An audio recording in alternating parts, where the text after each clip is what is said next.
and welcome to Let Me Bore You to Sleep. It's Sunday evening and it's dark outside. I feel it might be time to go to sleep. I was trying to find something that rhymed with sleep, and then I realised that it's the same word. However, I've noticed that's used in some lyrics that you do rhyme with the same word. I don't have any actual examples. Itchy bum. Actually, it's an itchy leg. It's raining outside. We just went out a little while ago, probably about half hour ago, and he didn't want to be out any more than me. Proper raining. Not heavy, but heavy enough to get wet over time. Drizzly. Not particularly pleasant, if you know what I mean. So, yeah, today's Sunday the 15th of March 2026. So I'd just like to say thank you to everybody. Thank you for everybody that listens to my podcasts. So I'd like to say a big thank you to Luke for your PayPal gift. Thank you. In fact, I need to post that.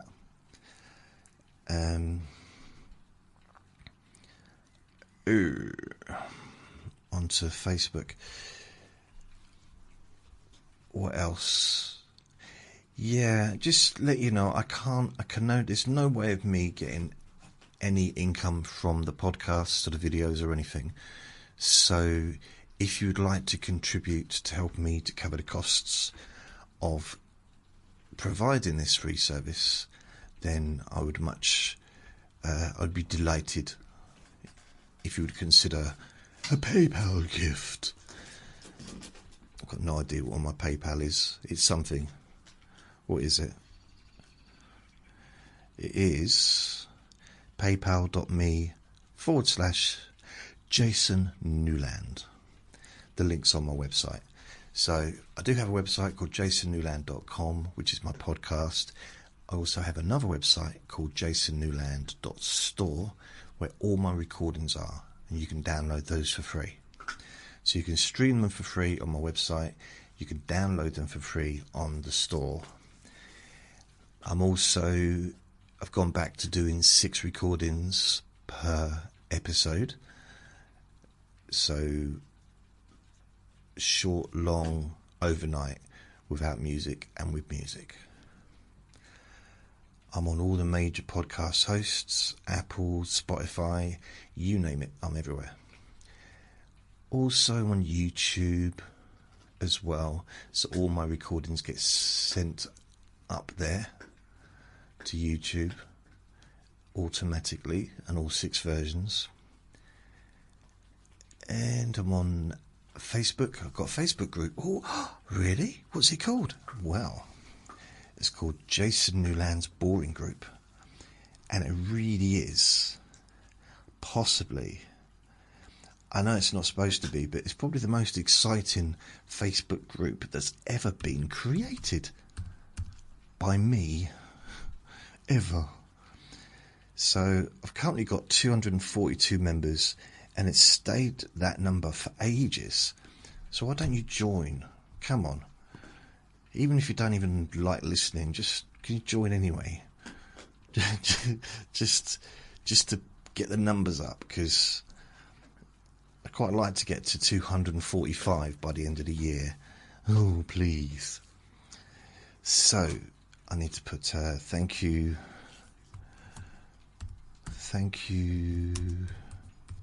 Luke. Oh my goodness.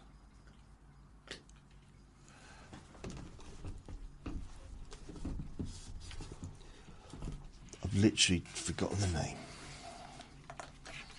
I remember the surname.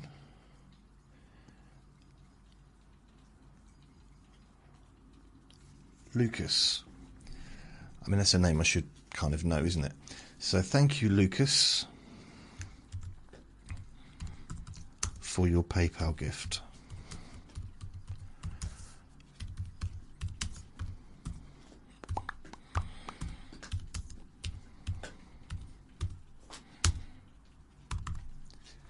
So yeah, I need to send a private message as well. The only problems with what I've noticed lately, not that I get a chance to send them, but when I go to reply, because I don't always get the email address of the person that sent me the £10, so or whatever. So reply. No, it's just to PayPal. So that's weird. I have to find a way to. I don't know if I can do it on the app. But thank you anyway. So also, happy Mother's Day to those of you that are celebrating on the day. And if you're not celebrating the day for whatever reason, I'm sending love to you as well. So, yeah. There's so many different celebrations, isn't there, throughout the year. I do Mother's Day because I got a stepmum. I do Father's Day because I got my dad. I do birthdays, kind of. And Christmas, that's it. I don't do any of the other celebrations like squeaky chair time. I don't do Easter. I don't like send Easter eggs or Easter cards to anyone. I haven't done that since I was a kid. I think there is a Grandparents' Day, but I've never done that. I think there is, I'm not sure, but I don't think I've ever sent a grandparents card. There's no parents card, is there? Son's card or daughter. There's no daughter day or Sunday. I mean, there's a Sunday every day, every week, but you know what I mean, SON day or daughter day. We deserve it just as much. Yes, we do.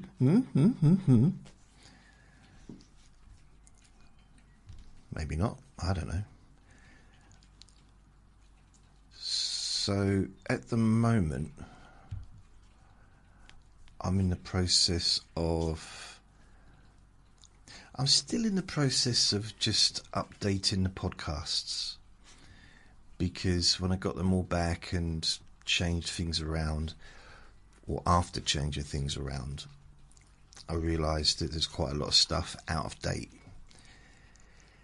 So I'm in the process of doing that with the one podcast at the moment, which is stress and pain relief. So at the moment there's 179 episodes, but there isn't. There's like 45, but there's 3 or 4 versions of each one, depending on, because they go back quite a few years, but I don't have the dates, unfortunately. No, 47. Wow. 47.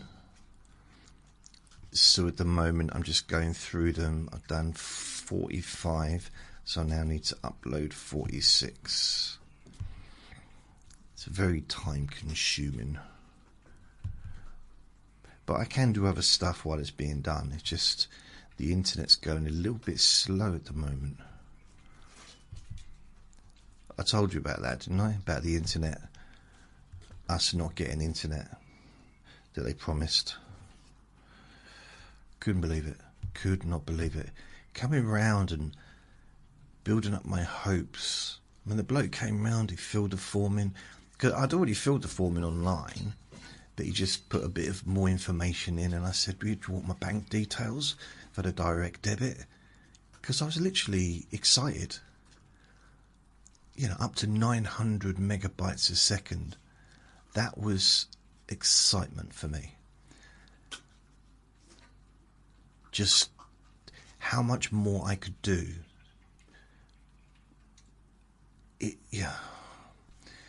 I mean, I was talking to my neighbour and she said to me, we could have just done one and had it for the whole building, all 6 flats. Technically. I mean, I don't personally wouldn't want to do that, just because I do need a lot of data sometimes when I'm up, because a lot of mine is uploading, not downloading. Often uploading you get less. It takes longer to upload than it does to download. So when you think about it, every time I do a recording, I have to upload 6 versions to the podcasts. Then I have to upload 6 versions to both, well, depends, of the, what's it called? What is it? I'm losing track.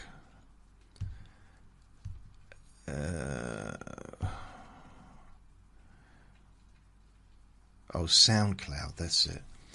So uploading them to SoundCloud, and then I upload one to the jasonnewland.store. Now, after talking about that yesterday,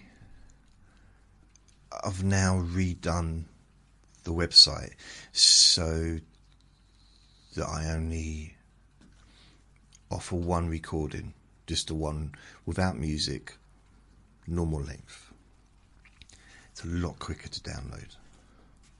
So yeah, so that's what I've done there.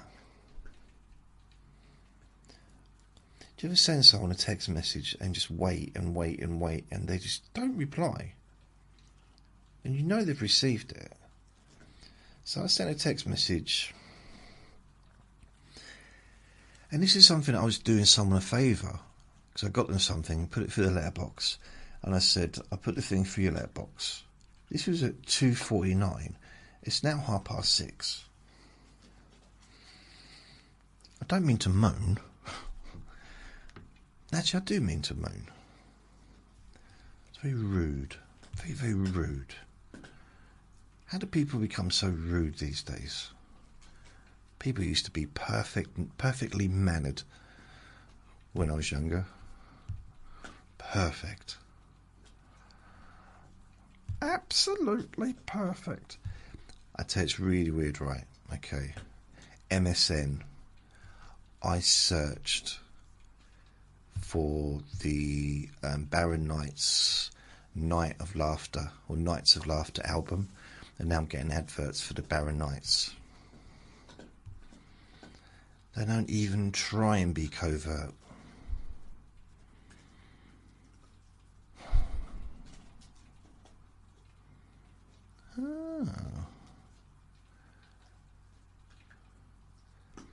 See, Chris Hemsworth, Liam Hemsworth.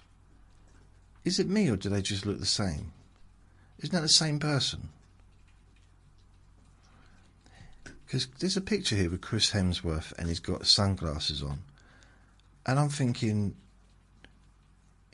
it's the same person. I didn't realise they were different people. That's what I used to think, like, blimey, how can they make so many movies and TV shows in 1 year? Well, actually, there's like 5 brothers. Oh, there's a couple in the country, in the UK, and there's these 2 brothers, but they're not twins, but they look pretty much identical to me anyway. I've not seen them naked, but they look, to me they look the same. And one, I'm not sure if they're in it anymore, but one was in Emmerdale, which is a soap, and the other one was in Coronation Street, which is also a soap.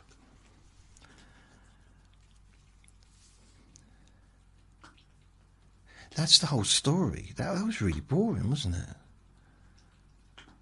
There wasn't really much to add to that, other than they just look the same.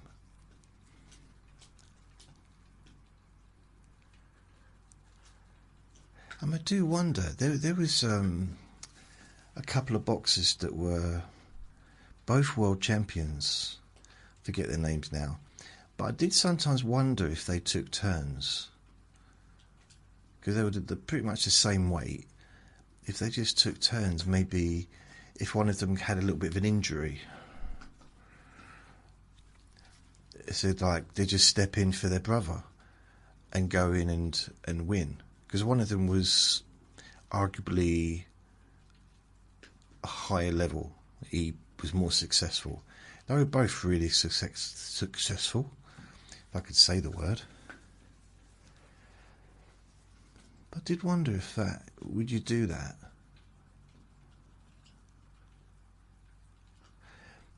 There was a time when I was younger, most things happened when I was younger, when I used to think that I was a twin, or that I had a twin, but it's the same, isn't it? I'd still be a twin even if I had a twin. If I'd have to be a twin to have a twin. And because I know, at the time I didn't realise, but twins are in my family, as well as ginger. So ginger twins, basically. So the ginger gene is very strong in my family, on my grandmother's side, or my dad's side. And also my nan, she had twins as well. So I don't know, surely wouldn't someone tell me if I had a twin? And if they hadn't told me, why wouldn't they tell me? You'd think that would be something that would be kind of, I don't know. I mean, if nothing else, do you think if you kept that a secret for like, well, I was going to say 45 years, but I am actually 55, aren't I? So imagine that's been kept a secret for 55 years. But in a way, saying that doesn't make sense, because if you'd have told me when I was 6 months old or 2 years old, I wouldn't have really known what you were saying, would I? And if you told me when I was 4, am I still going to remember it when I'm 10?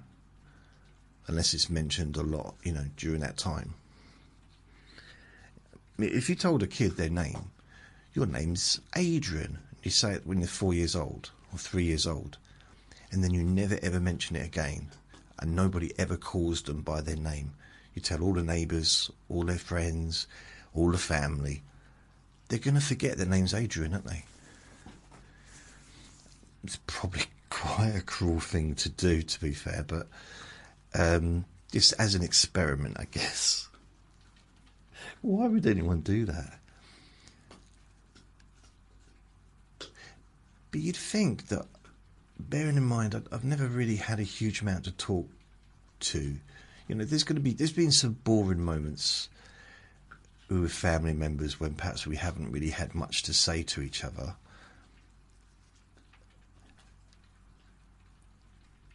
And you'd think in a moment like that, someone would just say, "Oh, you do know you got a twin?" Well, I bet your twin would have something to say about that. Bet your twin's more interested than you are. Bet your twin's taller. It'd just come out, wouldn't it? And also with my brothers, I mean, brothers and sisters, siblings, whatever you want to call them. I don't know why it's called siblings. At some point in the childhood relationship, siblings are pretty much going to want to find something juicy to chuck out, in an argument. So it'd come out, wouldn't it? It'd come out that I was a twin.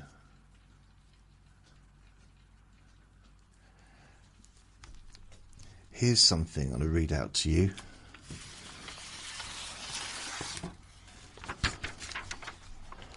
Right. This is what I've been exempted from the council tax. Okay. I didn't ask for this. This is when I did my universal credit, they said to me, you shouldn't be paying council tax. You exempt. I said, what are you talking about, Willis? And they said, stop that. And I couldn't help it. I was going through a different strokes marathon. Do you know what? 80s TV programmes get a little bit of a flack for being maybe flaky and a bit silly, but Different Strokes was a very philosophical and thoughtful programme. I've been watching some episodes lately, and every week there's something meaningful. It's like there's a lesson to be learned. And I don't think I maybe appreciated that at the time.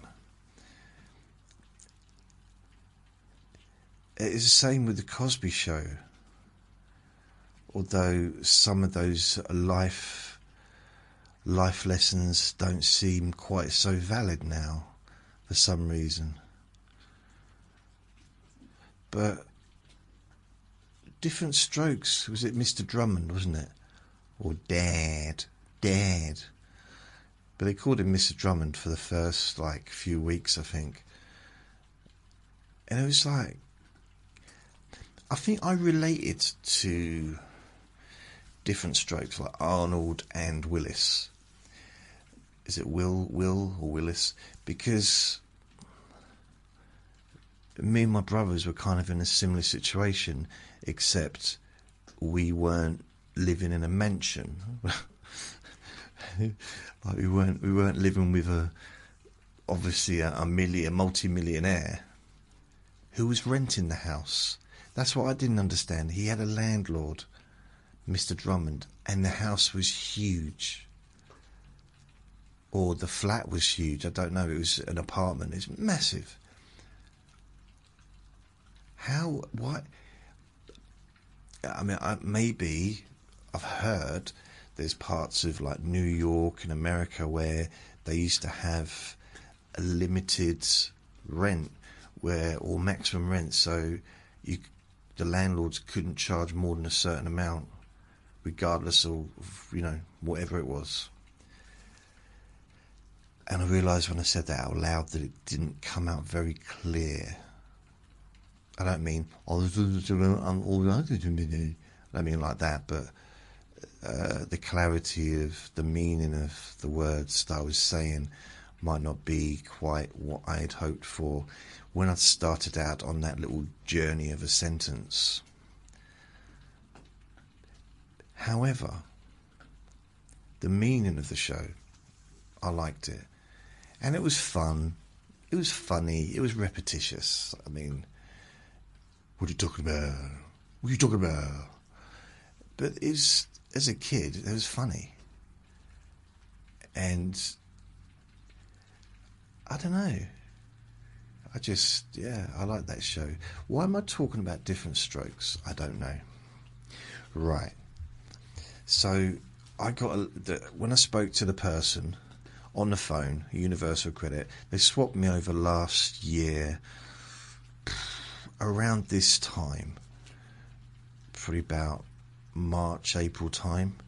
So I had to change my benefits because I'm on I was on ESA, which was, I don't know what it stands for. I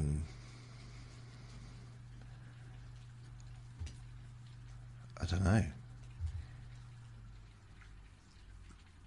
I'm trying to think of something clever to say, but I ran out in 1996. It stands for something. So they called me up, or they sent me a letter saying you got to fill these forms in online.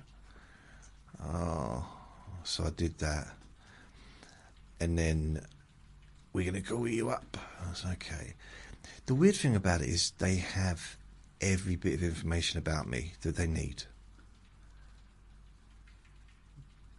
because they already give me the benefits or pay me the whatever you want to call them. And I'm like, well, you already have this information. And they wanted proof of my ID. Well, if you don't believe I am who I am, why do you keep putting money in my bank account? You know what I mean? It's like, what? Who else am I?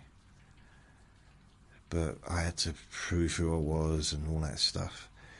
And they changed. So they basically went from me getting paid twice a month to getting, well, ultimately, basically, to get paid once a month. And instead of my rent going directly to the housing place, my landlord, the council housing office, or whatever, that money for the rent would be included in my monthly money that they put into my account.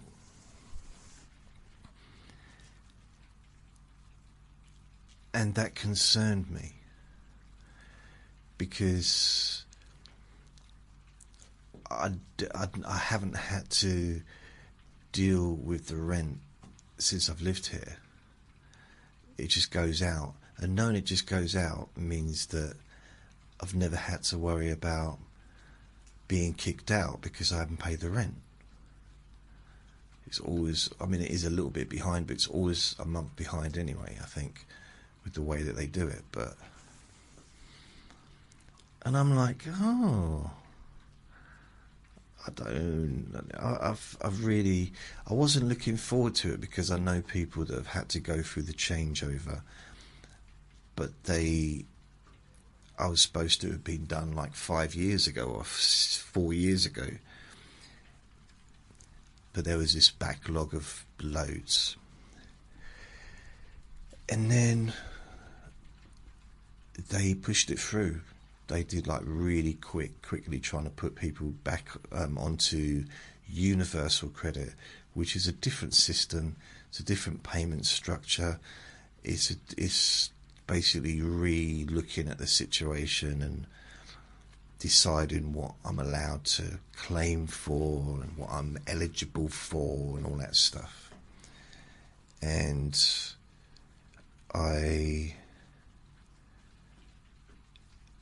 So I sent all the information. I wonder if I've got it on here.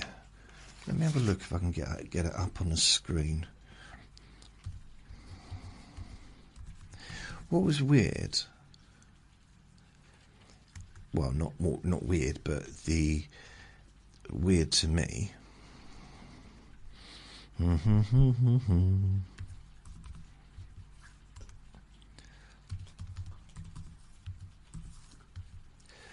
think it's is it my email address? I don't know. I've got so many different email addresses. It's ridiculous. No, it's not. No. Oh, it's amazing how often I forget my own name. Like I miss a letter out.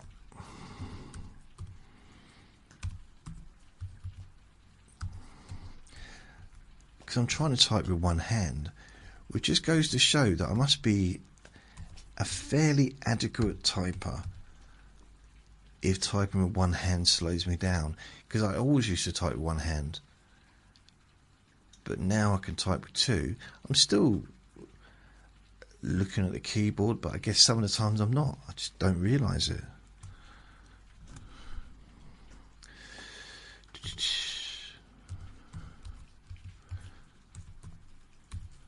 Because then this will make sense.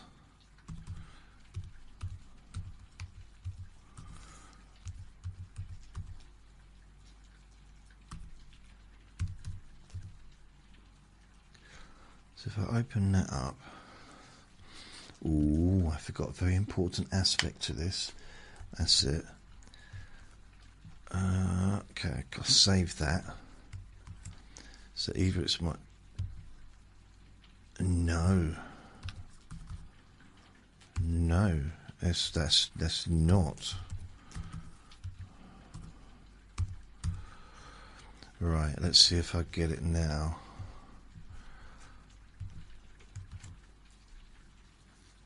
Oh, done it. So now it's going to send a code to my phone. and then I can actually tell it if I want it to keep it open for 30 days, I think, or two weeks maybe. Then I can read you out the whole process. Oh, 1 week. Right, here we go. So, we have, on this is the gov.uk, Universal Credit Service.gov.uk dashboard. So there's report a change, make a journal entry, payments and advances, to-do list, your work plans and commitments, your accessibility needs. Tell us how we can support you. Okay. So, right, I haven't had any payments or advance payments, although I did request it in the summer when I was visiting Uncle Sausages, and I said to him, please can you help me to pay for the taxis to get to the hospital and back? And they said, no, you're not down as his registered carer, so no. I was like, really? It was such a shame, because I needed a little bit of help at that time. So with the journal entry, let's go back. All right, it was the 1st of May that our contact details completed, 1st of May. So it's just under a year, at 11:07. Address completed, previous address completed, do I have a partner completed, nationality completed, housing completed, children and other people who live with you completed, work and earnings completed, bank account details completed, money, savings and investments. Sorry, I laugh at that. Investments completed, income other than earnings completed, education and training completed, health completed, caring for someone completed, new claim details were submitted. If I click on that, what comes up? Oh, it's got all of my information on it. Isn't that nice? Okay, right, it's just basic stuff. You still have to accept your commitments. Yeah, right. Okay, so confirm your identity, wait for call, accept your commitments completed. So they called me up.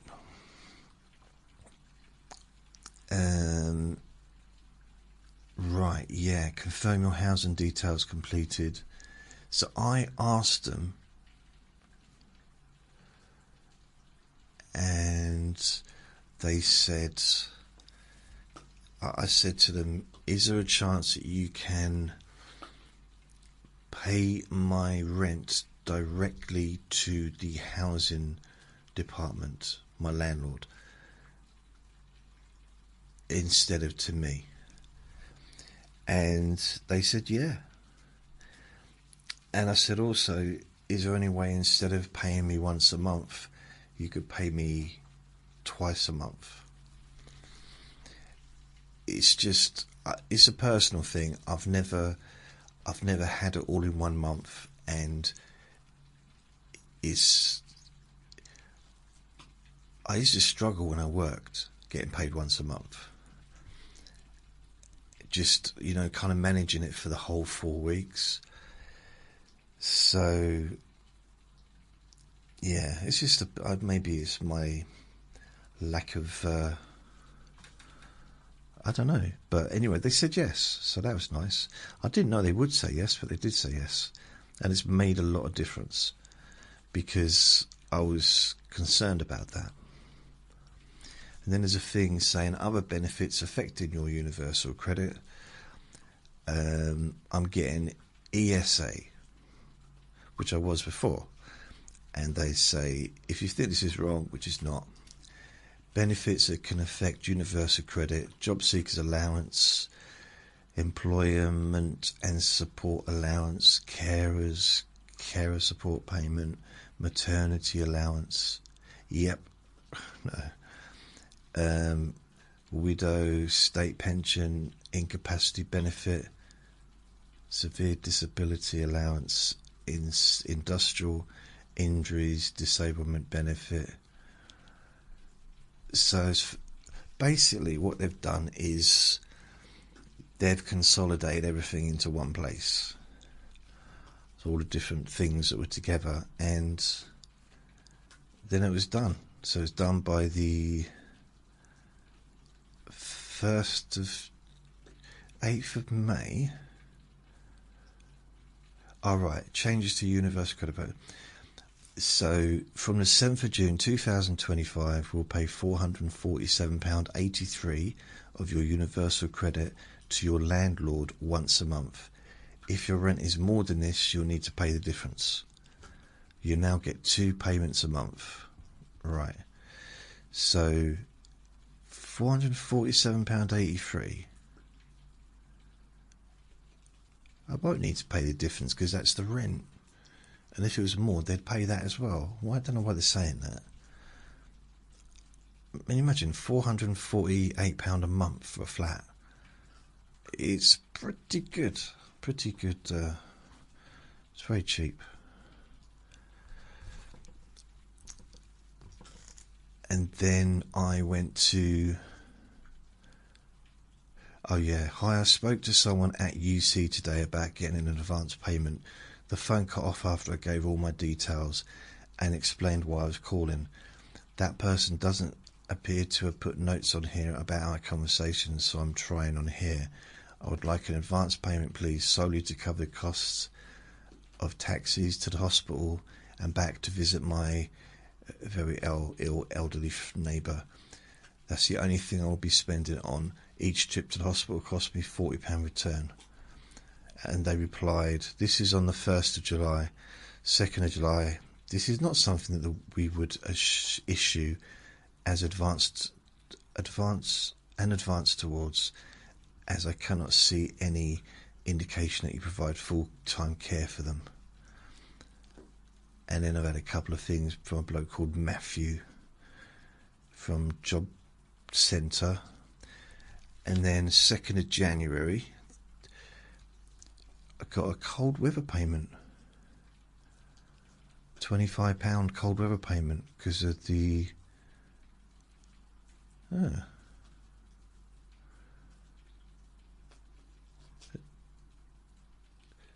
Oh, it must have been, it was because of the coldness.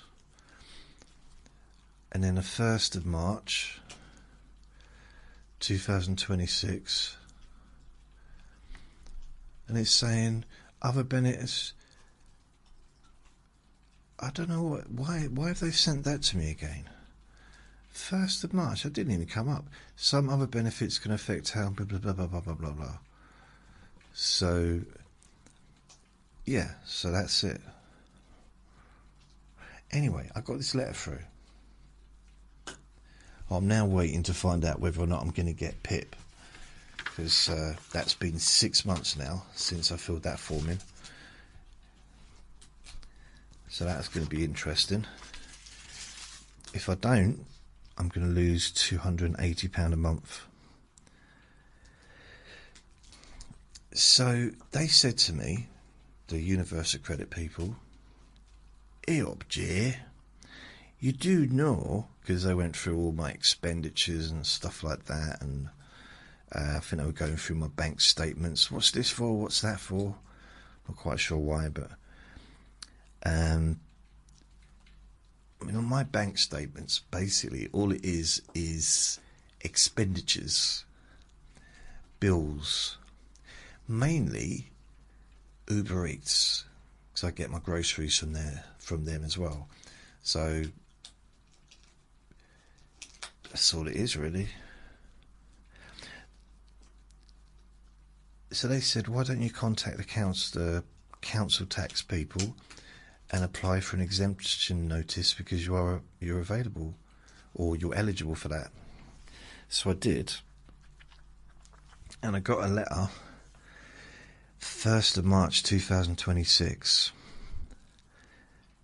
This is to confirm that the above property is exempt from payment of council tax for the period of 1st of April 2026 to the 31st of March 2027, as it falls into exemption class U. Okay, this class relates to properties that meet the following criteria. This is a bit that I was a little bit taken back by, but hey. A dwelling occupied only by person or persons who are severely mentally impaired. It's weird. Weird wording. Weird wording. I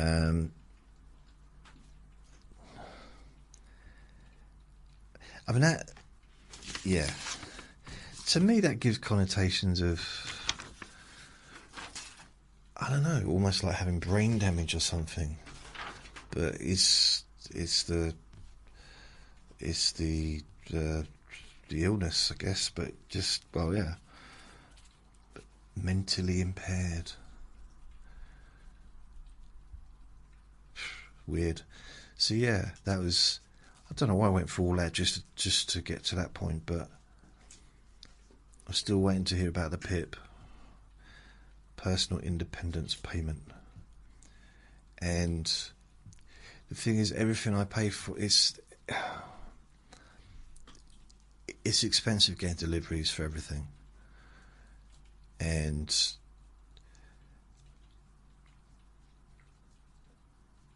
it'd be nice if I was going out and stuff and buying nice clothes. And I mean, technically, if you do it right, well, if you do it right, but there are ways of getting a car and a mobility car and stuff, but I don't drive and also don't need one. Well, I don't know, with my back these days. Oh, you keep moaning about your back. What do you keep moaning about that for? I'm not moaning, I'm just mentioning it. So I don't know. Still waiting to hear about the PIP. I've had 2 messages from them so far since I handed in the form. It is, let's have a look. Beep, beep, beep, beep, beep. Okay, here we go. So, okay, here we go.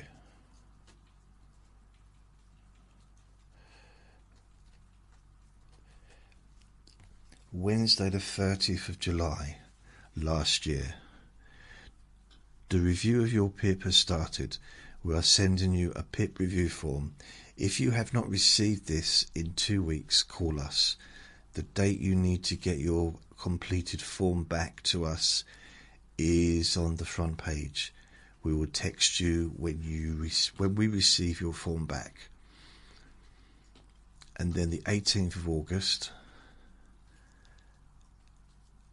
I was procrastinating a little bit, I'll be honest. We sent you a PIP review form. If you have not returned your form, please fill it in and send it to us by the date we asked. If you need more time to complete it, call us. If you have returned your form or contacted us about it in the last few days, please ignore this text. And then Thursday the 28th of August. So they've had it since August, end of August, September, October, November, December, January, February, March. So it's nearly, well, it's 2 weeks off 7 months. We have received your PIP review form. We may contact you for more information, or you may need an assessment with a health professional before we make our decision. We will contact you again if you do. If you do? If I do what?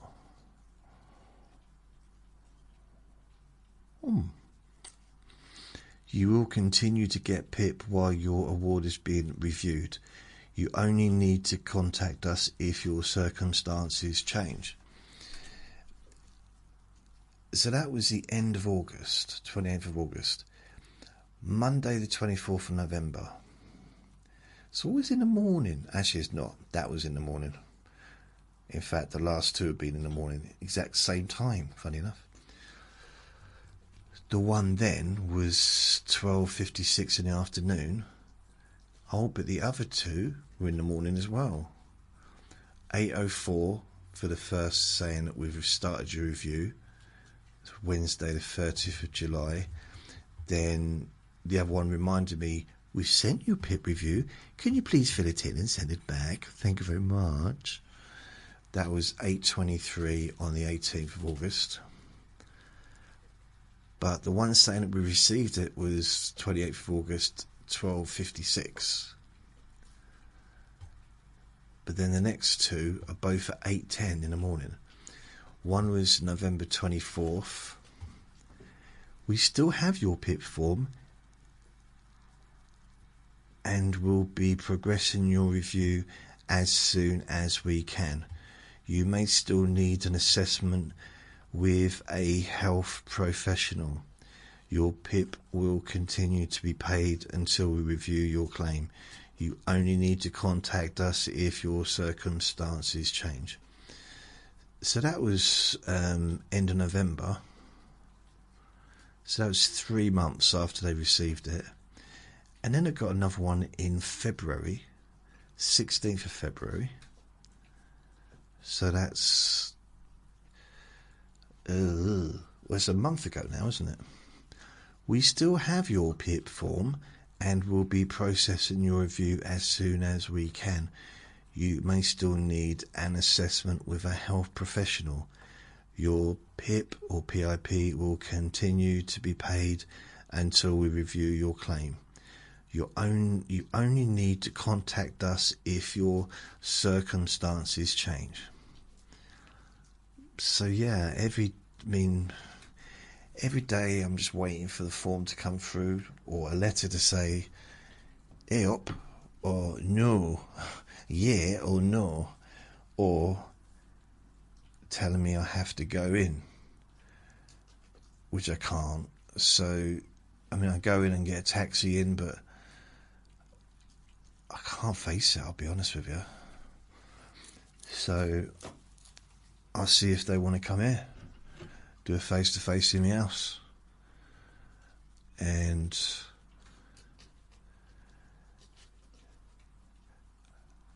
I don't know, I've watched some videos on YouTube about the whole assessment, because I've never had an assessment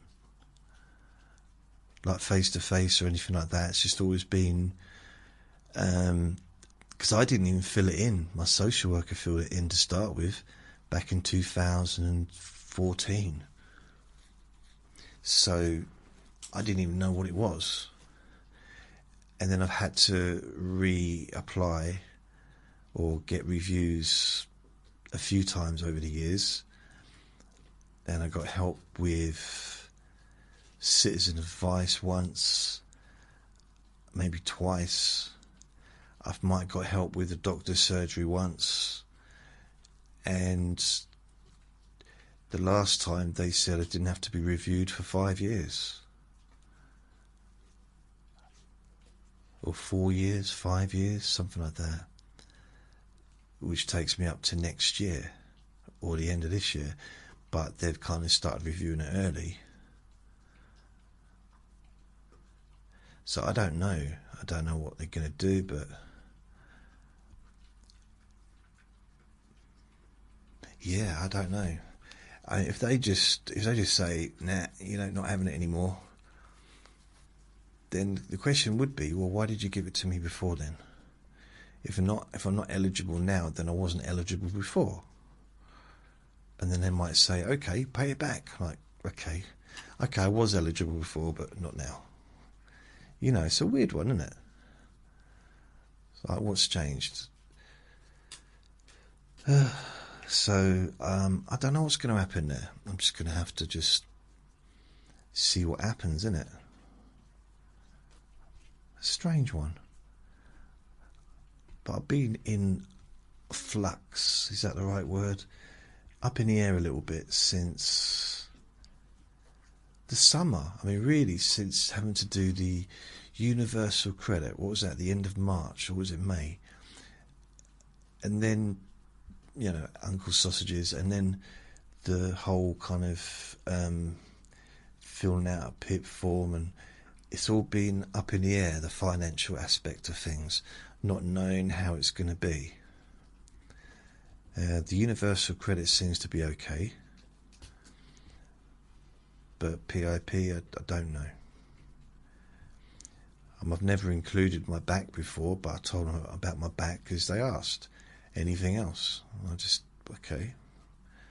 Because it does affect me. I'm on painkillers. It's been affecting me for years. I just never really, I didn't think they'd want to know about it. But it does affect my mobility in a way that I'm kind of surprised about, actually. I don't think I'm ever going to be able to apply for the Olympics again. Those backflips, they were my bread and butter, they were. I was so good at, what am I talking about? But you know me, certain things I just can't do so much. And I kind of think of it logically, like, okay, well, it's just the back. And then I walk, and then I realise, ow. But, it's just like, well, it's just the back. It's just the back. I'm the heaviest I've ever been, ever, in my entire life. I'm 16 stone 1.1. I've been 16 stone before, but I've never been 16 stone 0.1 ounce. Is it ounce or kilo? I don't know. And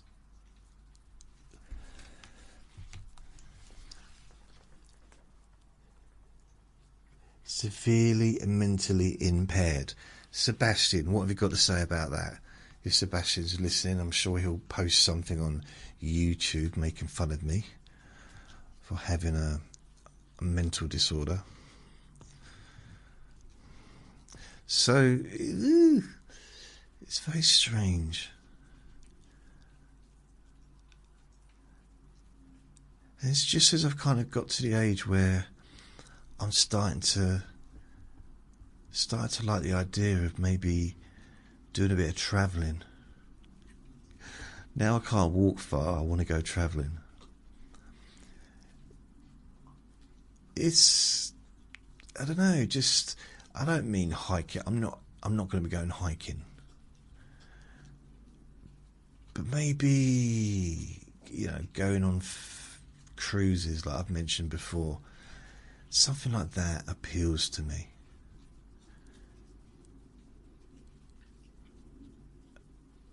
I'd quite like to do it. Or just travel around this country and stay in dog-friendly hotels. Just something a little bit different. Something interesting. You know what I mean? You get me? Innit? Eh? I still only got 242 members. Why hasn't anyone added? Where? Why? So 46, 47. Add episodes 47. Right. So 47. This is the Stress and Pain Relief podcast. 47. That's the last one to upload. So I've got quite a bit of stuff to do there. But once it's done, it's done. And I can move on to the next podcast. But I need to find the images and stuff. I suppose I want it to match the website, the store that I've got. But then I'm still thinking, if I offered all different lengths on there, it would take forever to get them on there. Yeah. And I think it would cost, the more stuff I get on there, the more it's going to cost me to store it, because I'm not charging anyone for the stuff. I think because it's a Shopify store and I'm basically on a commission. Well, they get a commission from what I sell. And because I'm not selling anything, the only thing they're making is the £40 a week that I pay for the website, the hosting. Yeah. Have I got any messages? No messages. So I'll come out of there because Jason Newland's boring group. Thanks, Lucas, for your kind PayPal gift. Nothing, no response. Nobody's on Facebook today. I didn't even get a like for yesterday's Let Me Bore You to Sleep. Why? Come on. It's like I'm losing everyone. Where you gone? I didn't get one question for last week's Q&A Friday. So, have you all left me? You don't love me no more. What's going on? What's going on?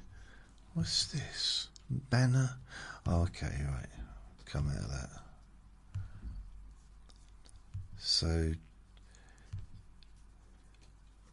right. I'm trying to think what other things. I mean, I'm getting people visiting, and the downloads are going up now, which is good. Let's see how many people are visiting my website in the last 30 minutes. None. 30 minutes, nothing. How can that be real? How?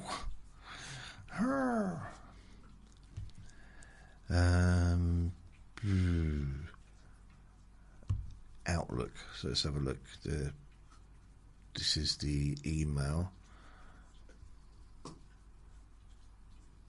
McDonald's. I can't believe how many things that they send me. What did I'm sure I bought something the other day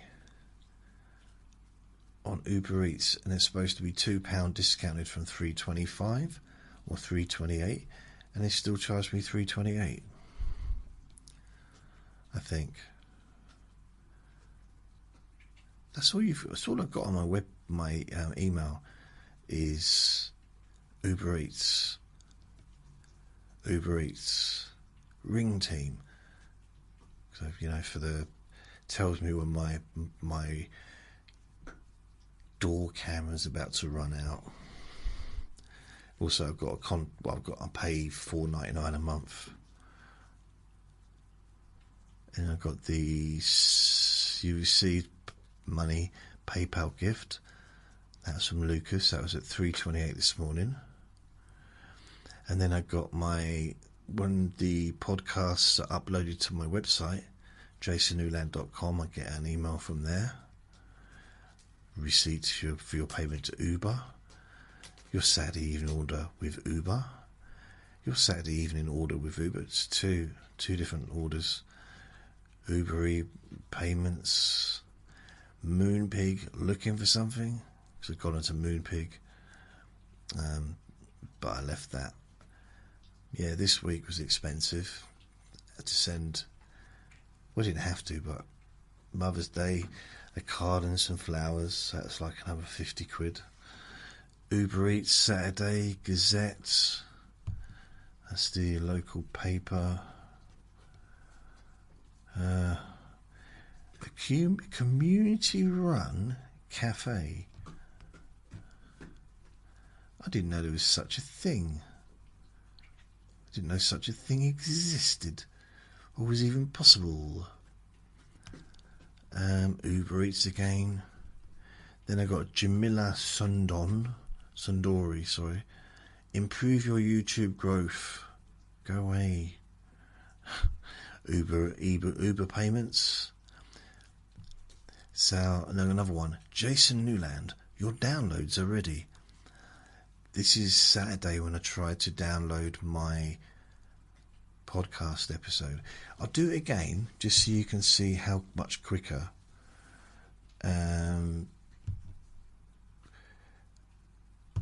With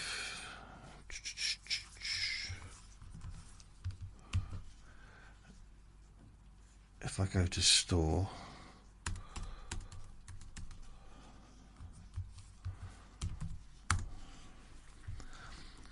and just see how quickly, because I'm now uploading them every day. So when I do a new recording, I try and update it, which I did. So the 1573 Let Me Boy to Sleep from yesterday is already uploaded. In fact, I think I did that last night before I went to bed. So I click on that and I buy it now. 0 money to pay.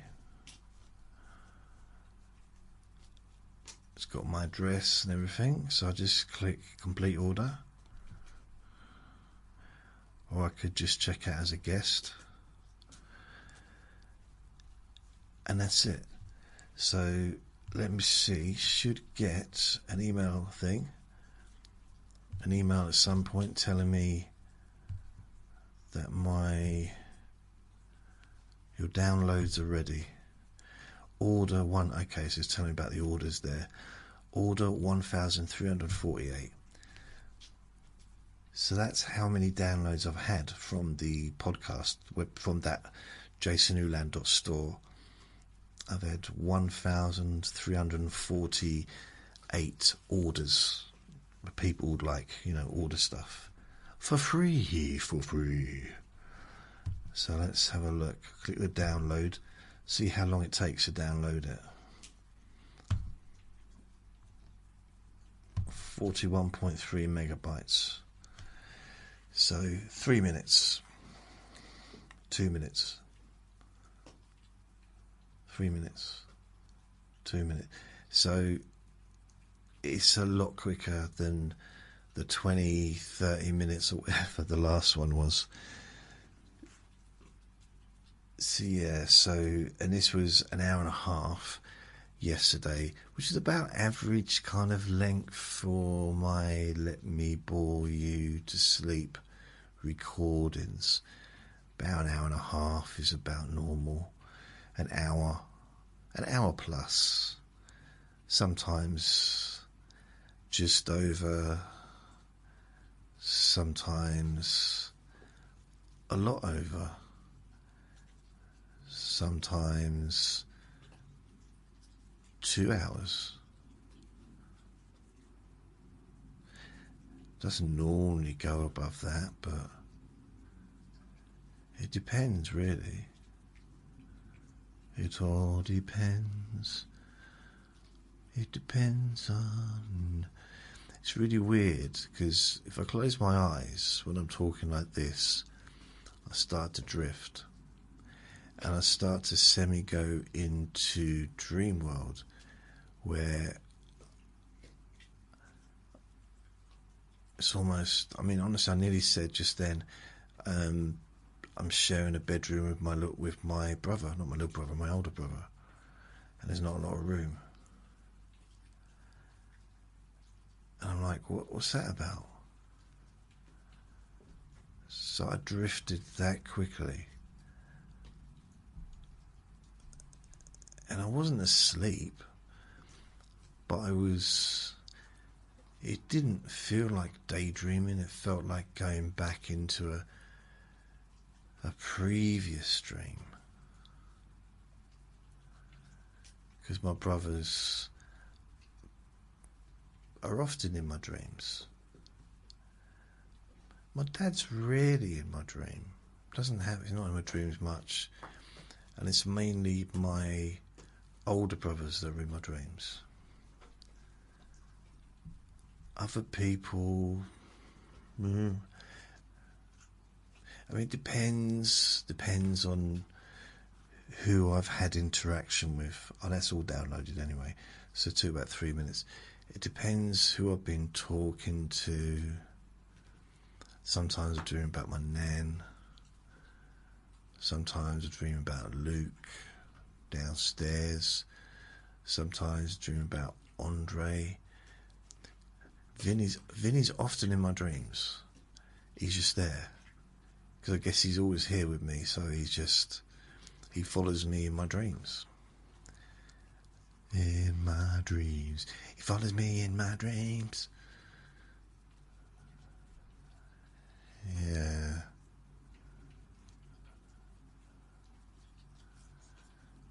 There's something about having my eyes closed. So they're closed now.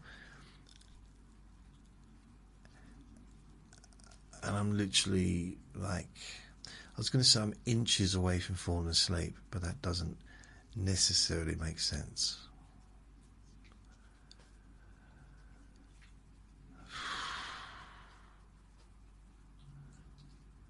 It does feel relaxing though.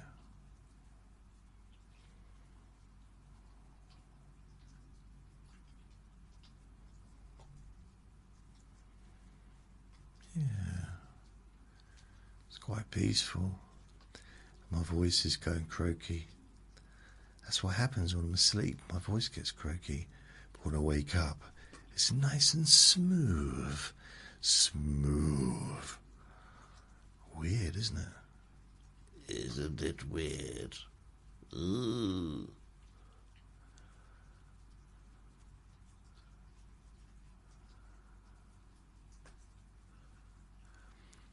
I tell you, Vinny's been really good lately.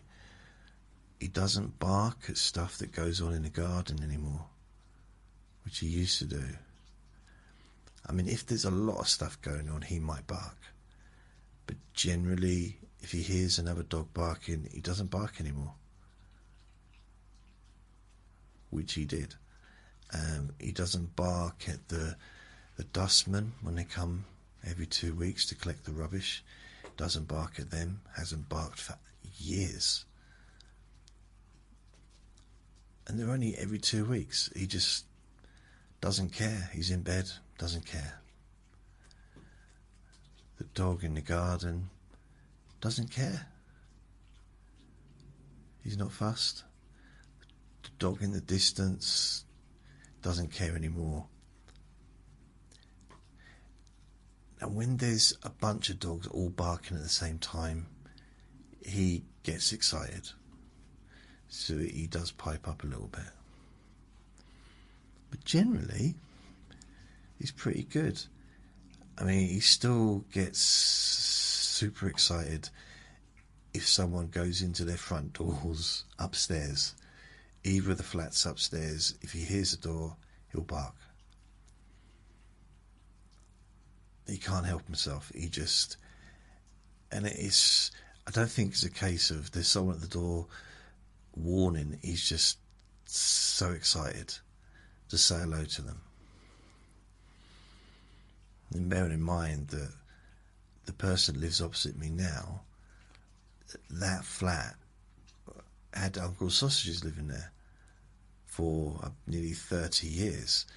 So Vinny knew him from the age of 10 months until last August. And they were friends. He'd been in the flat. He knew. He always got so excited when he saw Uncle Sausages, as he does when he sees a couple of the other neighbours. I mean, there's different levels. He gets excited when he sees any neighbour that lives in a building, but those that give him attention, those are the ones that he gets most excited at.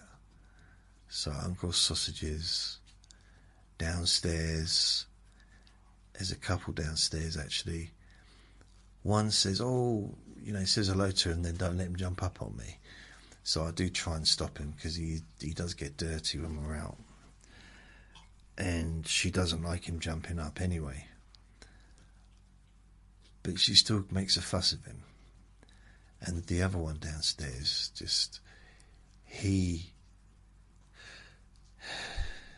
think he's in love with her. Seriously. He's got so many girlfriends around here, Vinny has. There's another lady across the road, or across the path really. I don't really think of it as a garden, but it is a kind of a communal space. If you cross over, directly opposite where I live, there's a lady there, and he adores her. We've been calling her his girlfriend for years, because he just goes so... There's something about her that he can't get enough of her. Absolutely goes nutty when he sees her. I mean, there's a few people like that. I mean, Nanny Treats is one.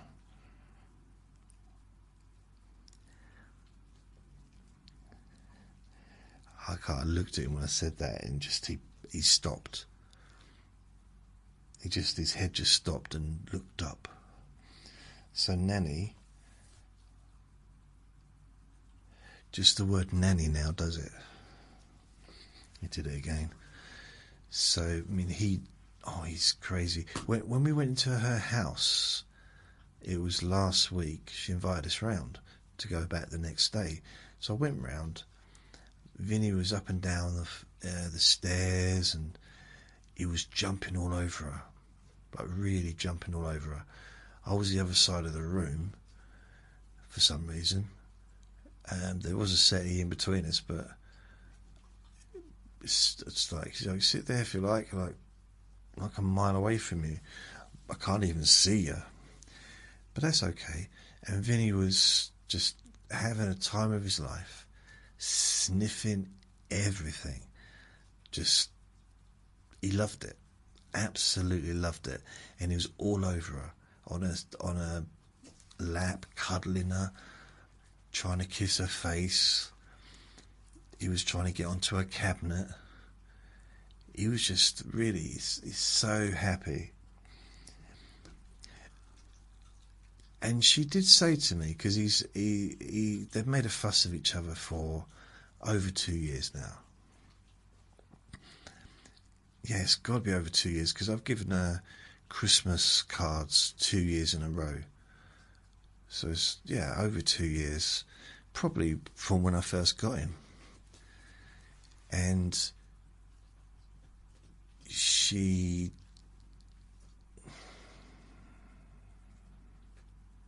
had the opinion, and I think a lot of other dog walkers do, that he's only excited to see people that give him food.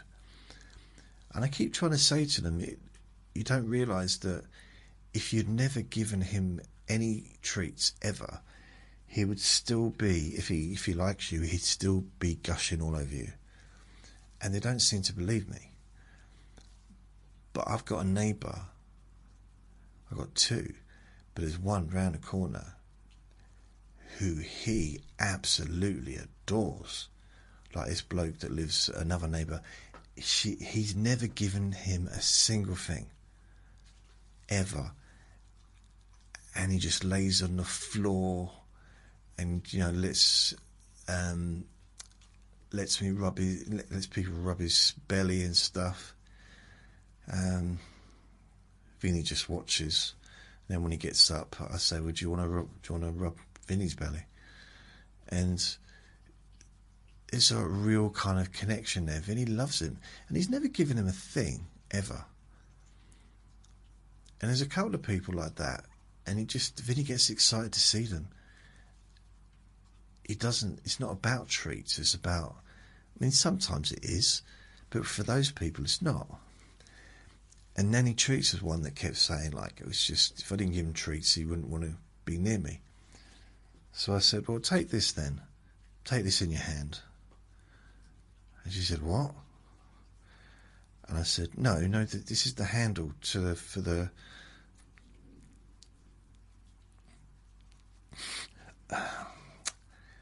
handle for the lead. Because he was basically because I had him and he kept begging. So I was holding the lead and he kept begging, for her. As soon as she took the handle, he just walked forward. happy. Didn't want nothing from her. He was just happy to be walking with her holding the lead. I guess could feel the love through the lead. I don't know. And I said to her, I told you, didn't I? She said, yeah. And then she said, what do you mean? What did you tell me? I said, I told you that he wasn't just after treats. Okay. But what's that got to do with the lead? And that's when I realised it made sense to me that proved that he was interested in her, not just what she had inside her pants, like in her pockets, I mean. And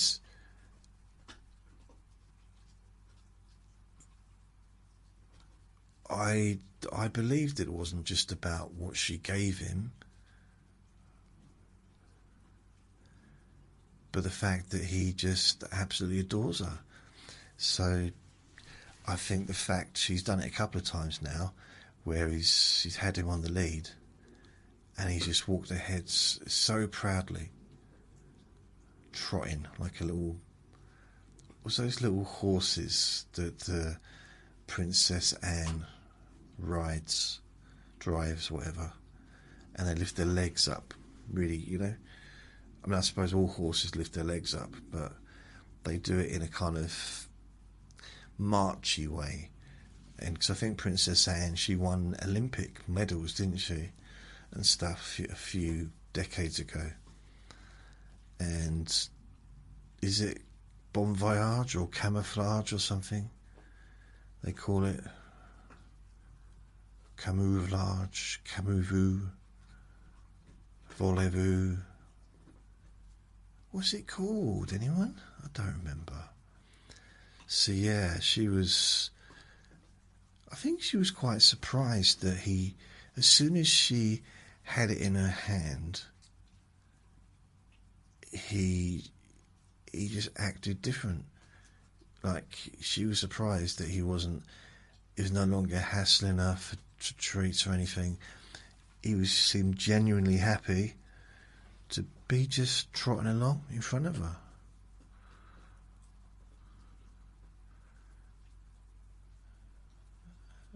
That was quite nice.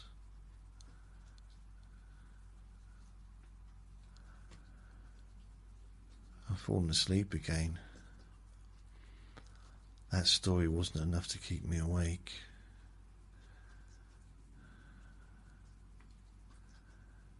I mean, that is one of the problems with making these recordings, is although I'm kind of doing this to send people to sleep, my struggle is staying awake because it's so boring. It's slow, a bit tedious at times, and it's just me.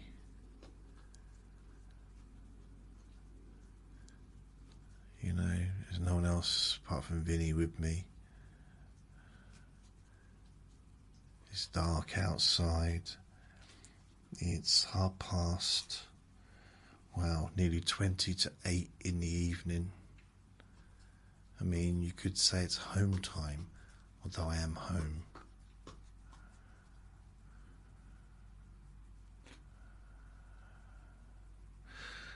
He's still not eating his dinner like he's supposed to do. Vinny, that is. Vinny, Manilli. I don't know why.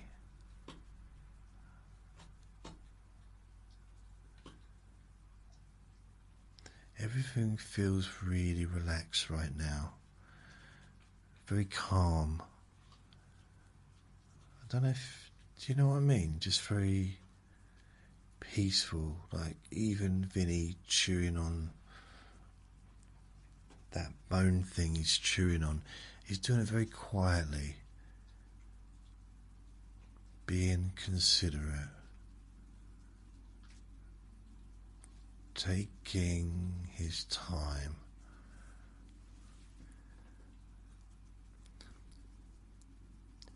You know, every now and then, I have this memory of, I don't know if it's real, I don't think it is real, but it might be, but I don't know, of an upstairs to Stratford station, well, upstairs to Stratford supermarket in the 90s. And I got this memory that there was an upstairs. And up there was like a showroom for kitchens. Or was it sofas?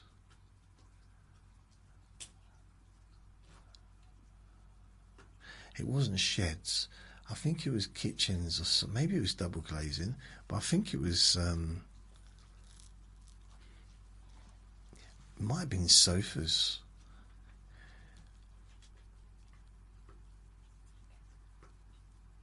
And I befriended, I didn't befriend, but I became quite, chatty with the bloke that run it.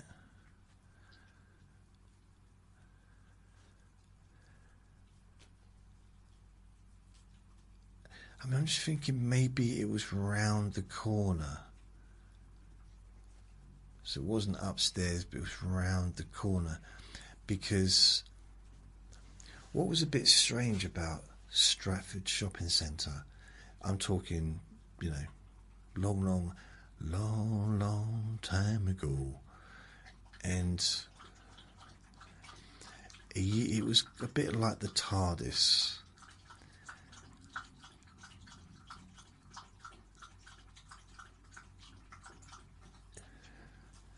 There's a lot of water. It's a little bit like the TARDIS, and it was, although it wasn't like little when you walked in, there was a lot more space. There was a lot more going on when you actually got inside. So if you go into the entrance from the outside, you could get into the opposite the train station as well. Oh no! I think you could, but also you could get into Stratford Shopping Centre from the underground. There's an entrance that led you through the underground that could take you there as well. So yeah, that's it. But if you go in the front, there used to be a shoe shop, because I dated someone that worked there.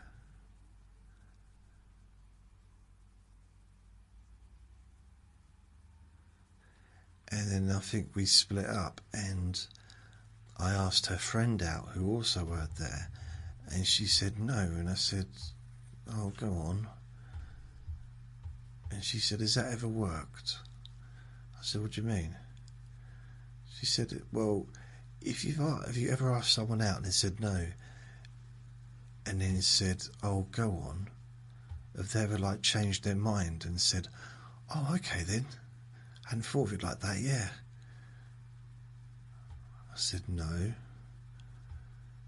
So why say it then? I said, I don't know, it's worth a try. But then we became friends-ish, and I go in there, and I was still friends with the girl I was dating before that as well. I think I just had time on my hands. Although I was working, so I don't know. This might have been a period when I wasn't. This might be might be in a period when I was working in the Elephant and Castle. I don't know, I lose track. But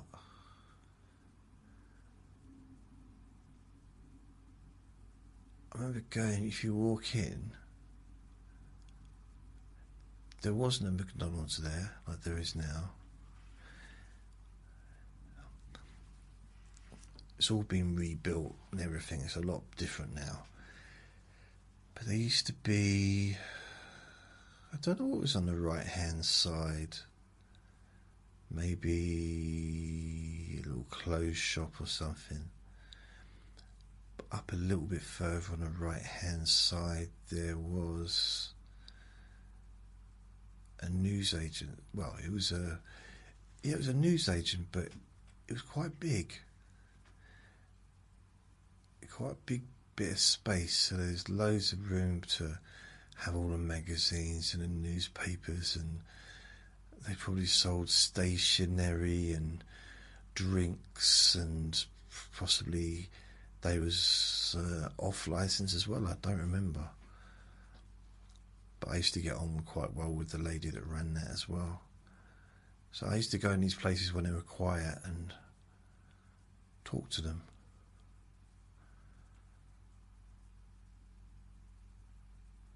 That sounds weird, doesn't it? And then moving further up, I can't remember what was on the other side of the yeah, I don't remember. I'm sure there was like a games shop, like a computer games shop that sold things like Ataris or whatever games, whatever the up-to-date games were. There was definitely a bank, because there's a big like area in the middle that was just empty, and then I think there was some seating. There was definitely a bank. If you turned left, that led somewhere. If you turned right, that led, actually there was stuff there, but that also led to the theatre, the Stratford Theatre. That exit led there. And there was a few like little shops there as well. But then if you went into this like entrance, there was this big area inside. There was a cafe, there was like a couple of big stores, almost hidden. Weird. I mean, I don't know how they did it. Oh, there was a clothes store. Oh, I remember going in, so walking past the shoe shop. That was before the entrance, but it was still within the entrance area, just before the doors, you know. And just go in, cross over, on the right hand side there was a shop that sold clothes, and none of it was expensive, which is why I went in there, because I couldn't afford to buy nice clothes, but I did what I could. I did my best. And what I did is, I used to go in there and buy tops, like jumpers, and I figured that the best thing to do, if I couldn't afford to buy, well, the two things really. Firstly, I didn't really know the name of the designer clothes. I knew some of them, but I didn't really know what was named, what a name and what a rubbish name was and what a good name was. Gouttiere, I knew that was quite a good one, and Walls, Cornish pasty, and Ginders. I don't know. There were some names I know is good. Disney. So what I thought I would do, I'd search for jumpers and shirts and things like that that had no name tag on whatsoever. other than, obviously my own name tag that I'll put on afterwards, just to make sure I don't lose it, with my address and stuff.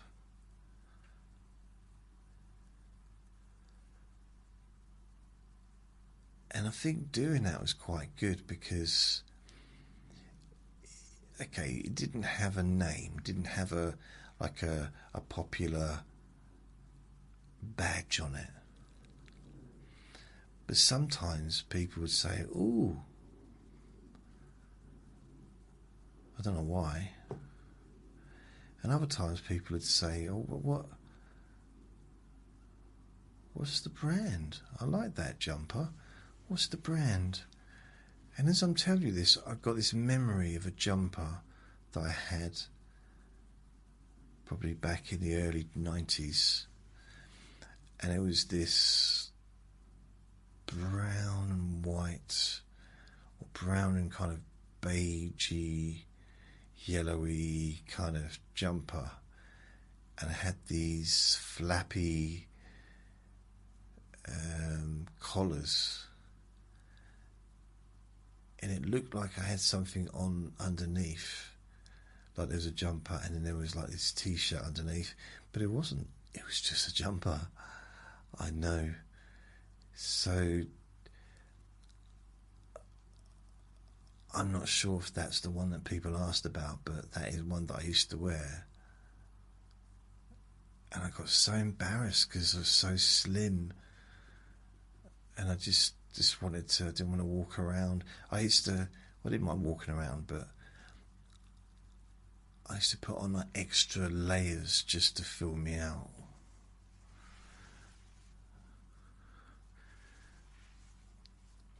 It's just the way it was back then. It's the way it was, my dear. My dear, my dear, my dear, my dear. Just trying to think what other clothes I used to wear. I went through a period, and this was in 1995, where I would wear silk shirts and jeans. Now, when I wore jeans, I generally tried to go for the 501s that were still fairly popular back then.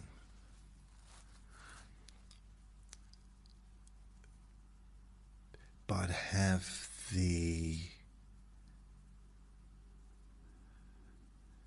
just waiting for them to come through. I had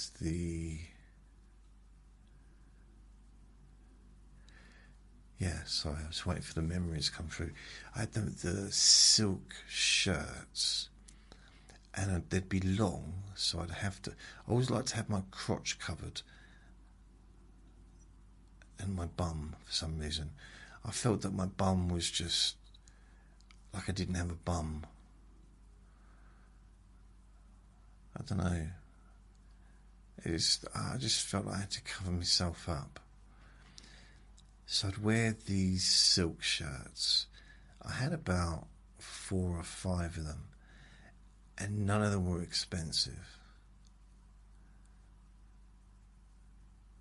But I used to wear them.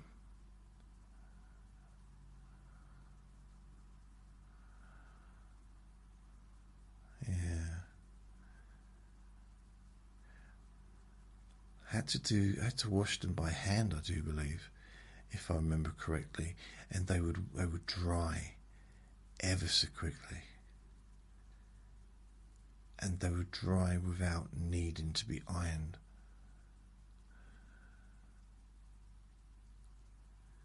Yeah, it's quite cool, isn't it? The thing is, if you iron them, they'd melt. Now, I don't know if that's how normal silk works, but these things, if they got too hot, they would melt. Which is why I couldn't put them into the washing machine. So I'd wash them in the sink, and then I'd rinse them in a bucket, and it'd just take ages. But eventually, once it was finished, hung them up, and they would dry so quickly. And it was nice. I liked that. So I used to walk around with like in the summer anyway, with these silk shirts on, thinking to myself, I'm wearing a silk shirt. Now the reality of it is, I don't honestly know what the percentage of silkness was in those shirts. It might literally be like 5% silk or something. I don't know, unless there's different types of silk and you're able to get it very, very cheap. Then that might explain why I was able to buy these silk shirts. But I liked them. Yeah.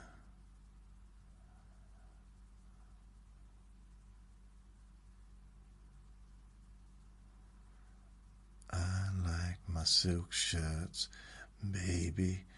I like my silk shirts. And I remember, I think the sleeves were too long for me, so I used to roll the sleeves up so they were just below my elbows. Yeah, it was nice.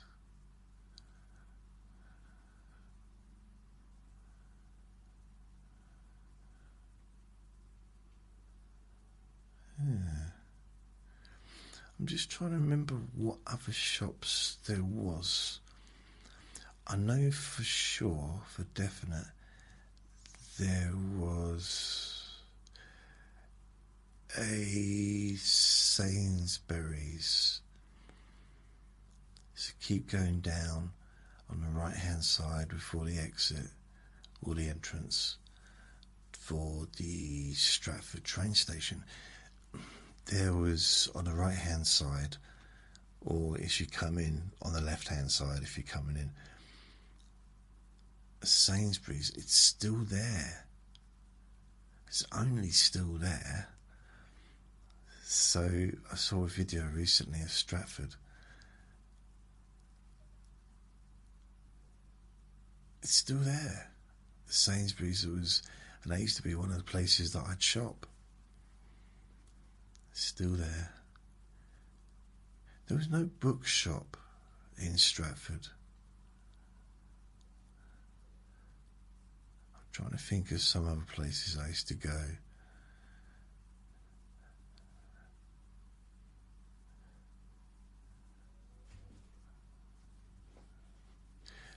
There was a what's it place, like a health food shop directly, oh no, it wasn't directly opposite Sainsbury's.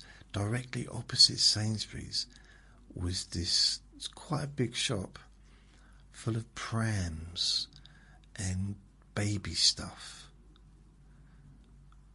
Home, it had a name. I suppose every shop has a name, doesn't it? But it had a name that was quite big back then. Home World or Home Pram World or something like that. And it was a nationwide brand. And I think it was somewhere where people would generally go in preparation for a new baby. What was it called? Milky World, no. Snuzzle Buzzle, I don't know. There was honestly Home.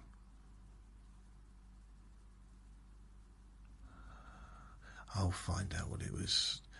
How am I going to do that? Oh. I never went in there. There was no reason.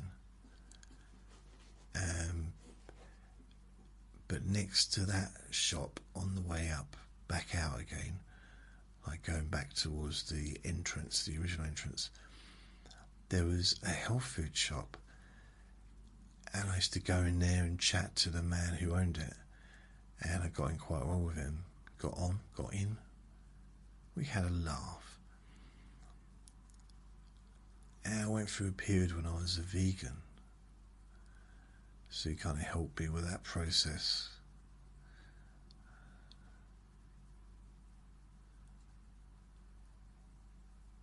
Yeah. Again, I was trying to put on weight, and I think he had scales in there, and I'd weigh myself and like, oh, come on. I was doing protein drinks, loads of vitamins. I haven't taken a vitamin in years. I really should. I remember one thing I got from him. It was these sticky-on things onto the bottom of my feet. It was supposed to draw out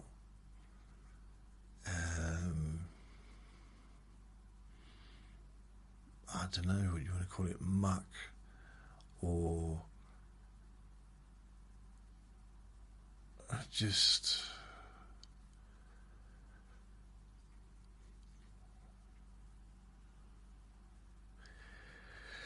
what do they call that? You got stuff that's chemicals, drawing out the chemicals from the skin or from the foot. Toxins.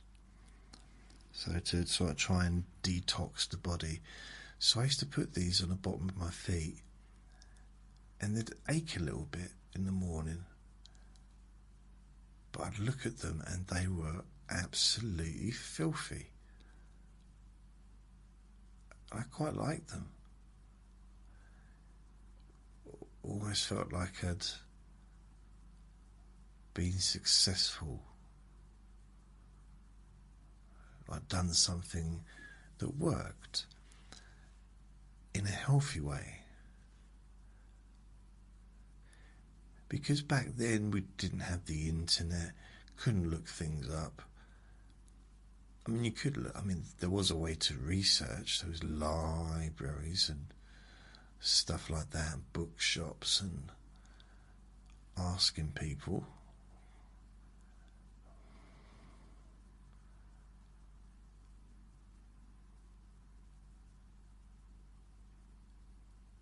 I'm not sure what happened to him. I think next door to that there might have been a Boots. I've got a memory that there might have been a Boots next to that, which was a chemist or now a pharmacy. I'm not sure. I don't know.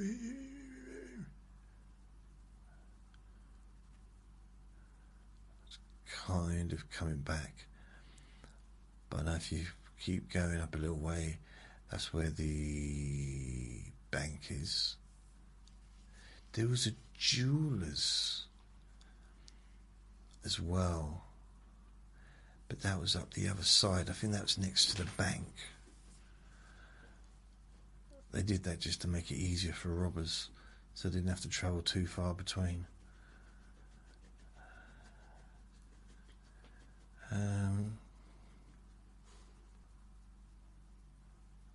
Vinny's doing the old flapping of the ears again.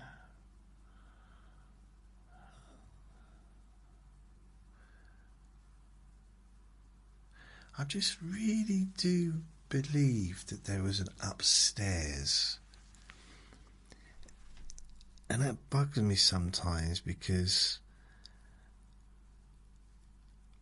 I can't see any kind of stairwell where the upstairs would be, unless there was, and it's just I've forgotten where it was. But I'm pretty sure upstairs there wasn't much up there.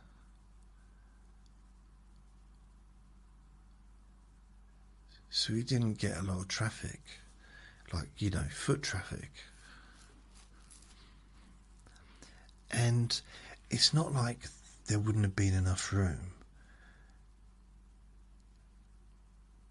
because that place is huge.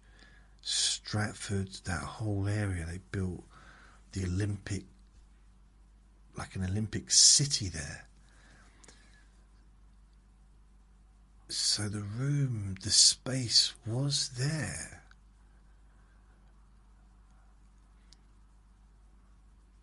I remember, if you come out of the main entrance of the supermarket, Stratford Shopping Centre, if you turn left, so you go past the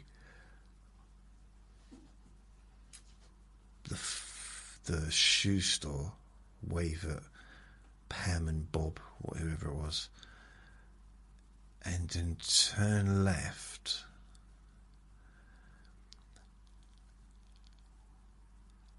There used to be market stalls on the right hand side, and behind them there was an old church that's probably been there long before all of this stuff is there. It's been there, everything's been built around the church.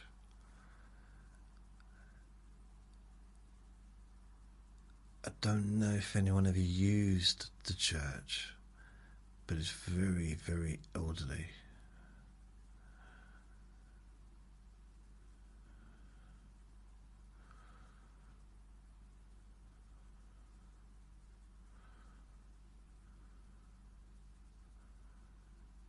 Just trying to think. The market stalls, I think they had like clothes and handbags and suitcases and maybe some jewellery and things like that. And on the left hand side there was a pizza place. I've got this memory that there was two different pizza places. I don't know. Like a vague memory of that.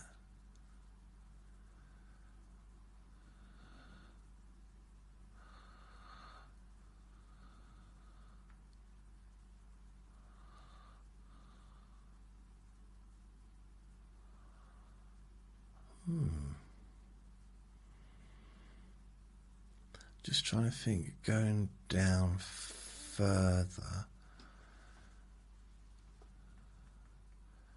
I can't even remember it, because where the church is, there was a bit of space which wasn't really used. I mean, people were walking around, but there was a crossing, like lights, and you could cross over, and there was a pub there. There was a pretty good pub, I think, yeah, and then there was another one to the left. I wonder what else was there. There was some other things there as well. Maybe an off license. But anyway, going back to where he was, if you walk past the pizza place on the left, I think there might have been a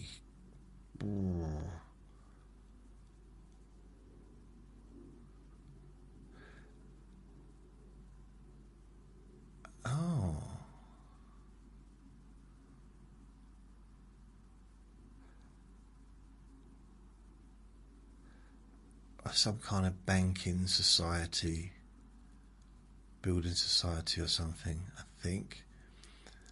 And then I said you got the stalls. I mean, these market stalls were always out, so the tables and the shelter, always up. They just left them there at night and they'd come back in the morning and hoped they were there, I guess.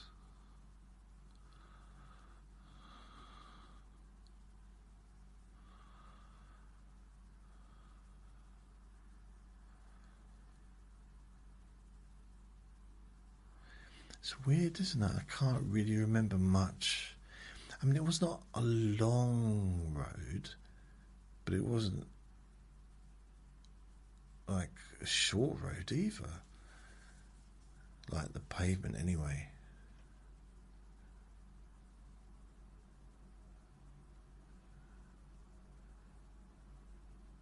Yeah. So there wasn't much there. Could it go round? Yeah, it went round. Oh, that's it. Yeah, so it went round. And then there was a supermarket. They built a supermarket on the other side of the road. And it was like a big, I don't know if it was Sainsbury's or one of those kinds of supermarkets. But a big purposely built one with a big, parking space place as well. Car park, yeah, I know.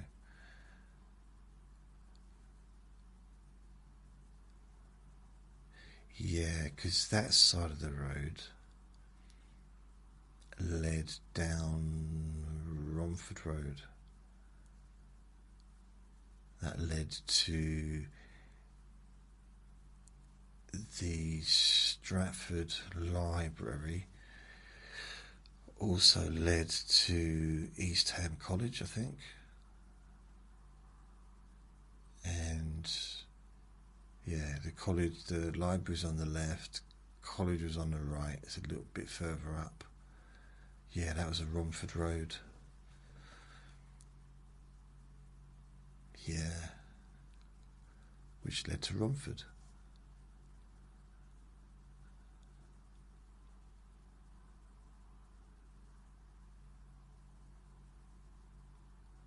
Trying to think if there's anything else. I know there's a couple of pubs on the right hand side, but we get to the supermarket. I don't remember much really being on the left. I think it turned around a bit, a bit curly, and there was a couple of pubs which then led to Maryland Station on the right hand side. So yeah, there's two pubs. Then there was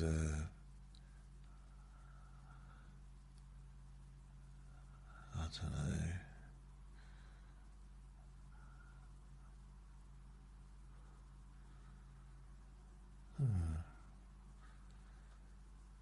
I think it might have been somewhere that we could buy food.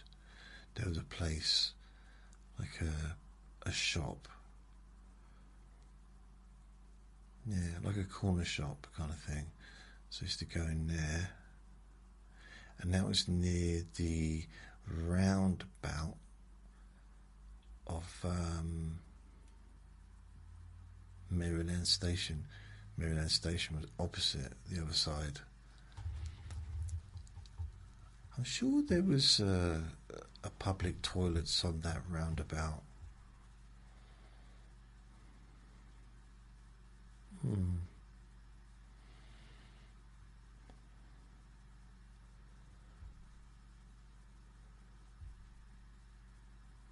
don't remember ever using it though. I can't remember every single time I've used the toilet. It's been at least 50 or 60 times, I suppose, over the years. Just trying to think. There was a lot of the shops, like leading from Maryland Station going down. So if you basically, once you're at Maryland Station, if you're standing on the roundabout, if you're facing Maryland Station, if you turned right, that would lead you to Stratford Station. If you turned left, that would lead you to Forest Gate. If you turned round, that would lead you to Leighton or Stratford, Leighton, Leytonstone. I lived in Stratford, but that direction. So there used to be a shop that sold fridges and freezers.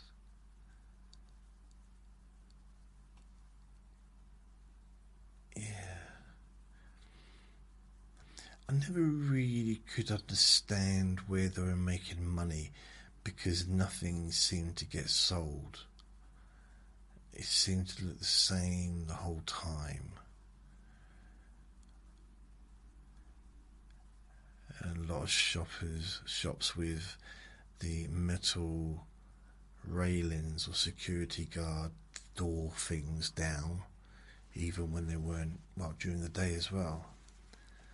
Few places weren't open, and you could see the buildings were quite high, quite tall, and you could see things like sticking out the windows, and I don't know, I just wondered what was up there.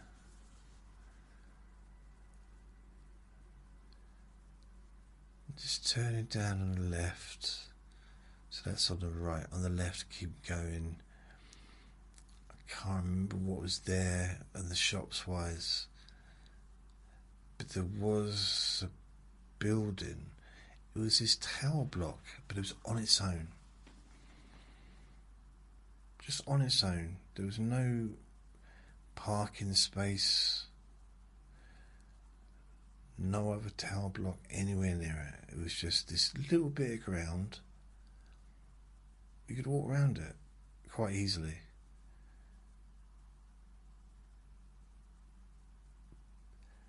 And it went up probably 12 floors. It was just on its own. And the flats were good size. It wasn't that the flats were small, it was just there was nothing else but. It's just like you could walk around this building very easily.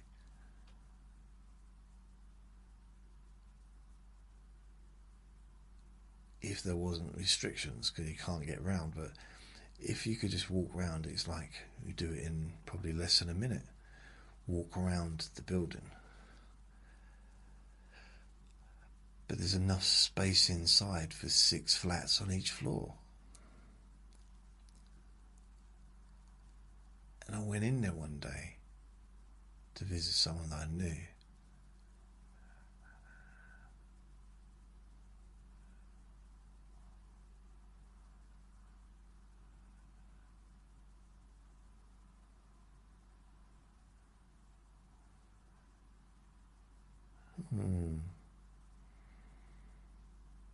I forgot what I was saying then.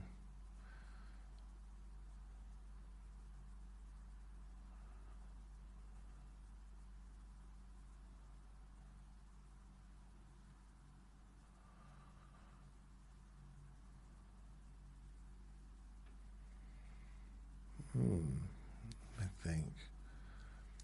So that building, I went in there once. My friend, someone I worked with, he said, "Oh, what do you want? How did you find out where I lived?" I said, "I don't know, someone told me. They followed you home one night from work." He said, "Oh, that's weird." I said, "I know." It put a little bit of a strain on our friendship, but we got through it.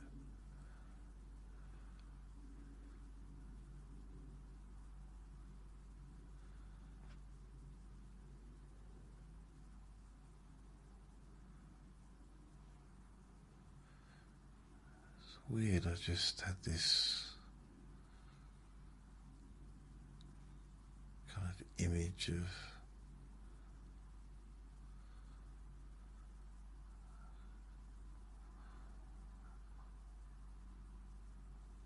it was more, not image, but like inside a little bag, opening the bag and hearing like a rock band. Da, da, da, da, da, da, da.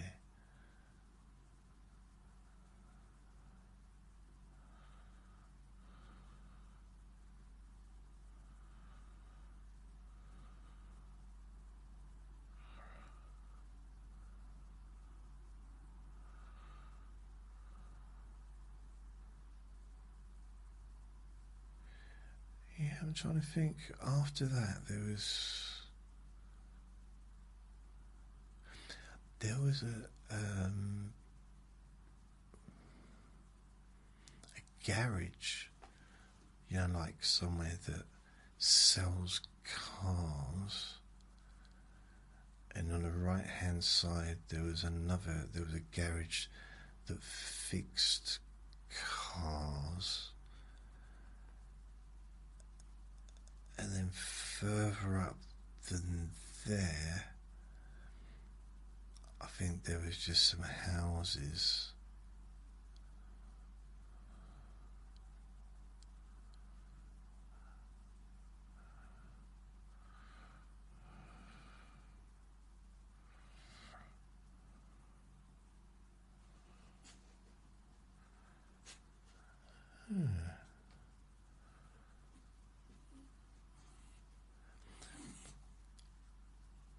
I mean, not far from where I lived,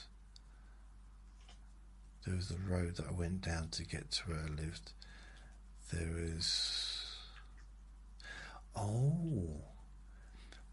was another place that sold cars as well there. On the left-hand side, walking up towards the Thatched House pub, but that whole area was classed as the Thatched House. You could literally just get into a taxi and just say, "Can I go to the Thatched House?" And they'd say, "Have you forgotten a special word?" And I'd say, "Please." And you'd hug each other and take me where I wanted to go. Thatched House.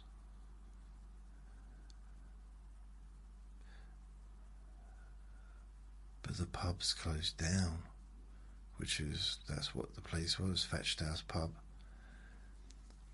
But on the way there, on the left hand side, there was a laundrette. I'm pretty sure there was a Chinese takeaway,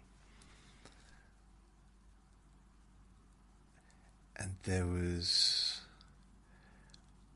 either a Pizza Hut or Domino's Pizza, one of them. And next to that, which is funny because I've never seen two pizza places next to each other before that point. I don't think they'd even be allowed to do that. Pizza A Go-Go,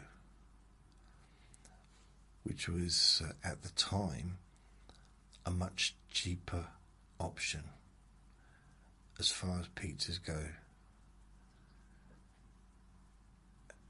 And I used to go and see, when I could, every week I'd get a pizza delivered. Every single week if possible. Not delivered, I'd pick it up.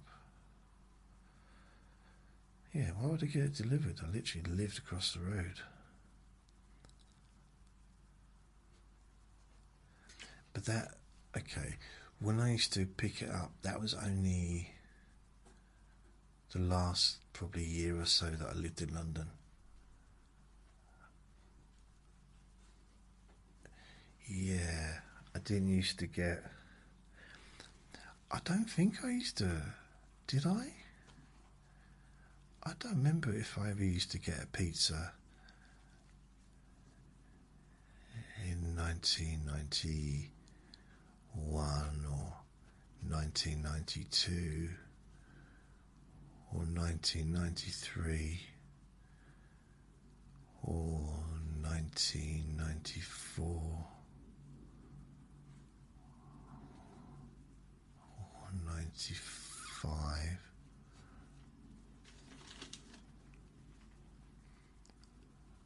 96, maybe from like 97, 98 onwards, I'd treat myself occasionally, but I would say possibly 2000, like a regular Sunday thing. I'd have a pizza on a Sunday afternoon, early evening. Yeah, it was nice. And sometimes I get a Pizza Go-Go, sometimes I get a Pizza Hut or Domino's, whichever one it was. I think it was, I preferred the Pizza Go-Go. No. Oh my goodness. I've forgotten the name. It wasn't Pizza Go-Go, it was Pizza Domino's, sorry. Domino's Pizza Go-Go. It didn't taste the same, I didn't think at the time. I remember I had a friend and he said, tastes exactly the same. And I said, no it doesn't. He said, yeah it does. Tastes exactly the same this time. He had no sense of, we didn't seem to notice changes in flavour of foods. I never understood that.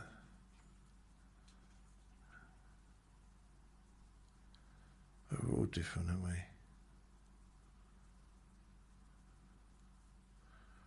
Not that I'm a connoisseur of pizzas, because I'm not. I'm not going to pretend I am, but because I'm not. I do like a pizza, and pizzas are nice.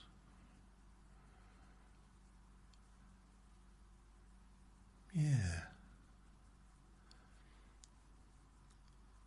But then going up a little bit further, past the pizza place, on the right hand side,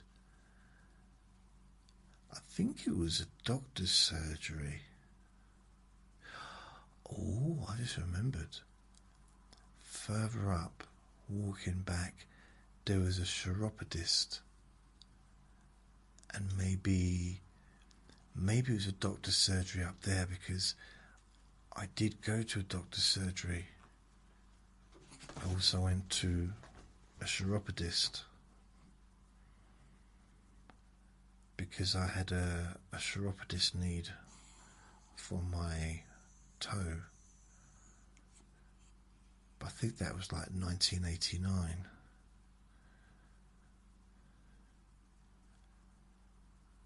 My main doctor was in Forest Gate for some reason, even though I was in Stratford.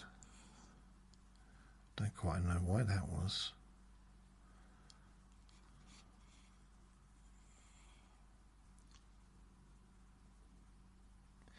Oh yeah, a little bit further up on the right hand side, there was the place I went into quite regularly.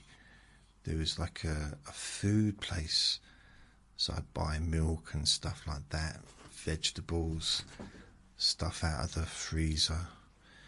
And next to that was a chemist. Yeah, chemist.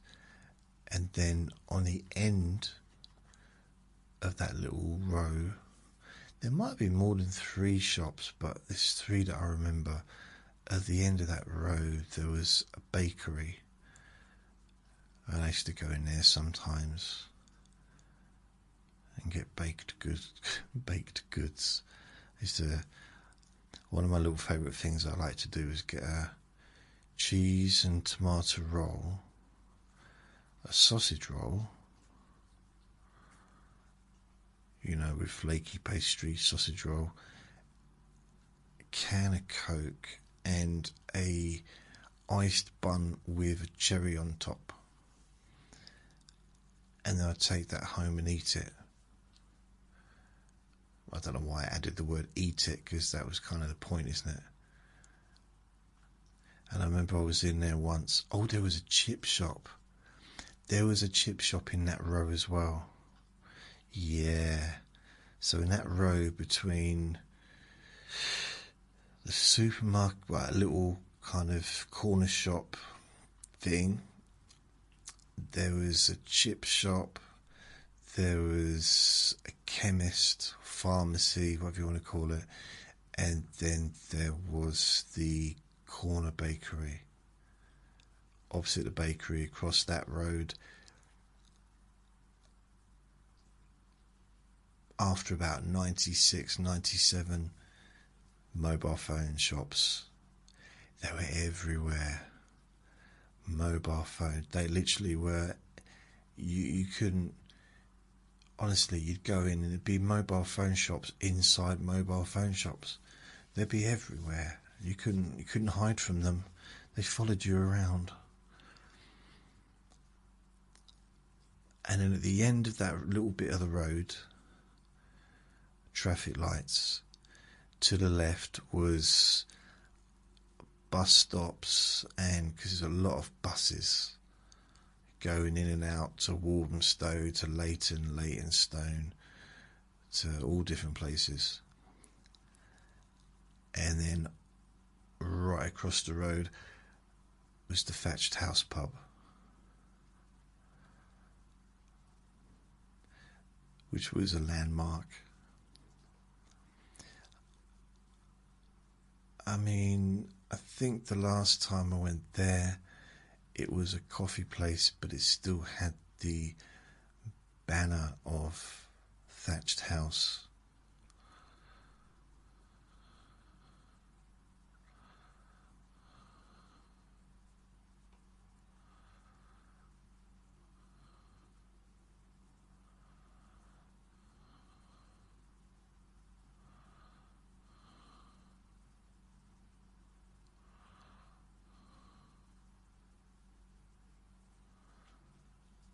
Just trying to think what other things were there.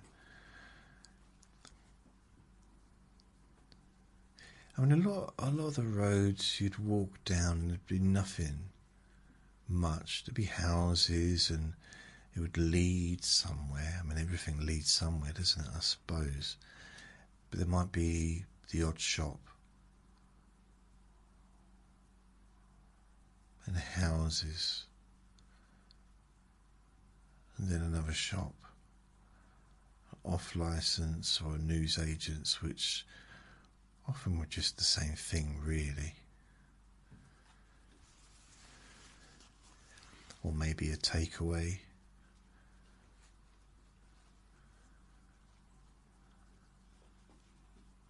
I'm just thinking about that road that led down there from the Thatched House. That led to, turning left. It led to, where did it lead to? Walthamstow, East 17, Walthamstow. Because I worked there I worked there in a, bakery. Big old massive bakery, Sunblessed Bakery, in 91 for a while.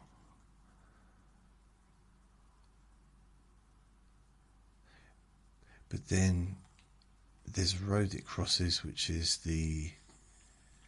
what's that road?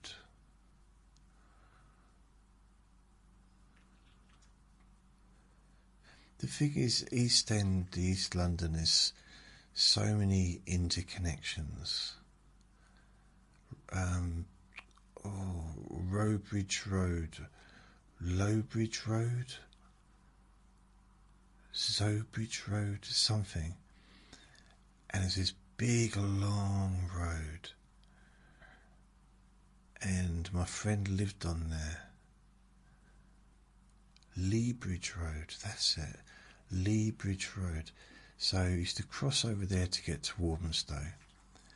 But Leabridge Road would also lead to Lea Bridge, wherever that is.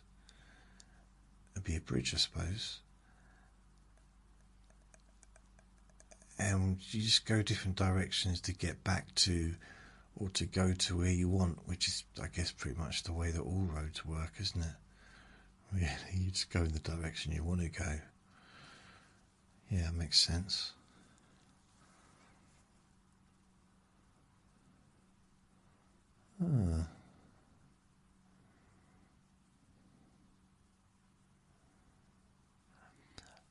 Once in the little bakery on the corner that I mentioned in Stratford, I met Bianca. I didn't meet her, but she came in. Bianca from EastEnders. She came in and bought a sandwich for Ricky. It was really weird because, like, okay, I've been watching you on TV for years. Didn't think I'd be too embarrassed to say hello. But then what would I say?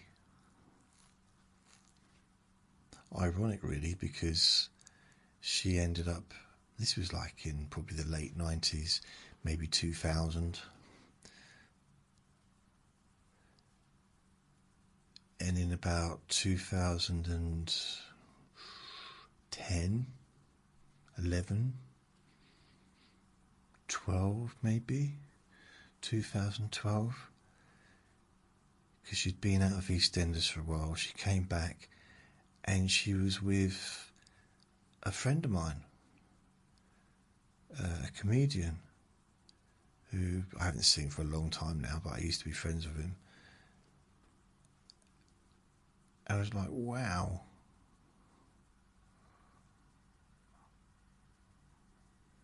So yeah, they were kind of doing their thing, and for some reason his name's gone out of my head, but it'll be there. Terry Alderton. Yeah, so me and him, he is a successful comedian, and I just knew him because we kind of started off around the same time. He went on to success, I went on to, I don't know what I went on to. I went on to this. I was trying to think of something that rhymed with success, and I thought excess, waistline, but I don't know. It's after the event, really, isn't it? I don't know if it's... I'm sure there used to be this nice shop in Stratford that had like nice clothes, that I would go in there sometimes and buy things if I was like in a decent paying job at the time, which occasionally I was, occasionally I wasn't. Most of the time I wasn't. I mean, when I did security, it still wasn't well paid, but it was okay because I was doing loads of hours. So a minimum of 60 hours a week. Just doing 12-hour days, 5 days a week is 60. So quite often I'd end up doing sort of 6 days, which is over 60 hours.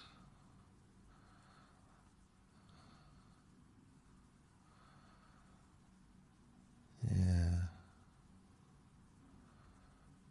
I don't know what got me thinking about Stratford and all the things there, all the things that used to be there. It's been such a long time that I've even visited.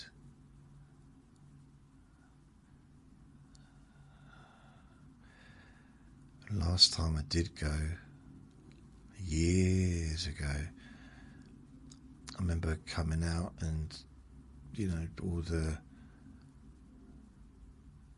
stadiums were built and it was all different, all built up and lovely. And I just walked up the end of the road, walked around towards where I used to live, a few changes, a few coffee shops. But when I turned right and walked down towards where I used to live, like in the back roads, everything was the same. Once I got off the main road, everything was the same. All the same roads. Nothing's been... I mean, they'd have to rebuild the houses.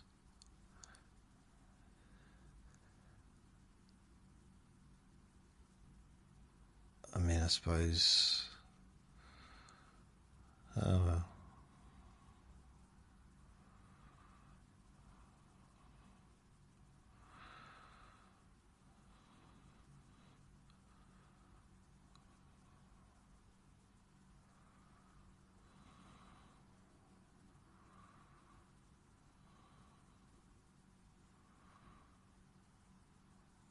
It's not a bad little area, living there at the time.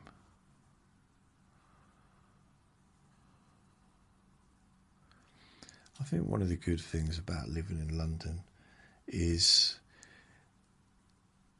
I mean, not always, but generally it was busy. Even at night, there's always someone around.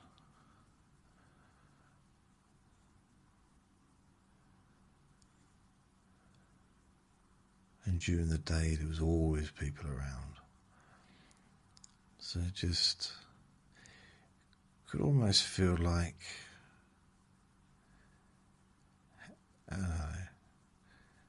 having company without the company.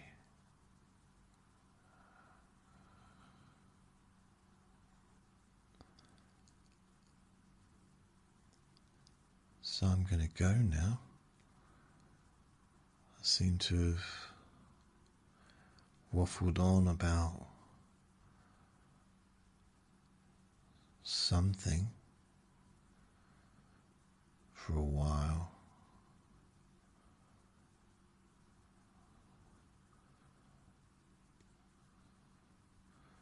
So I'm going to say thank you for listening.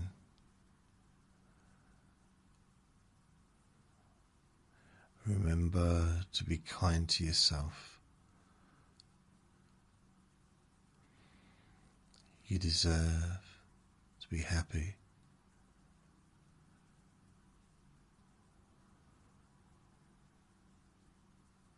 And also remember to be gentle to yourself, because you do deserve to feel safe.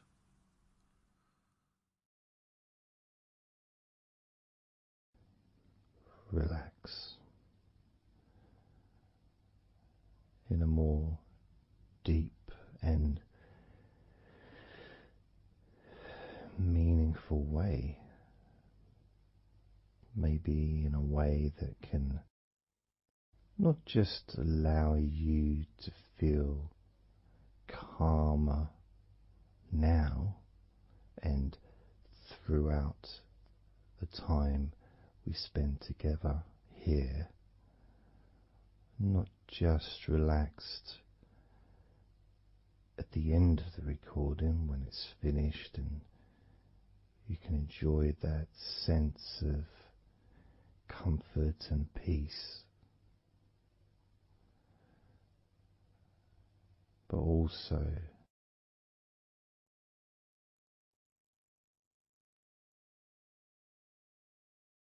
I think it would be nice to have those feelings of relaxation continue for longer after the recording is ended, so that you can still benefit from listening to my voice,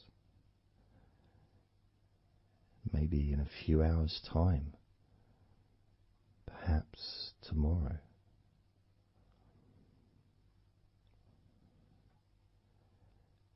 And then by listening regularly, especially if you find, like some people do, and myself as well, sometimes I find one particular recording that really resonates with me, and I just listen to it over and over again, like every morning, every evening.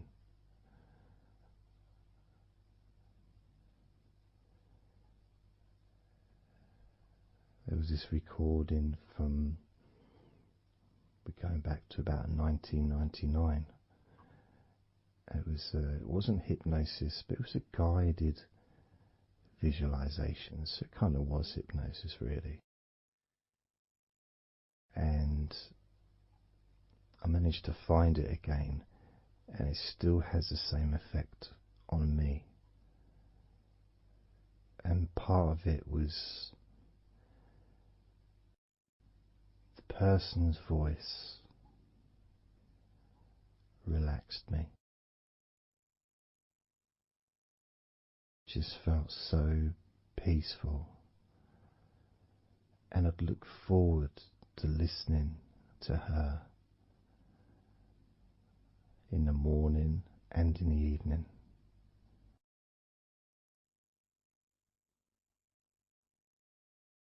And I knew before even pressing the play button that as soon as I'd done that, pressed the play button, this was in the days of CD players, pressed the play button. In fact, it might have even been a tape recorder.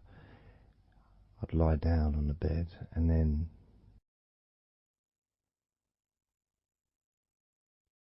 even without necessarily listening to her words, because I had them memorized really, it was as if my body knew exactly what to do.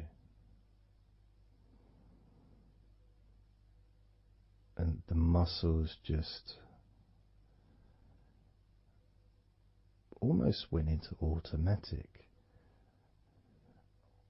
relaxation.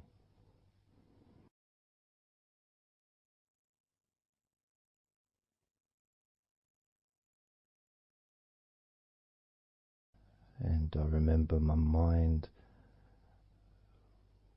would slow down.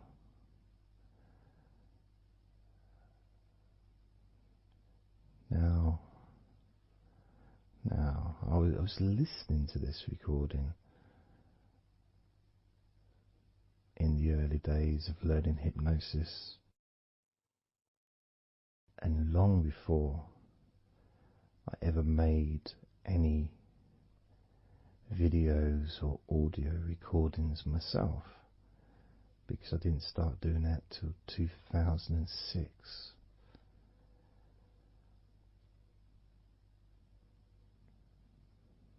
But I knew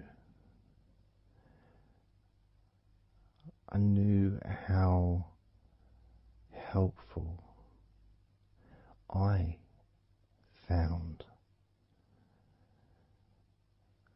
being able to just let go, to have that trust in the person that I'm listening to,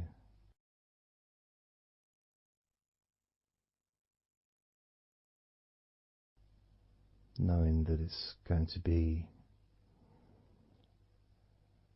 just as relaxing, if not more so, each time you hear my voice. You may feel the same.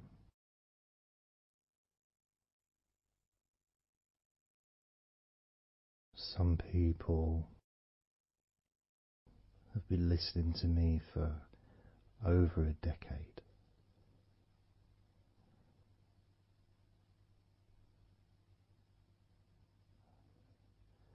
maybe not solidly, obviously not 24 hours a day, but maybe people come back. Some people maybe listen every day.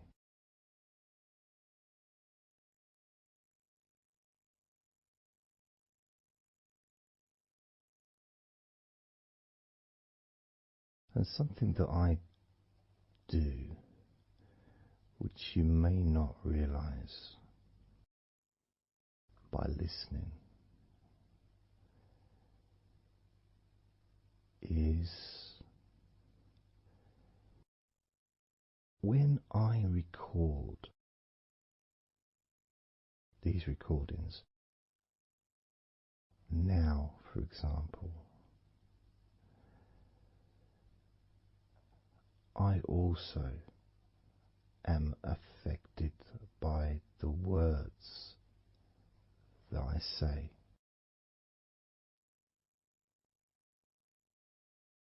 So if I said to you, focus on your feet, notice your feet relaxing, I will be focusing on my feet. I will be noticing my feet relaxing.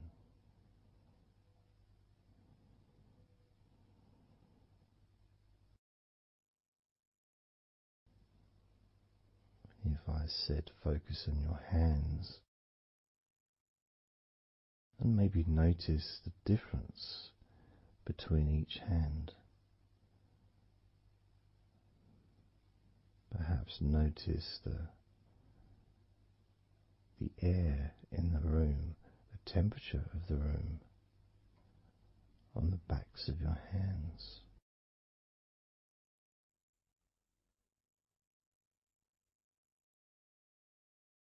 You may start to notice what almost feels like a very light breeze, even though there may not be any type of breeze at all where you are right now.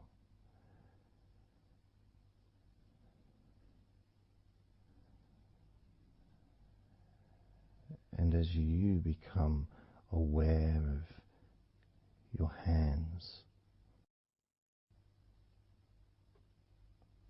I'm also aware of how relaxed my hands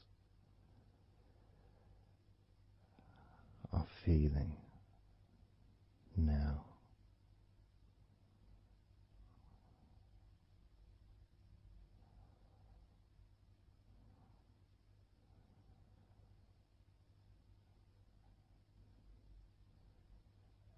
And when it comes to potentially drifting off to sleep, which may be the reason you're listening,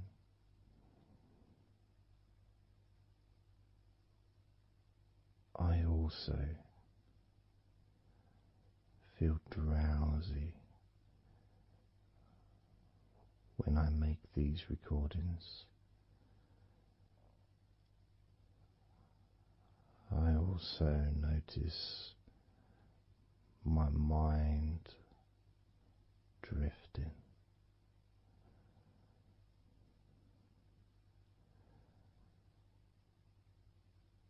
In fact, at times I've actually fallen asleep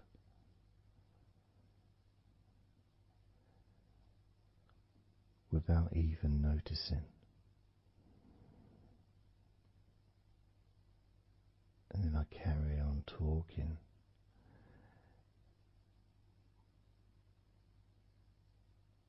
And it's only when I listen back to do the editing, I hear snoring. And I think, I don't remember snoring. I remember talking. Is it snoring or is a pig turned up That's what I sound like when I snore.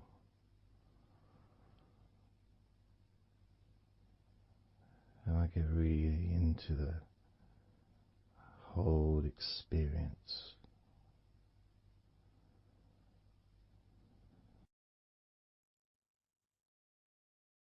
I don't know how you feel.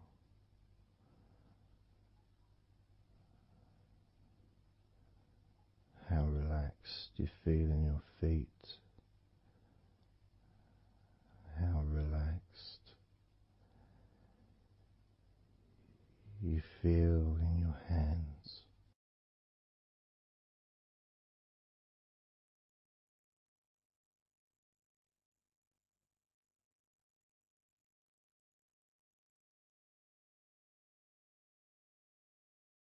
I have noticed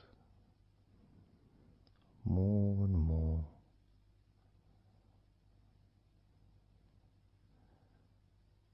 that the more relaxed, deeper level of comfort you feel, the easier your breathing becomes.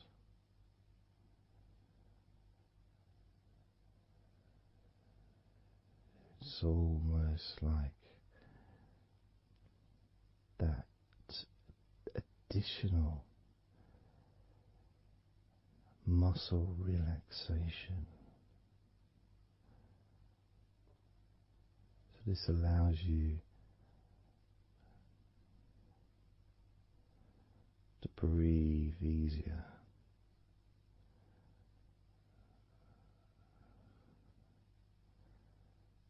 Without necessarily focusing on your breath.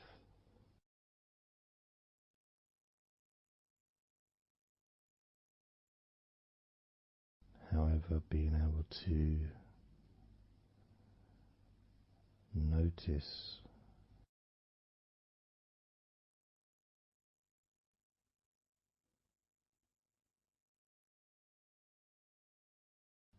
the ease in which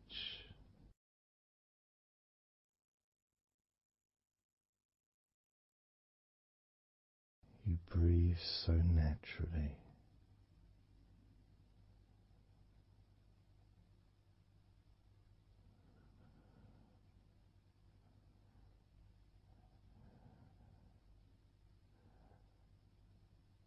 You breathe so very easily and smoothly.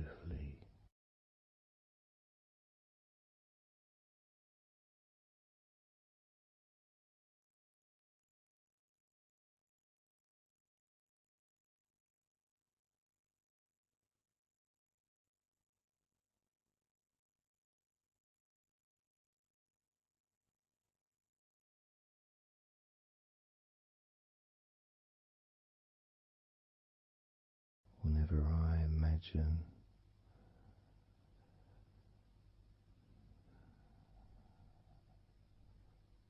my breathing improving,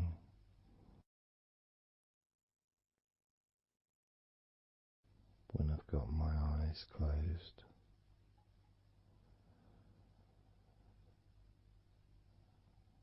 I tend to visualize a beautiful field with trees and flowers,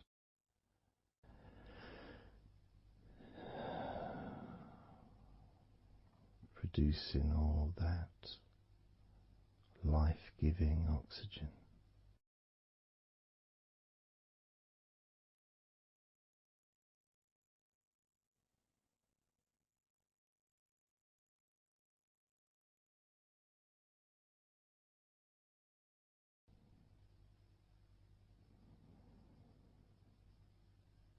It feels nice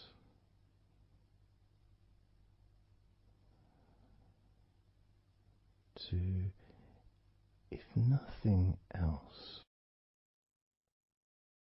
just taking some time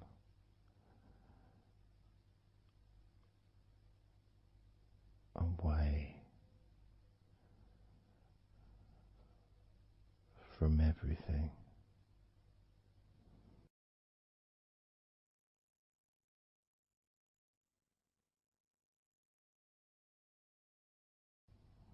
Enjoying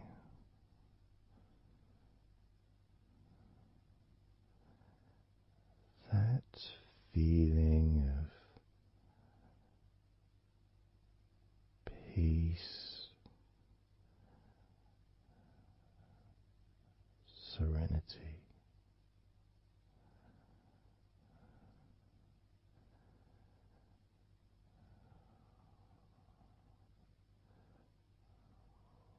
with a joyful heart.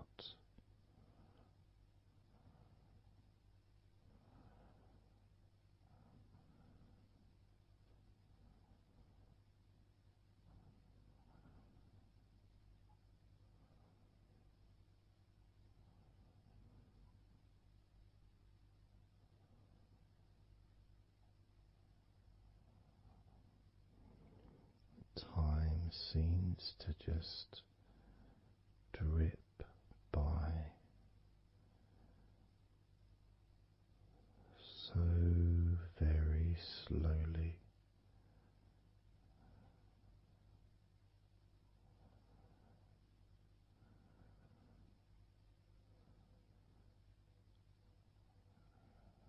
Relaxed,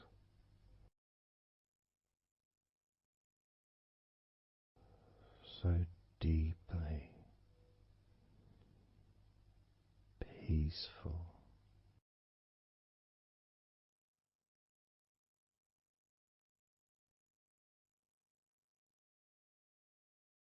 completely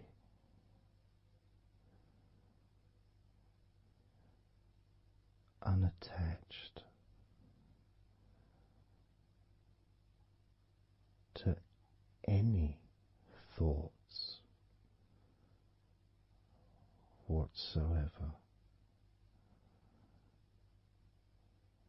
in this moment.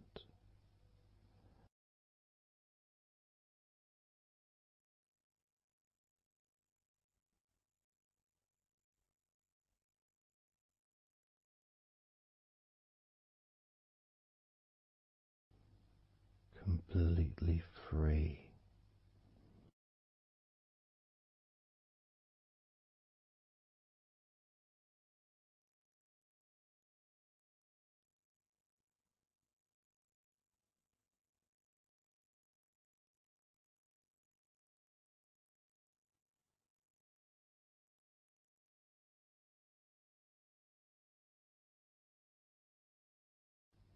Noticing that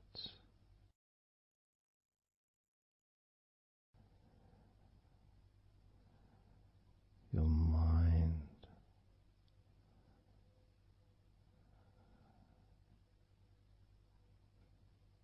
has slowed down,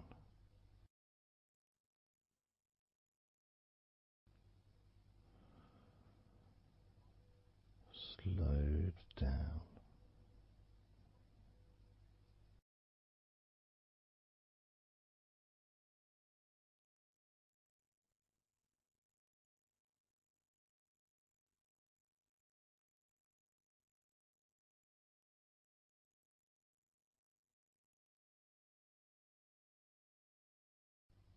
because nothing really requires your attention.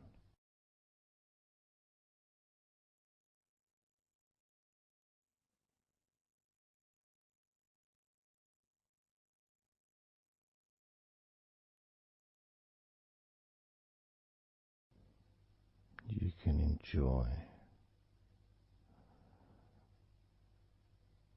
the physical sensations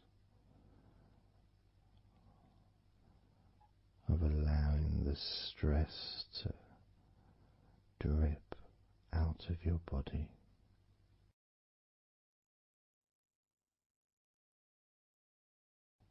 drip in out of every part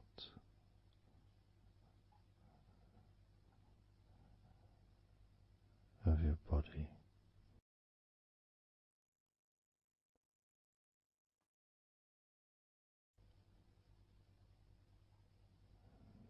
And being released from your brain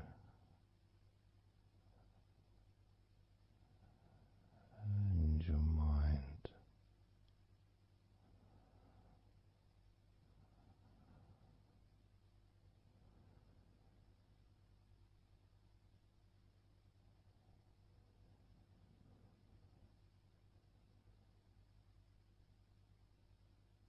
Slowly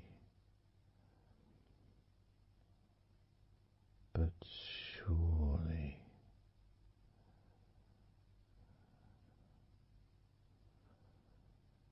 the muscles in your legs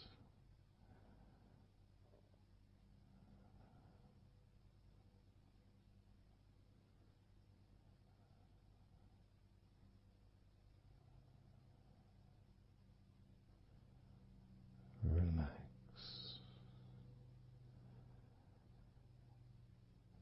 relax,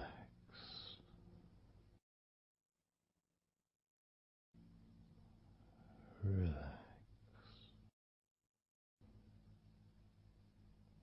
so very deeply.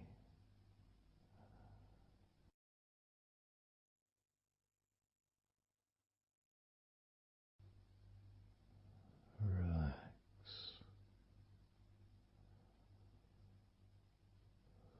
so deeply.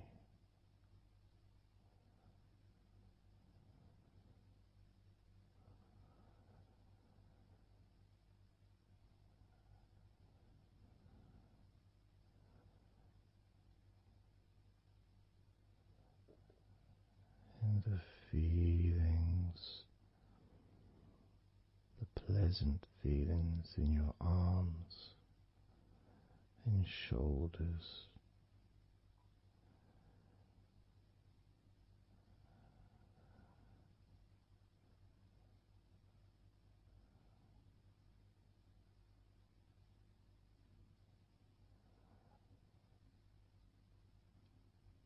deepening each part of your body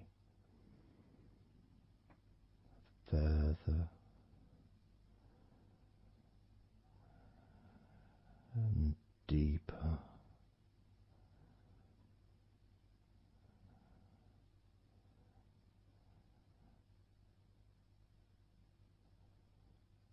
and deeper.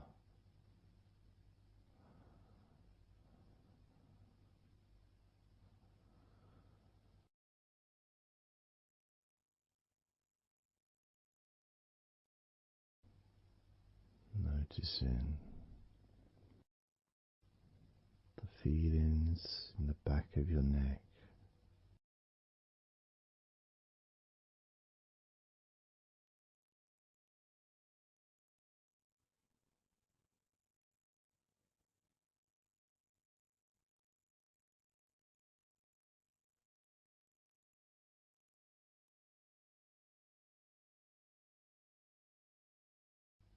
the feelings in your wrists,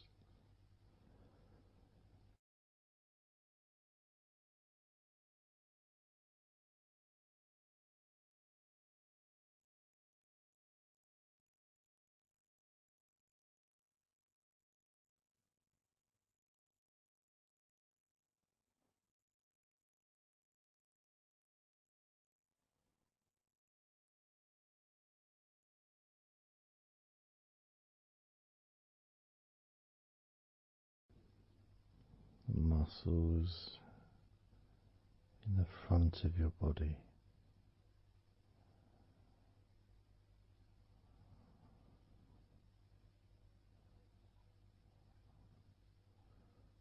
are also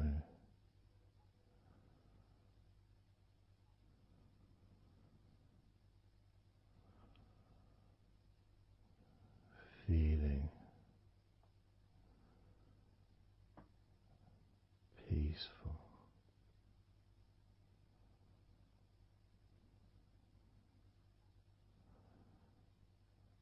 Deeply.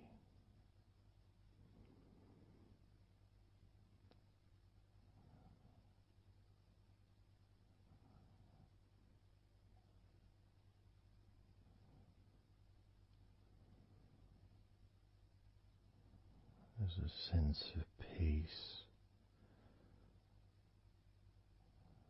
spreads through your very core.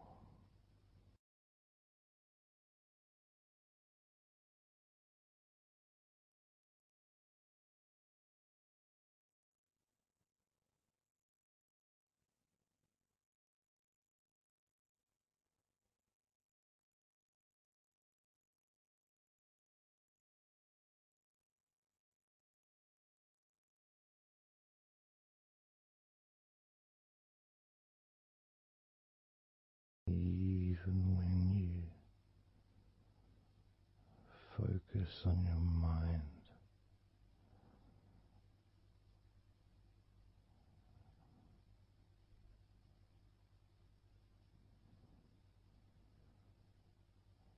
your mind becomes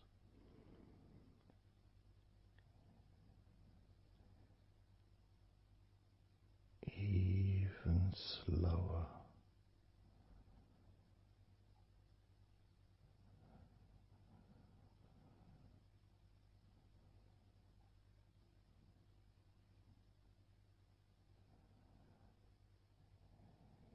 Even deeper.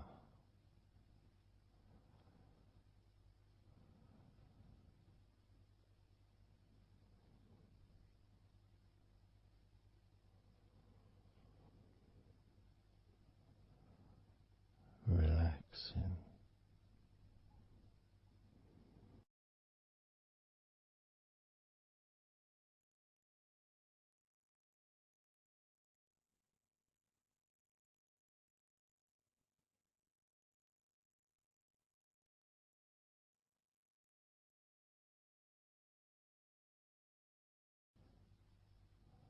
So very slow.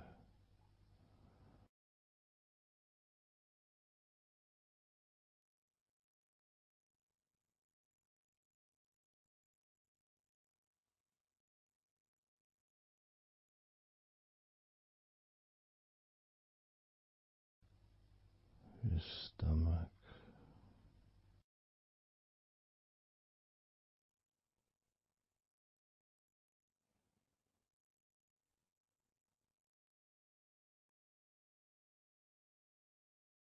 Peaceful in your stomach.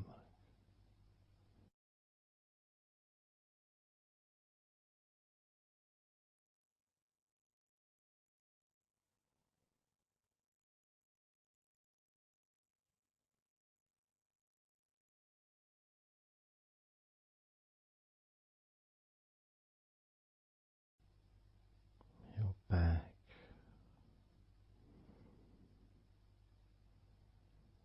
Notice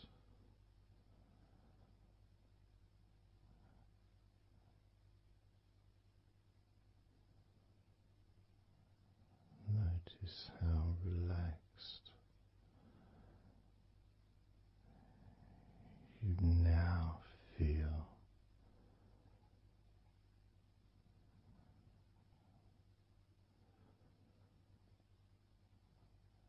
in the whole of your back.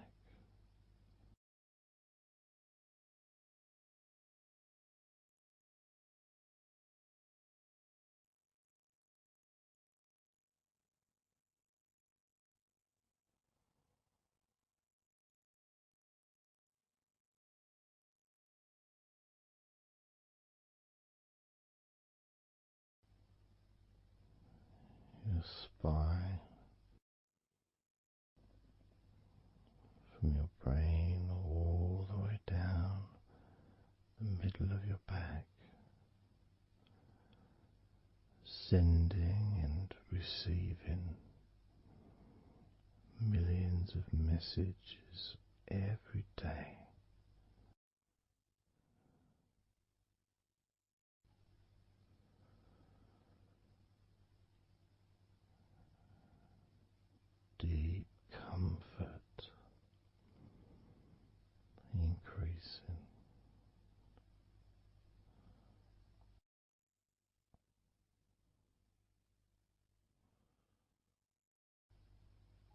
deeply relaxed.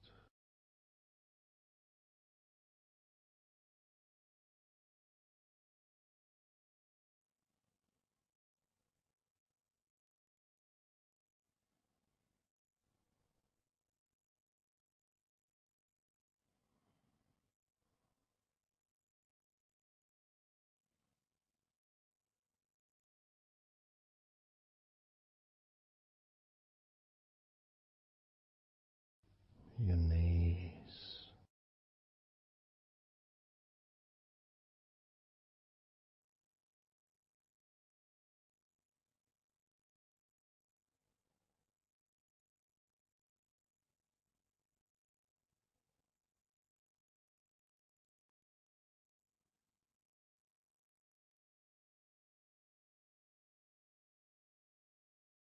relax, spreading those signals down your spinal cord into every part of your body.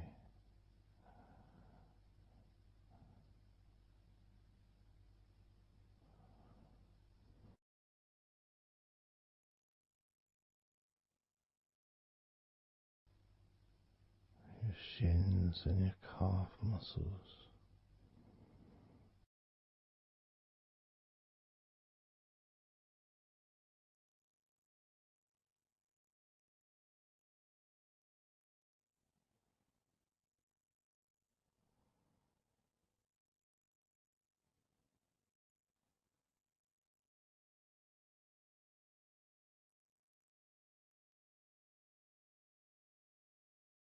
your elbows,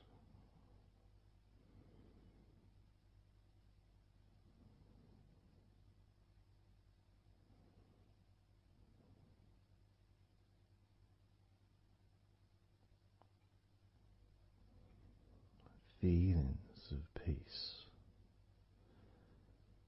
and tranquility spreading through your body, tips of your toes to your eyes, your fingers all the way to your lower back.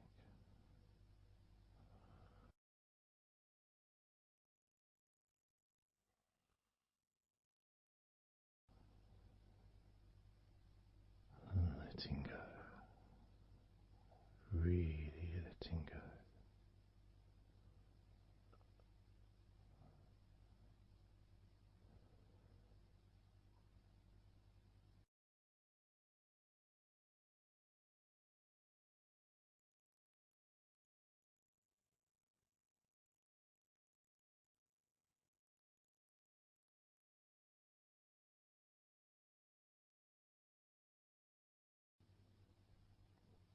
Peace,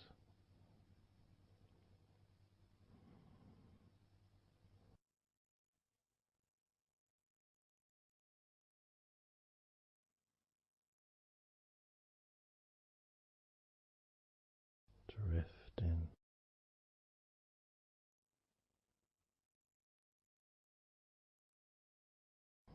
mind just wandering away,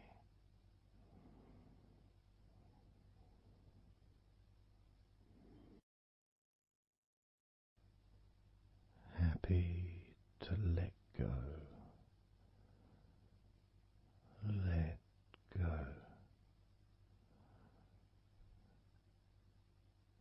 completely let go.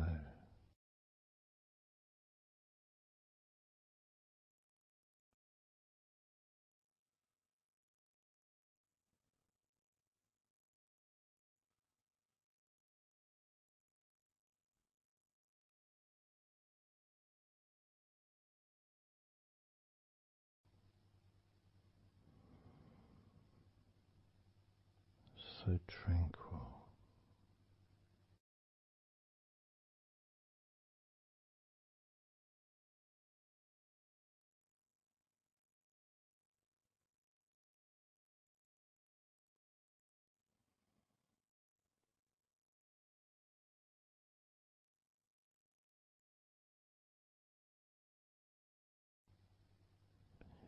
whole body,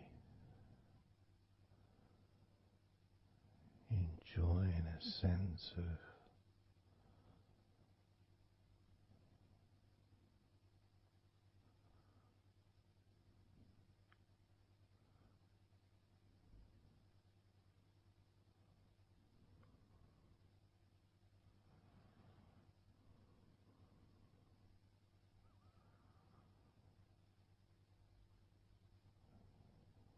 letting go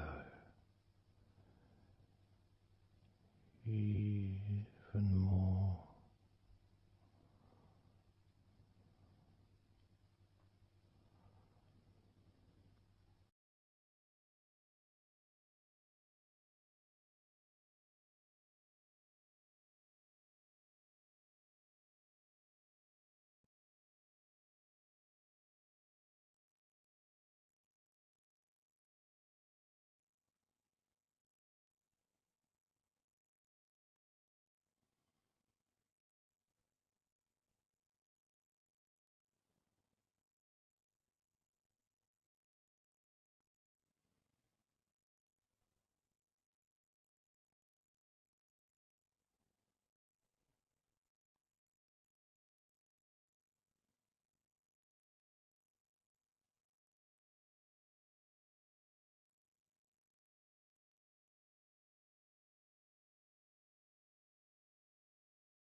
Peaceful.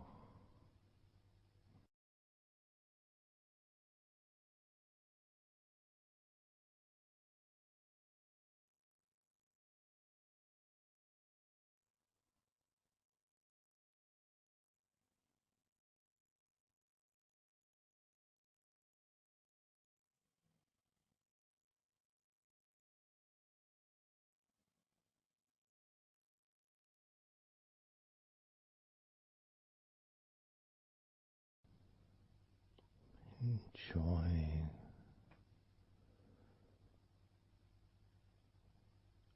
the space, this space of peace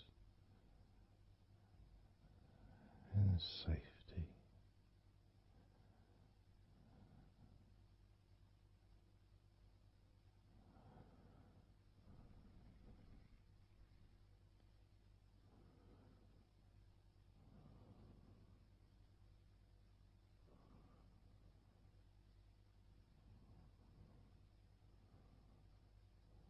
So very,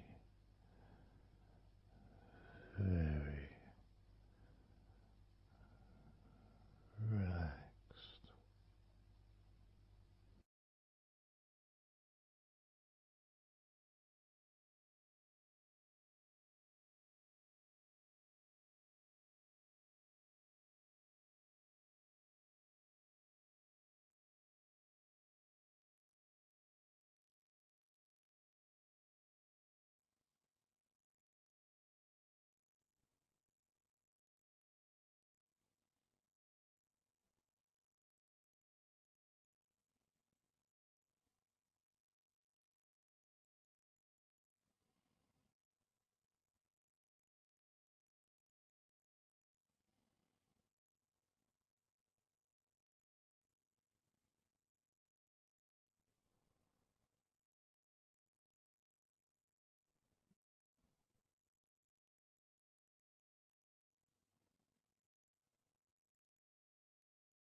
Letting go.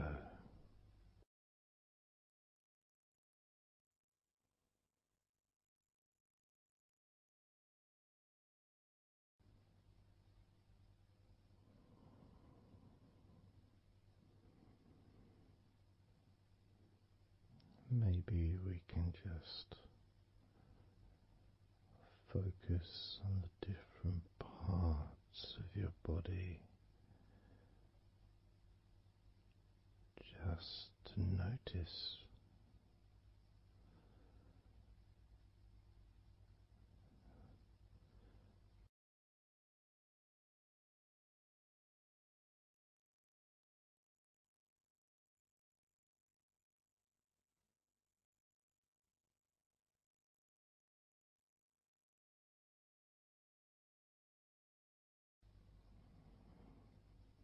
your forehead and your eyes.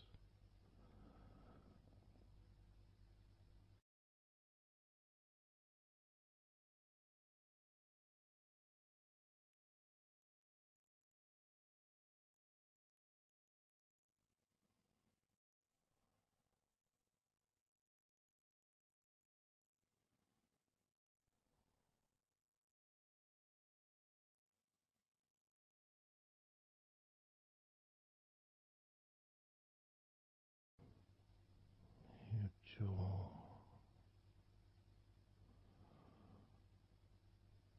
so loose,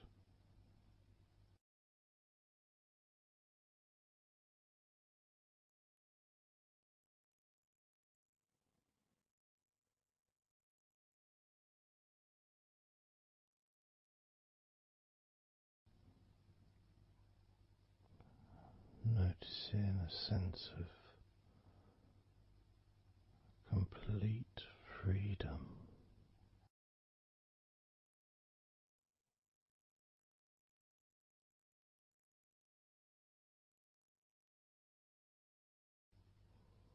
Absolute freedom.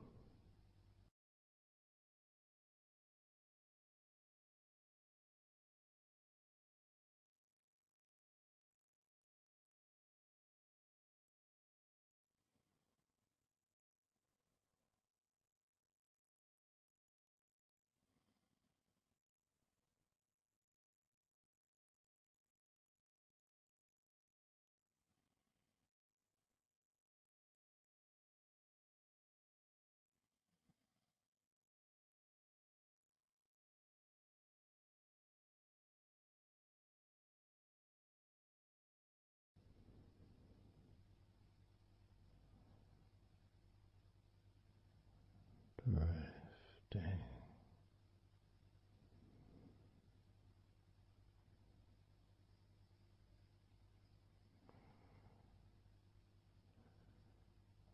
drifting,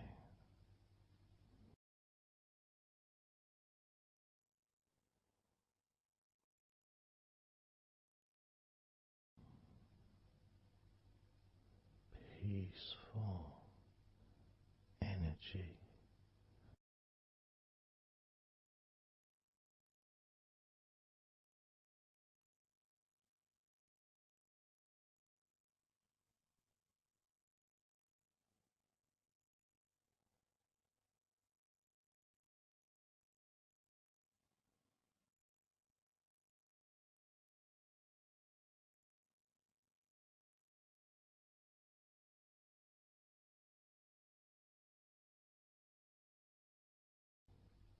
Peace to breathe, so much easier.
have noticed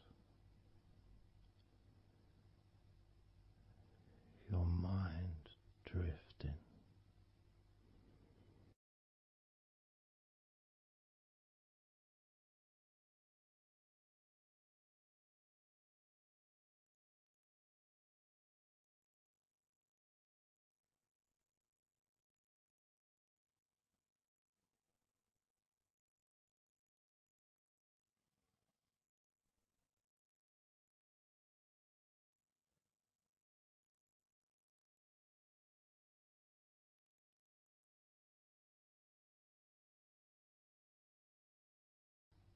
Peaceful.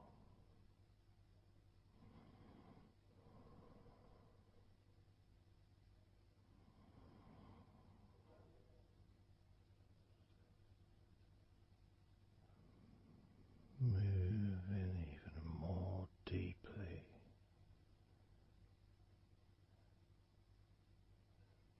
in the direction of total blissful peace. Blissful peace.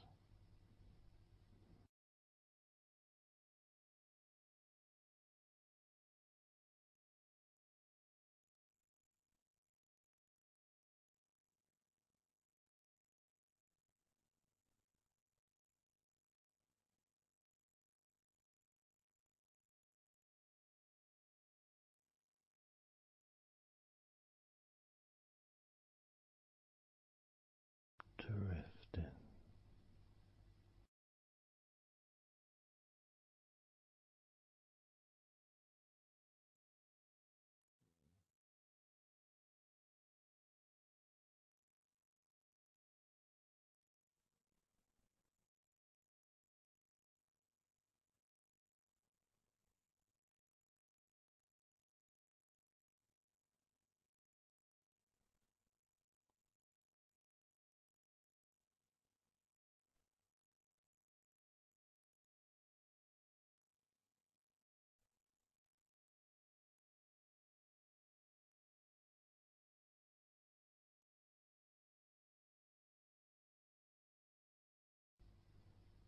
Total peace.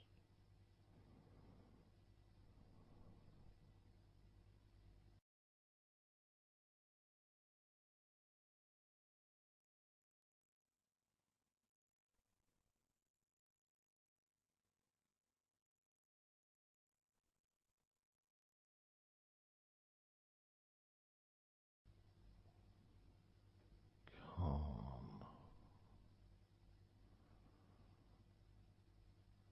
So calm.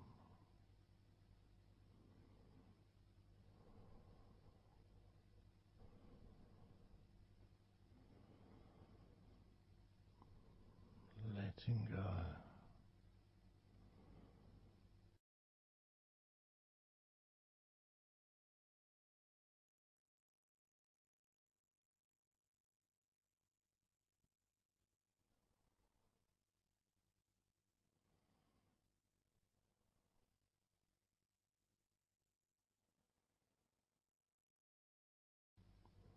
Peace of mind.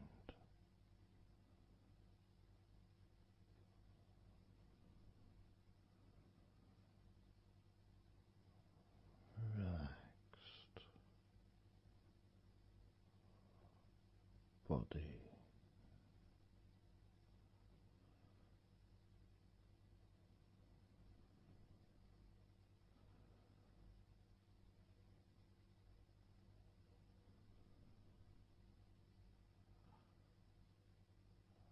So relaxed.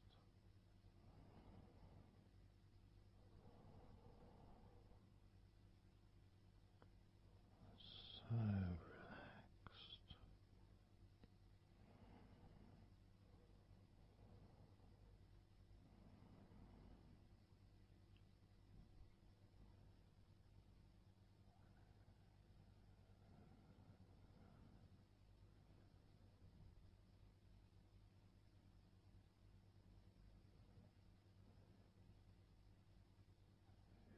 body feels almost invisible.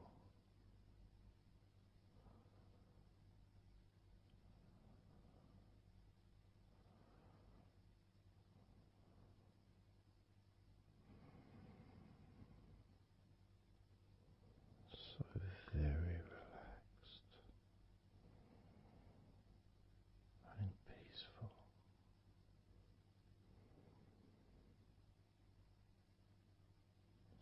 So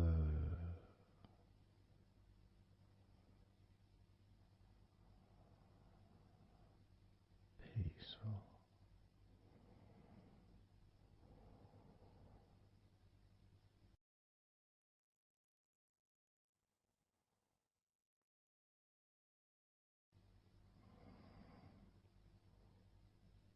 Relax.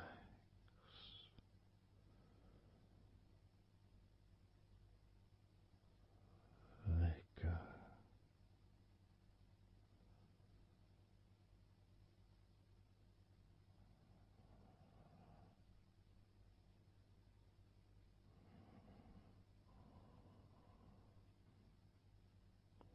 So peaceful.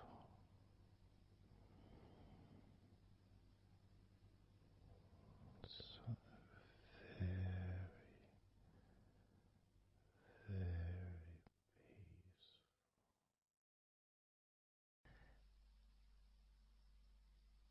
And you could start to notice that you are feeling more relaxed.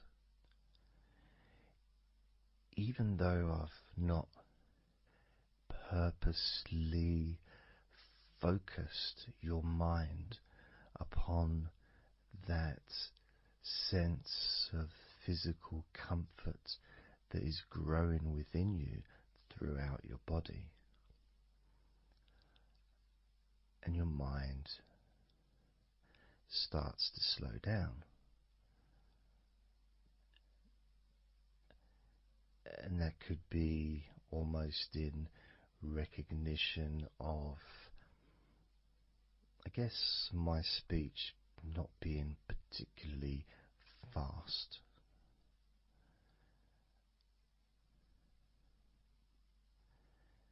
And things just generally feel calmer just by listening to my voice. You give yourself an opportunity to take a break from the day, take a break from your life as it is, and to give yourself a rest,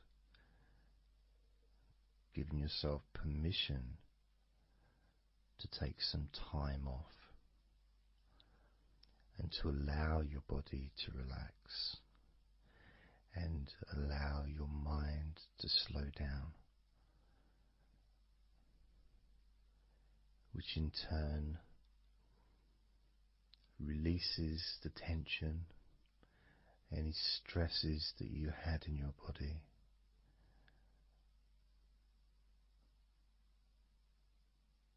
It's almost as if the parts of your body just open up, allowing the negativity out.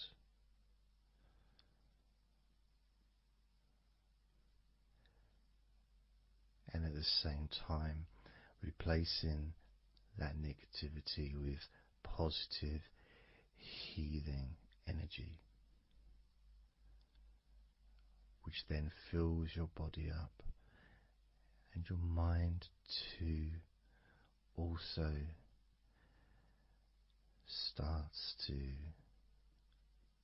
appreciate those feelings of increasing confidence and an almost uplifting feeling, positive healing, an energy that spreads through your body like a wave comfort. And all this comes from just allowing yourself a few minutes, maybe half an hour, however long you want it to be, to just rest.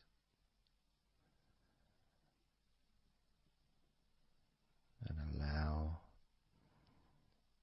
your mind and your body to almost reset itself to the settings of comfort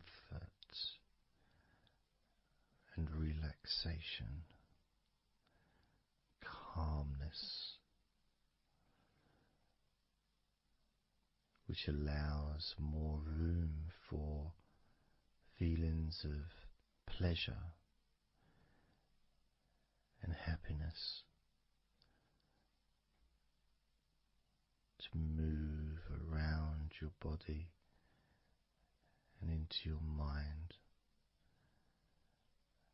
almost as if your mind and your body are sinking together, almost mirroring each other with that growing positivity and calmness. And it feels nice. It really does feel nice to know that you are the one that has allowed yourself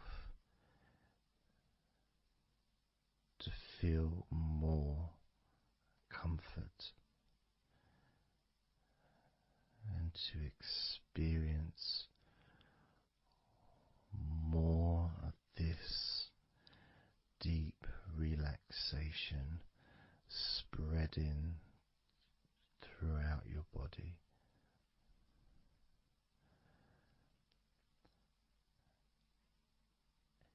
And as I focus on each part of your body, you can notice that that part becomes even more relaxed just by focusing on it. It becomes even more calm and comfortable just by focusing.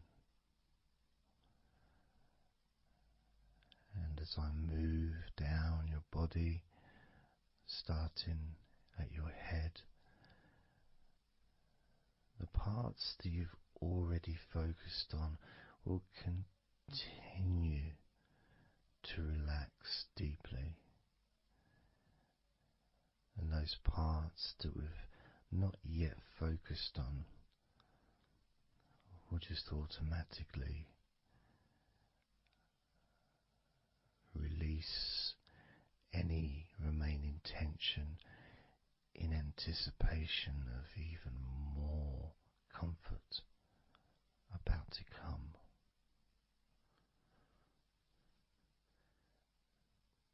Now, I'm going to start by focusing on your forehead. Just being aware of the feelings of your forehead.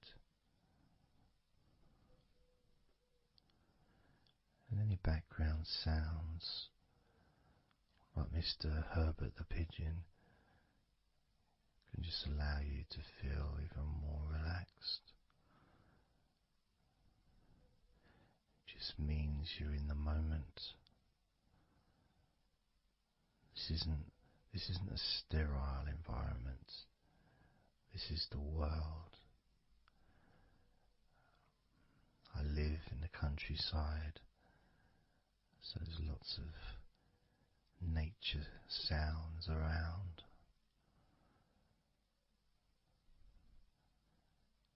So as you focus on your forehead, just notice how it becomes even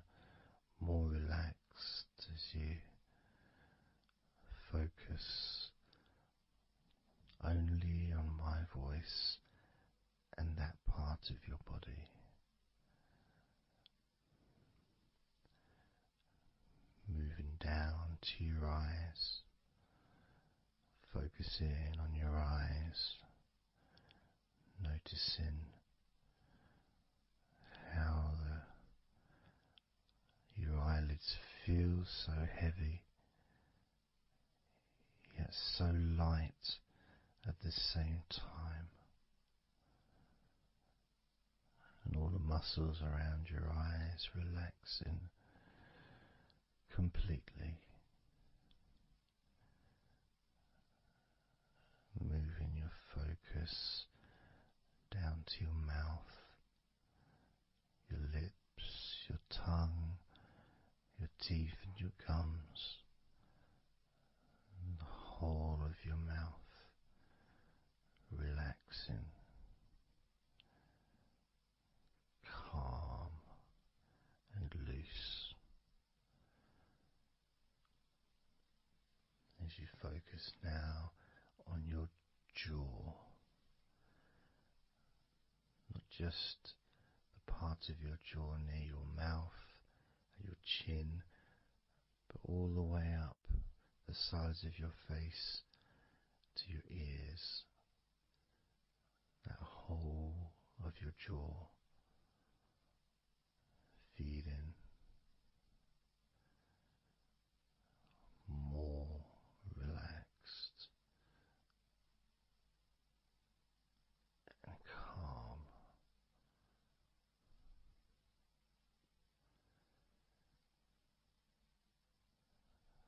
Focusing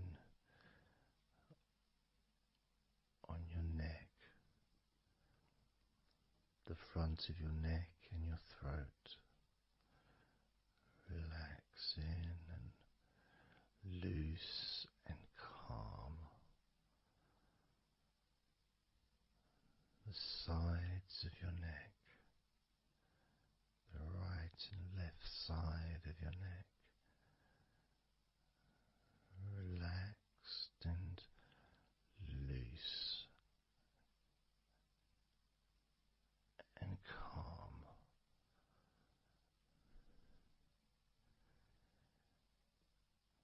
And now the back of your neck, focusing on the back of your neck,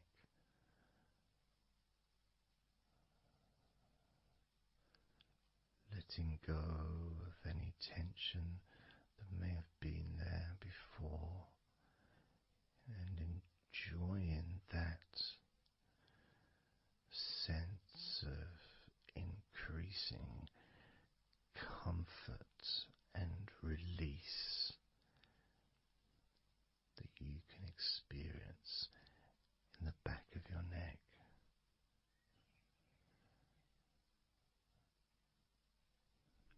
Moving down your back and moving either side of your spine, right from the top of your back all the way down to the bottom of your back.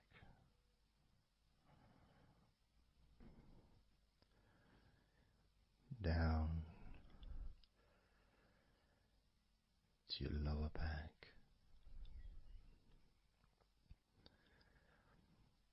and as you move up and down your spine, you can feel the muscles either side of your spine relaxing even more.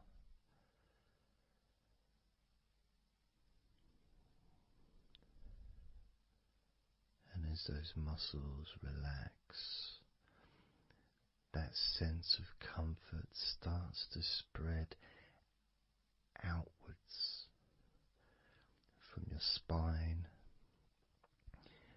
into both sides of your back, the top of your back, the middle and your lower back. And as you scan gently and slowly up and down your back, the as the muscles in the top of your back relax and become looser. The muscles in the middle of your back also seem to just almost divide from each other, separating and almost melting.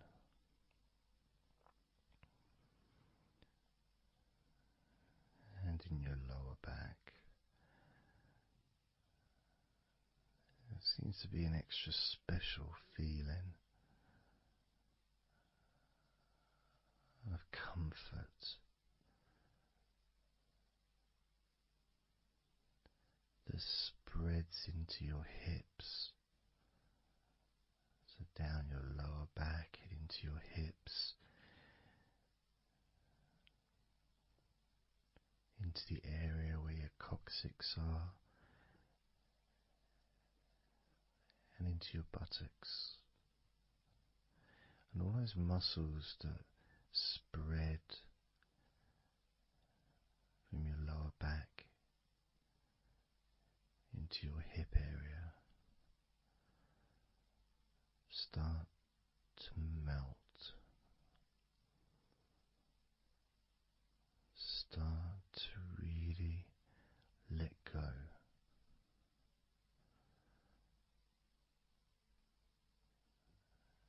And even though we're about to focus on your shoulders, your back and your spine will continue to let go. Continue to relax so calmly. As you focus on your shoulders, you may notice that they're already feeling really loose. They're already feeling calm.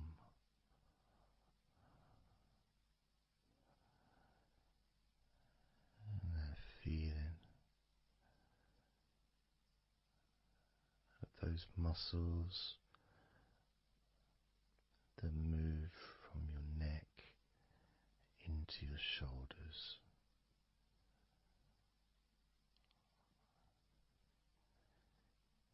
Feel so soft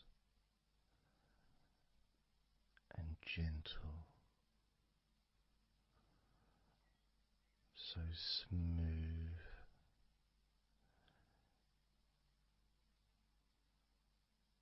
and calm.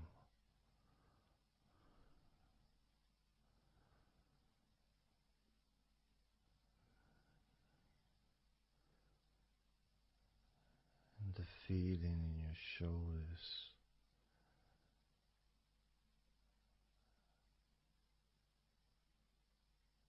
seems to spread deep into your shoulders. That sense of relaxation, not just traveling deeply into your muscles, but also relaxing the bones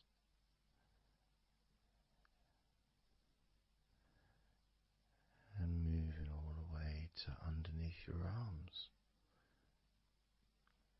relaxing that whole area between the tops of your shoulders and underneath your arms, healing.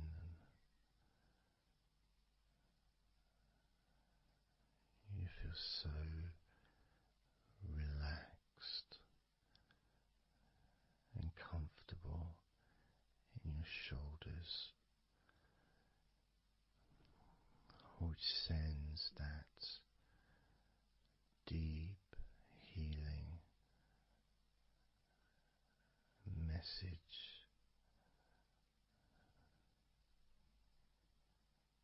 into your arms,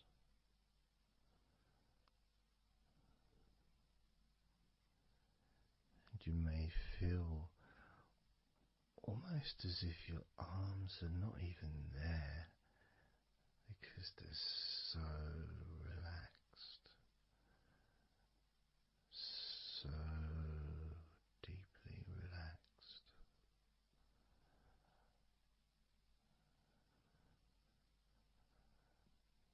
So,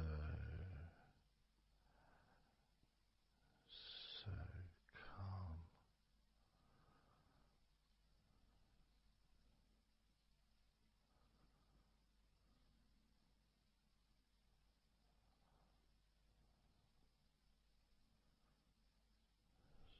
So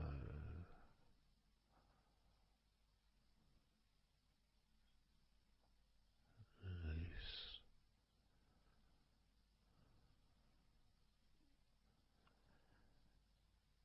that feeling spreading all the way down your arms to your elbows, including your elbows.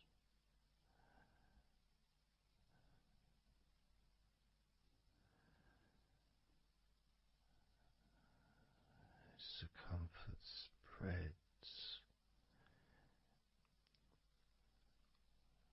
all the way into your wrists, your forearms and your wrists,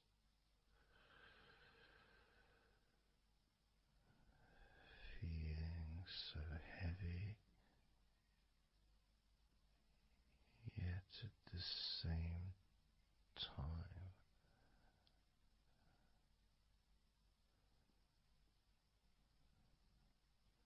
so light and gentle.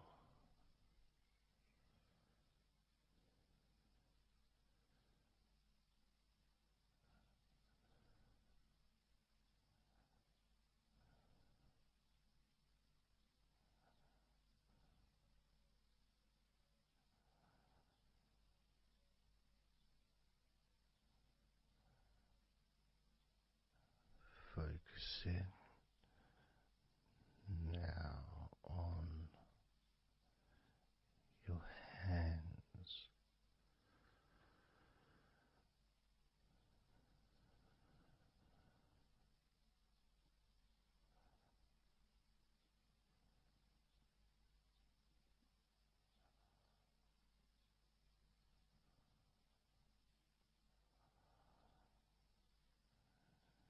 your hands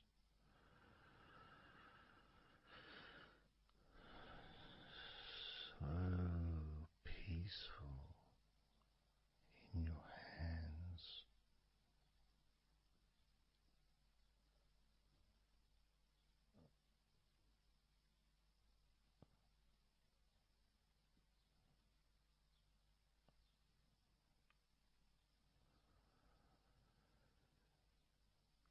There's a sense of real peace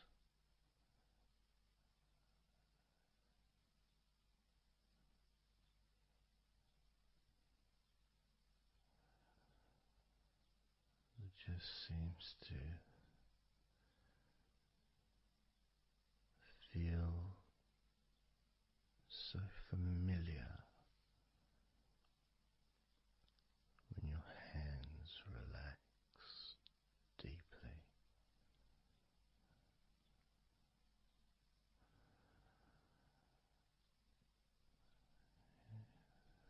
Feels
fingertips.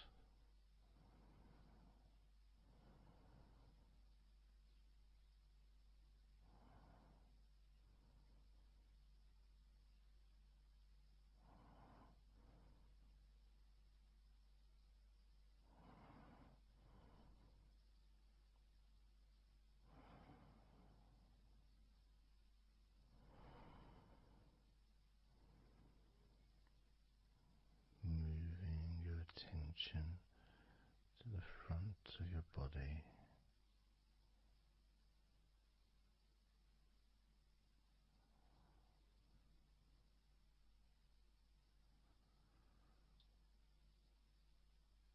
so comfortable.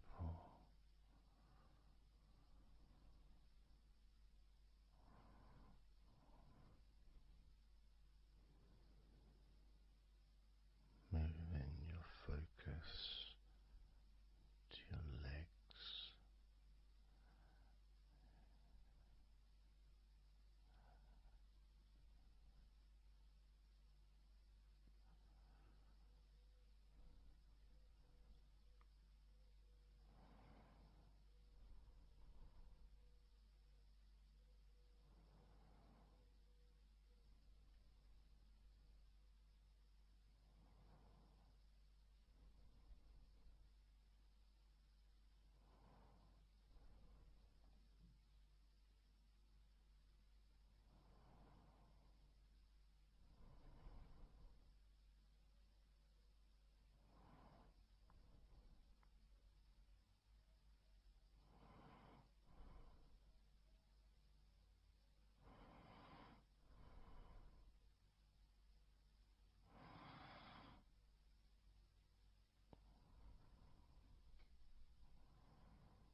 all those muscles in your thighs,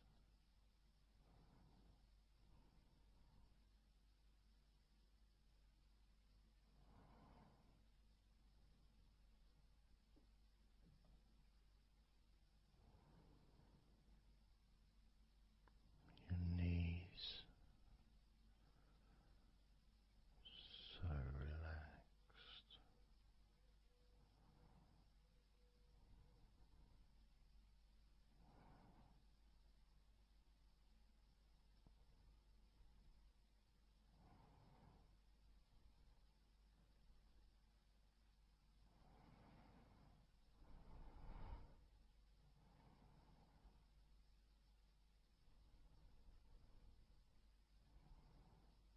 Your calf muscles and your shins completely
letting go of everything.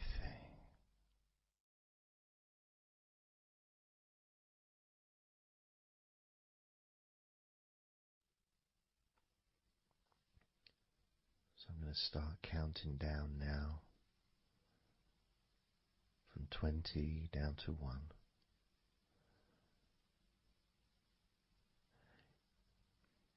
You can imagine, in a way, it's like just walking down some steps. And each step, all 20 steps, and each step represents a level of comfort. Each step represents a deepening of that comfort.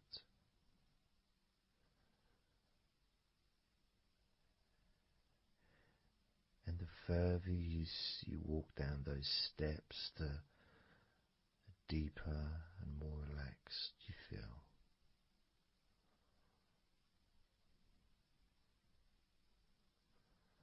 So, starting with number 20.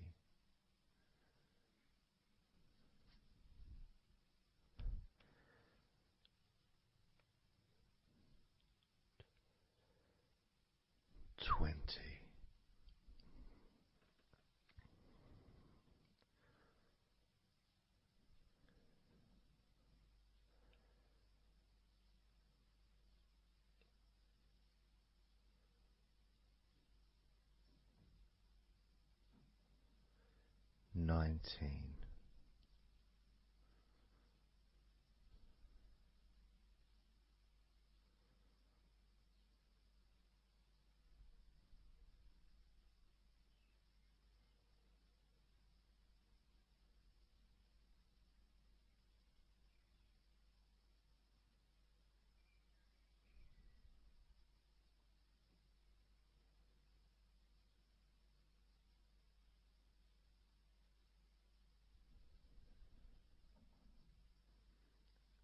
18.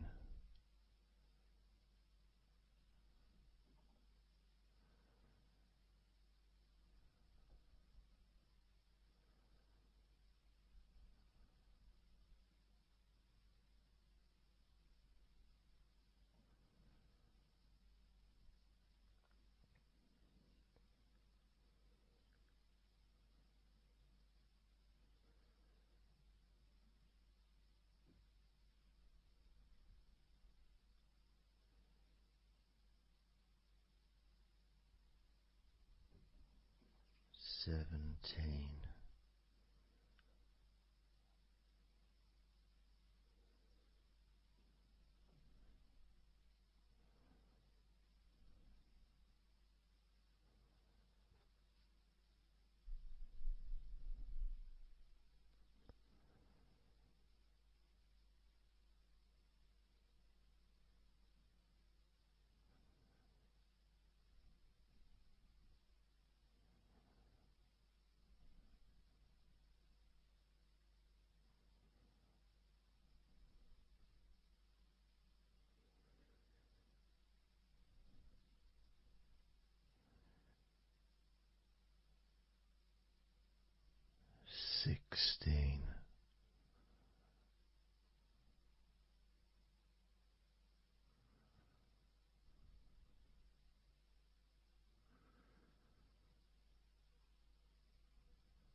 13.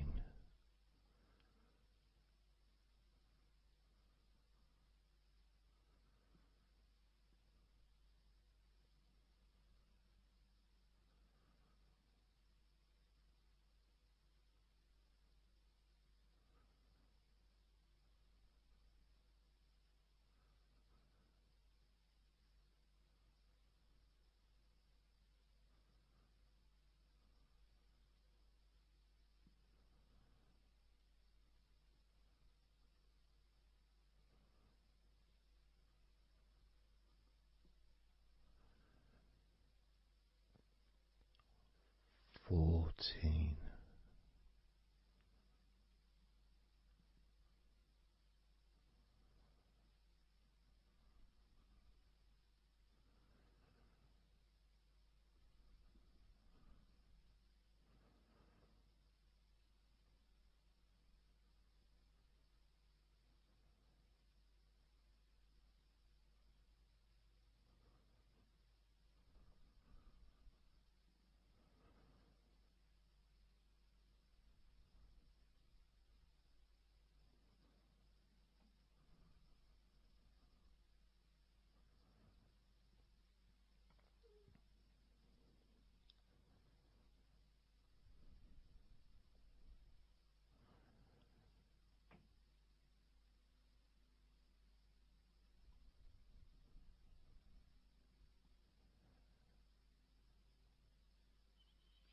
13.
12. 11.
7.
6.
5.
as you focus on your eyes,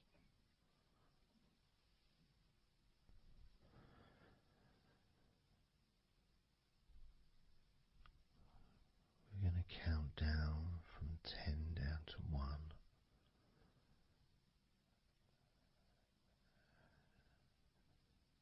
Focus in just on your eyes,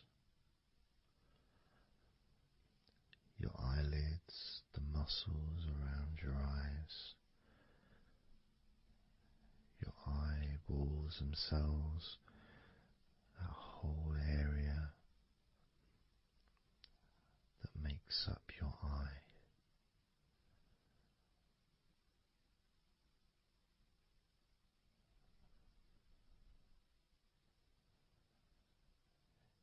And as we count down from 10 down to 1,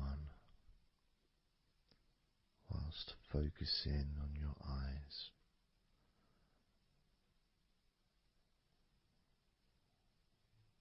you'll become twice as relaxed with each number counting down. And you may find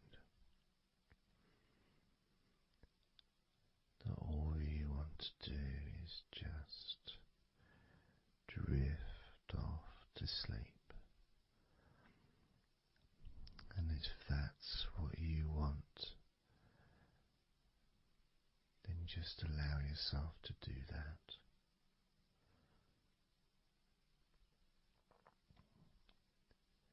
Now, focusing on your eyes, I'm going to begin counting down from 10 down to 1 right now.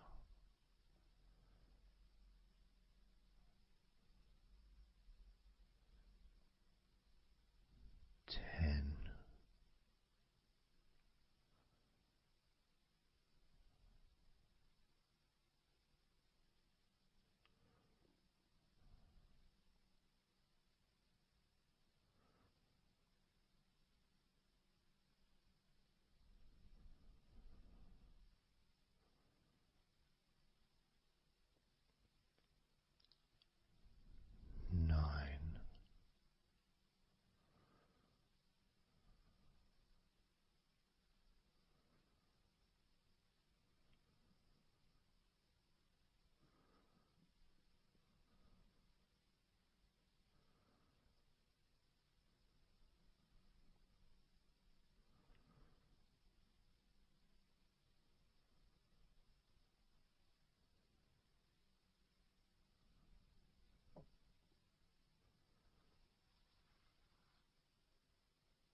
One.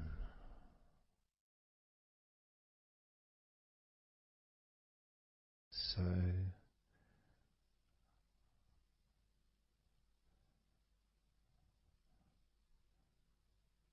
counting down from 10 to 1. 10, 9, 8, 7, 6, 5, 4, 3, 2, 1.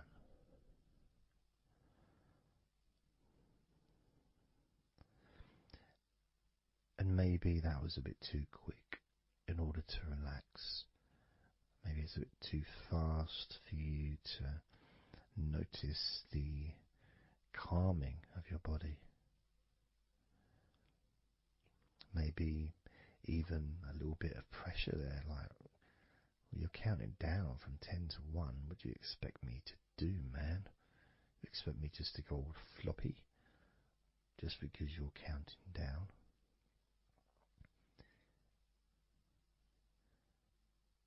We could try again, but this time I'll go a bit slower. This time, as you focus on the whole of your body before we focus on your legs, just notice how your body does start to feel more relaxed with every number that I count down. 10,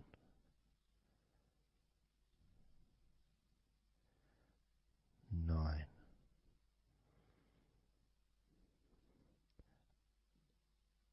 8,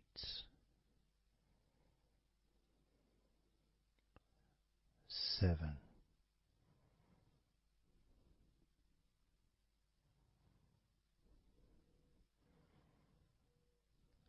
6,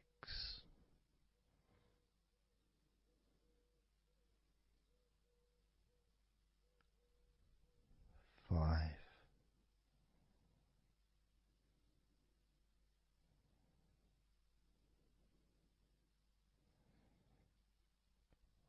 4,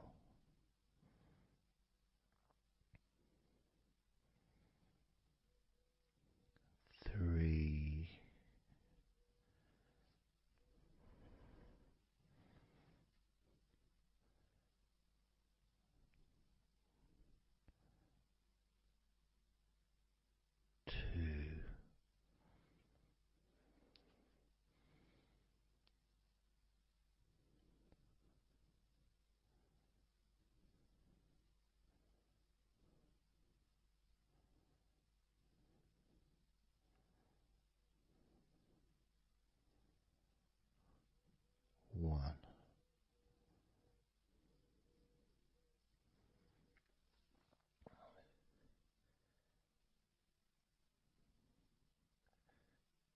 And just notice how you feel generally, how your body feels.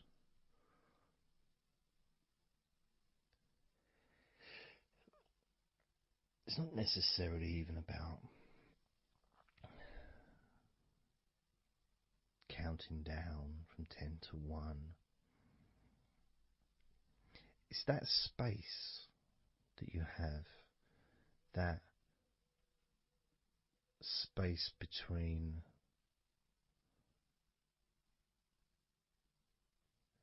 being active physically or mentally to just sitting or lying down, just being there, not doing anything, not saying anything, not needing to think about anything. So it opens up a space, a bit of a space, a gap.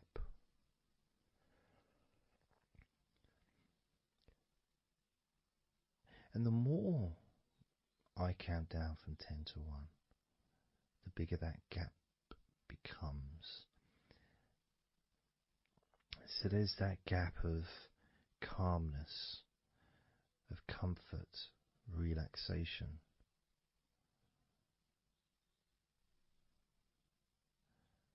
It's a nice feeling.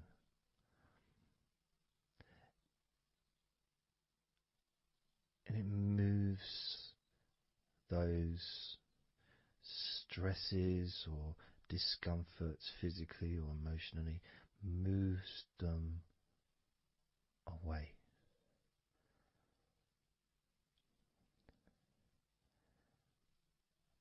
Allows you to just slow down. So I'm going to count again from 10 down to 1 and notice that gap widening. The gap. And as it widens, it's almost like the stress and attention falls into the gap.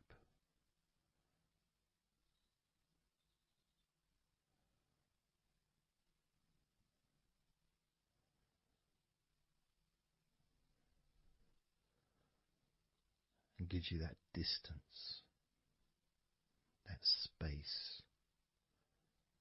Now, 10, 9,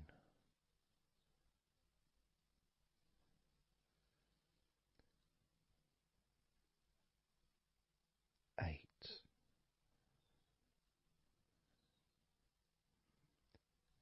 7,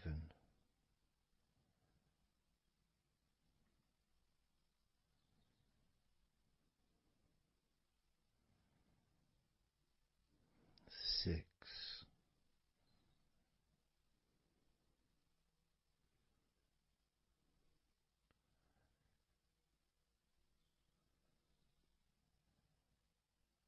5,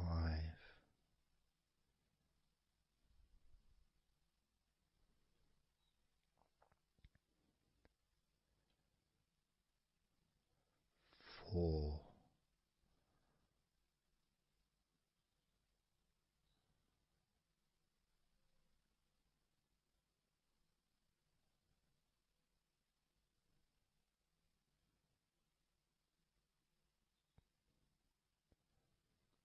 3,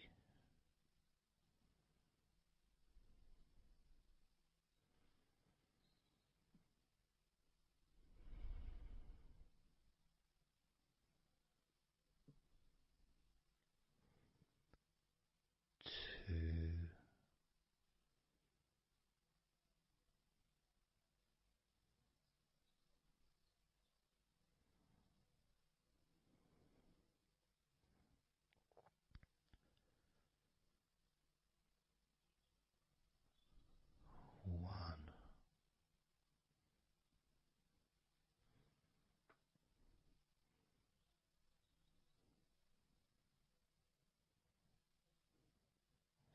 does your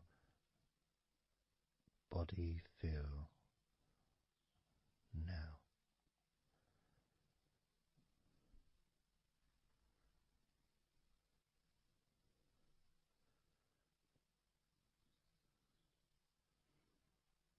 Can you notice that you're feeling calmer?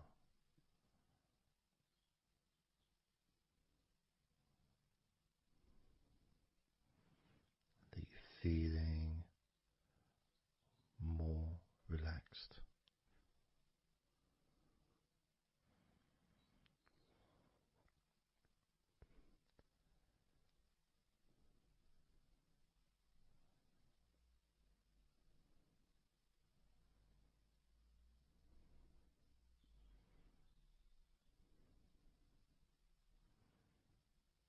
As we now focus on your legs, just your legs.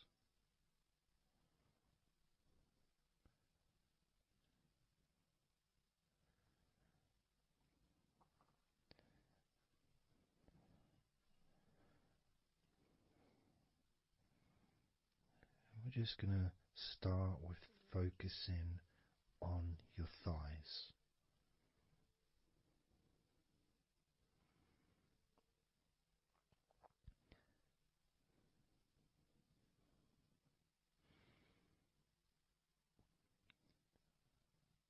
Of course, it's not the most exciting thing to be doing because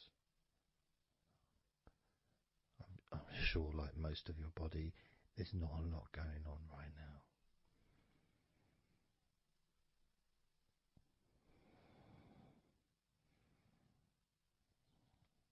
Just focusing on the whole of your thighs, the tops of your thighs, the sides of your thighs, the bottoms of your thighs, your outer thighs and your inner thighs. Basically, the whole of your thigh that leads into your hip and then goes down to your knee joint.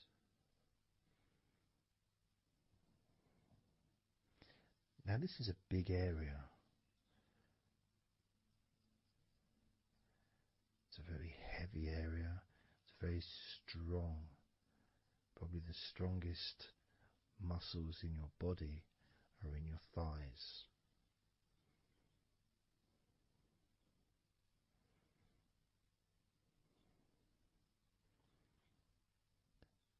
But I don't think we perhaps give enough attention to our thighs.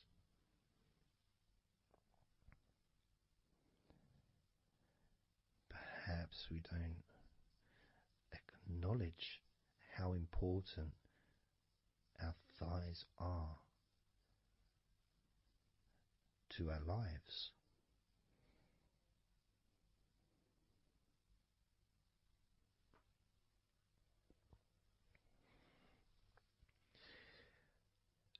How much they actually do for us all through our lives.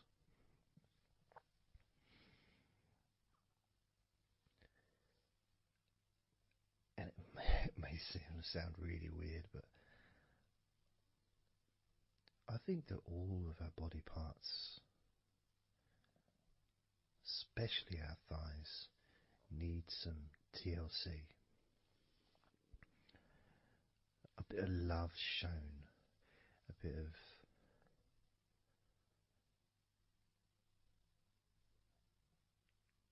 acknowledgement, a thank you, gratitude for what our thighs do for us.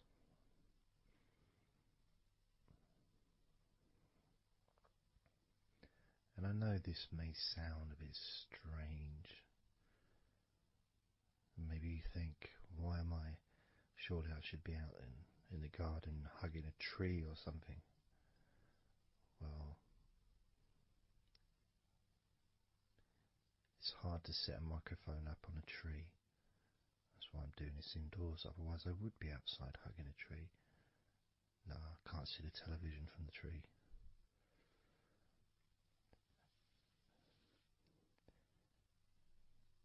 If you move down to your knees, again, such an important part. And I think we don't necessarily, I'll speak for myself here, I don't necessarily appreciate all that my knees do for me until I have a problem with my knee. So occasionally if I maybe I bash it or it's aching for some reason, it's then that I realise how much it does.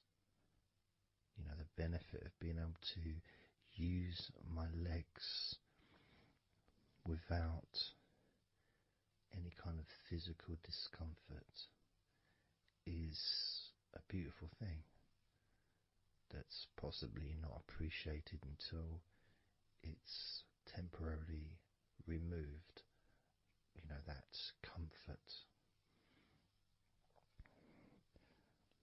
But as you focus on your knees, regardless of how your knees feel,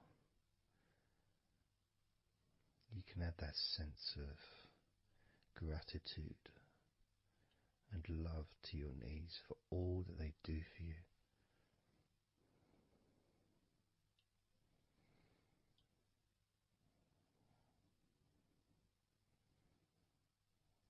And you can still have that attention on your thighs, and maybe notice how your thighs feel. Maybe you've noticed that they are relaxing more deeply.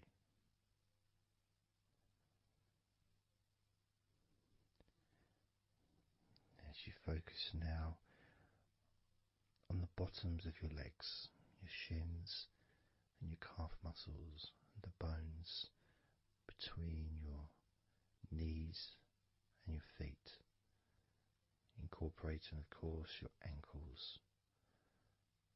So important.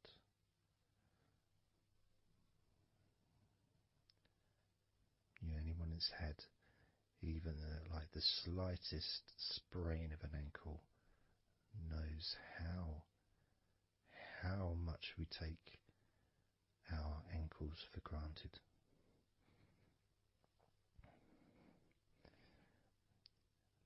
And it's kind of strange in a way when you think that, you know, logically our wrists are a lot thinner than the rest of our arms, which is okay, can't see any problem with that because we're just picking stuff up. But our ankles are so much thinner than the rest of our legs.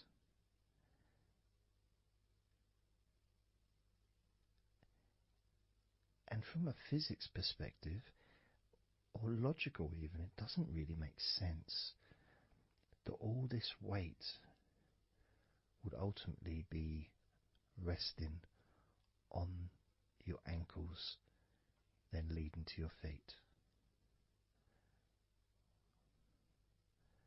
That thin area, thin bone, yet it does so much great work. Supports us, supports our body for a lifetime. Helps us to balance, helps you to get around and be mobile.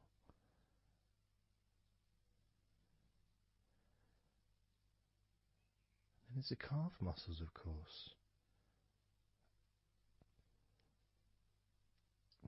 When I was younger, I couldn't see the point in calf muscles. It didn't seem to do anything. Okay, if I walked around on tiptoes, then my calf muscles get some work. But of course, that's not true. The calf muscles are being used whenever we use our legs.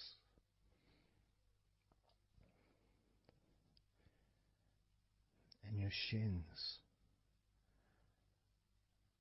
there to protect your lower legs, shaped in a way almost as a protector for the bone.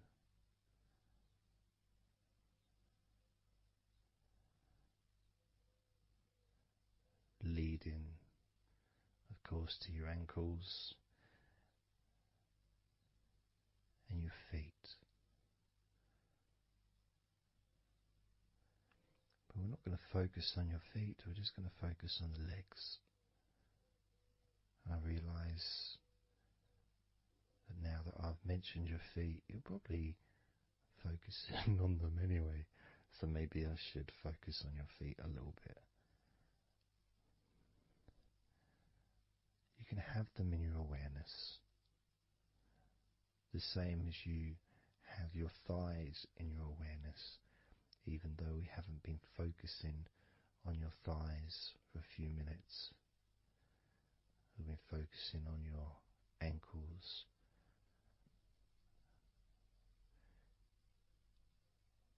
there's still that sensation of comfort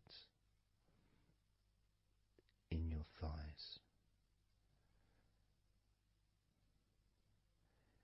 And there's that movement of energy, because the thighs hold lots of different sensations. Of course, there's the muscles, the big, strong muscles that we have in our thighs.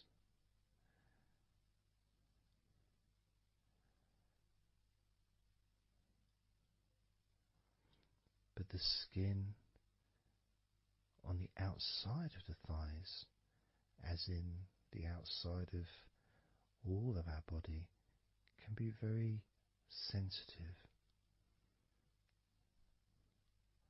Sensitive to the touch,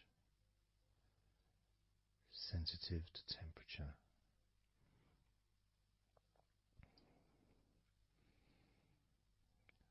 And inside your thighs, the bones, there's the muscle, there's the blood vessels, the arteries. So all this stuff, it's inside your thighs.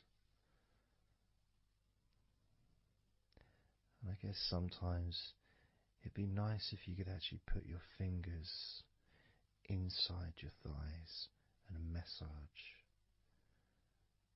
So you can massage on the outside, of course, but to be able to get deep into the muscles, and to be able to just massage inside your thighs, massaging the bones of your leg, massaging all the veins, and just gently healing your thighs. And you could move down, massaging inside your knees, just massaging those bones, but with healing fingertips, spreading that healing energy deep into the joints of your knees. And of course, there's the back of your knee, you know, the inside crease where your knee is. It's a very sensitive area. Feels very nice when you stroke it. That might be because it's an area that's not really touched very often. It's almost like a hidden part, that crease in your legs. It's almost like a part that has a sensitivity which is a little bit different.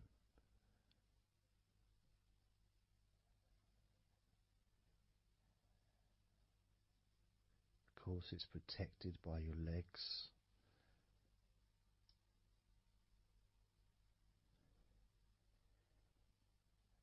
So you can imagine putting your fingers into that crease in your legs.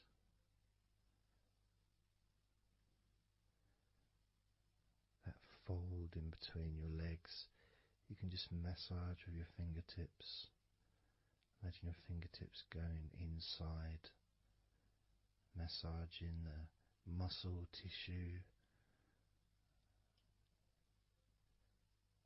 You can of course feel the bones of your knees healing through your fingertips.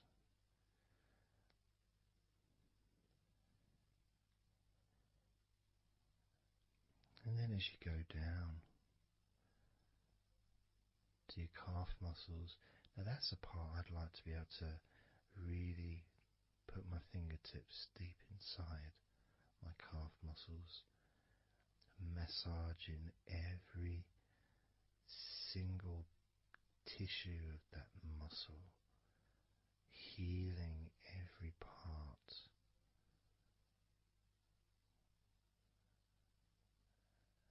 And then doing the same for my shins, massaging and gently stroking the bones, gently stroking them, healing in a loving way, because they deserve to be treated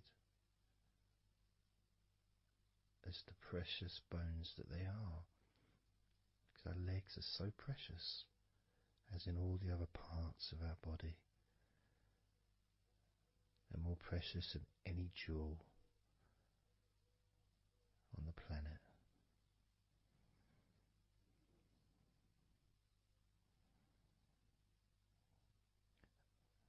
And when you start to think about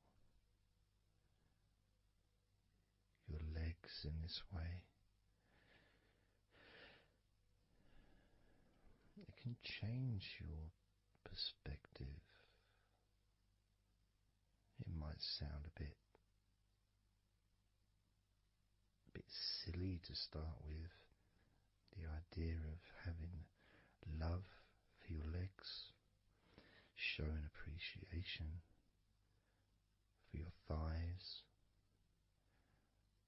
wanting to be able to put your hands in your thighs and massage the muscles and the bones, and to get your fingers deep in there, releasing all tension, just to show how much you care about your legs, how much you care for what your legs do for you regularly.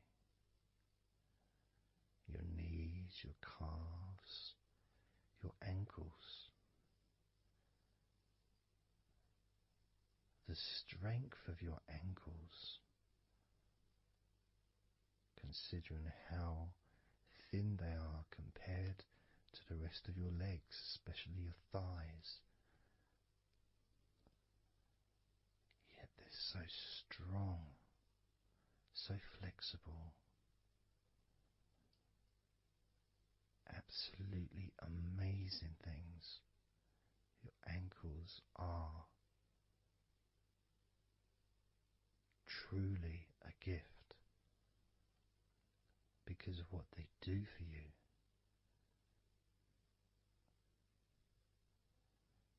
Supporting all that weight, regardless of what weight you are, even if you're only 8 stone,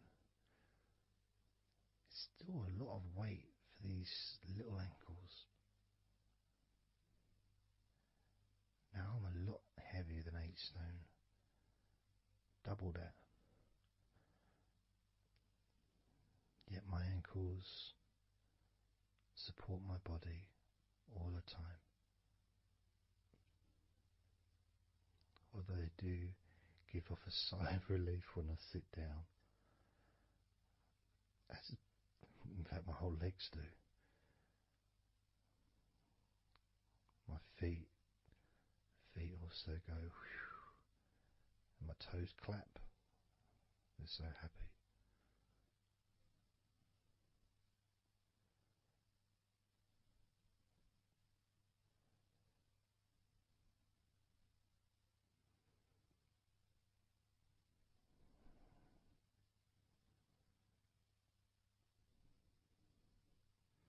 Your legs really are amazing. And I know that talking about your legs is probably possibly among the most boring things you've ever heard anyone say, possibly. But boring or not, everything I said is true.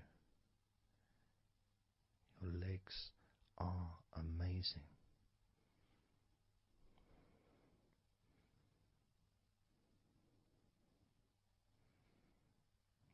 Your legs deserve not just respect,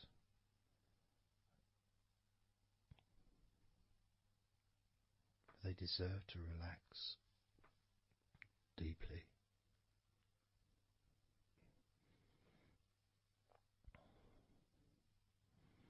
They deserve to take some time out of the day to just let go completely.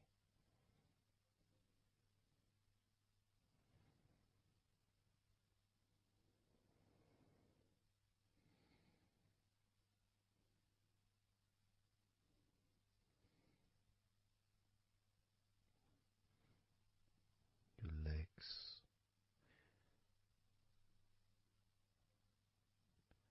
really can relax.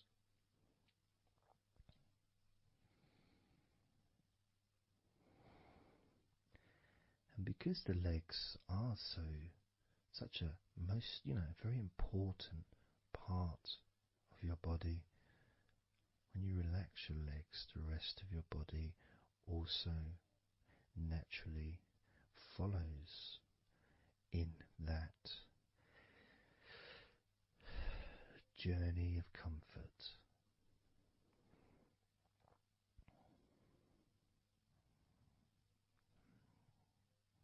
I can feel it in my hips. My hips feel really loose. And also my lower back as well.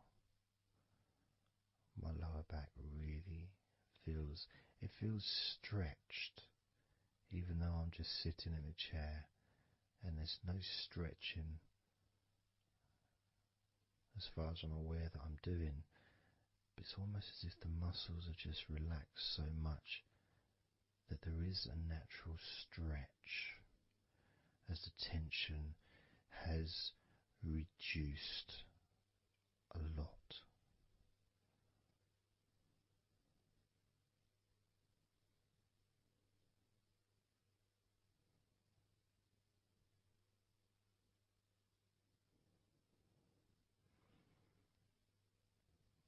And I'm now going to count down from 10 down to 1. And you can continue to feel wonderfully relaxed. 10, 9, 8, 7,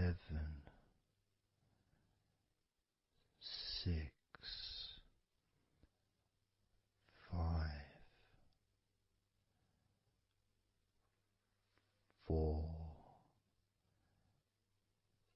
3, 2, 1.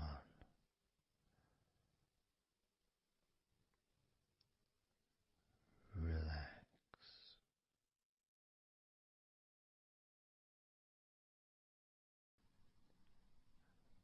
So I'm just going to count down from 5 down to 1. And as I count down, if you just focus on the numbers, just the numbers, counting down, and notice how you feel in this moment as you hear the numbers counting down, knowing that those numbers counting down represent you feeling calmer, not just in your body but also relaxing your mind. And just notice how you feel. There's nothing to do, there's nothing to say, there's nothing to think about. Starting with number 5.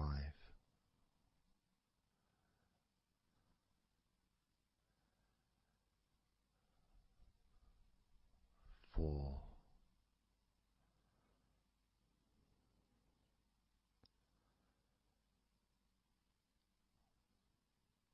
3.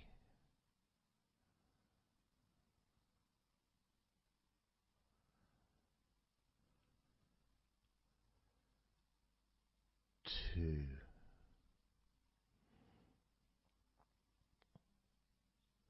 1.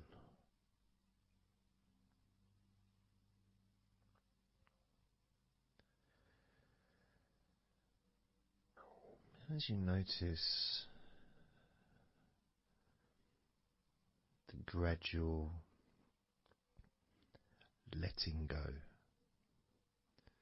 of the tension in your body, you may also begin to notice and be aware of how your mind is starting to slow down. This is just a natural thing that happens. It's not really a special procedure. It's just natural because as your body relaxes, your mind also starts to relax.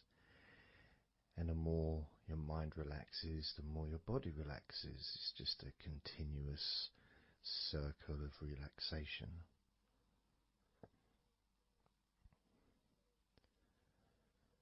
And there's that calmness that comes from relative quietness. You know, even if there's background sounds, either your side or mine, it's still going to be quite calm. You know, you haven't got the television on, there's no music in the background unless you're listening to the recording with music, of course. You're very likely not going to be sitting in a room with other people. Of course you might be, but generally it's more ideal if you can do this on your own. So no distractions.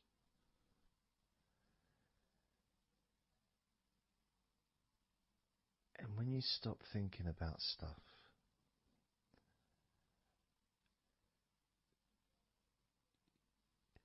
relaxation automatically rises.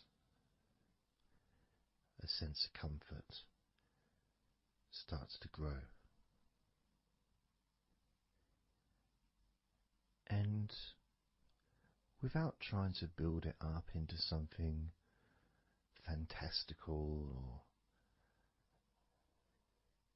something magical, this is just a natural process. Something that's easy to accomplish. In fact, it's almost, the sense of relaxing completely happens really when you put no effort into it. It's not something that you can really force. It's something that happens naturally. And part of the process of this recording and others is simply to allow you to take advantage of this space, this time, to just let go, to just be here, to be in tune with how you feel.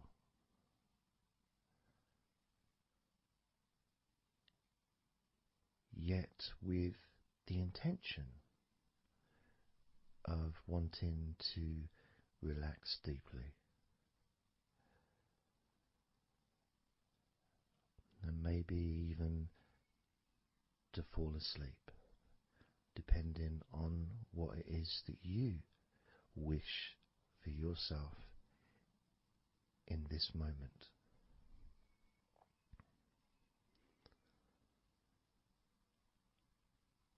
As we know, relaxing is the majority of the process of falling asleep. The actual falling asleep part is the tiny bit at the end.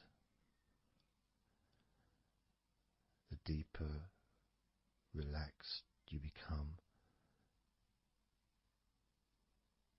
the easier you find yourself drifting.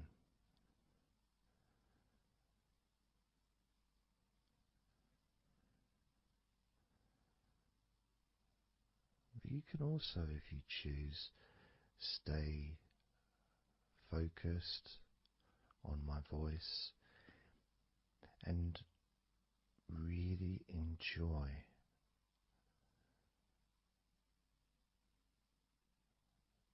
the process of gradually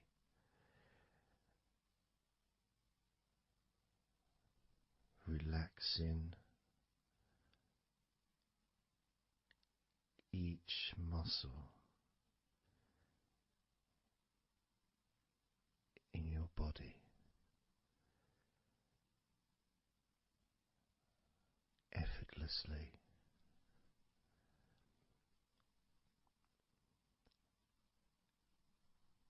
and just observing the sensation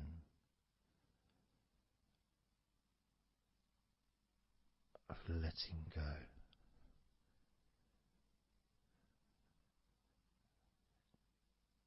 Completely.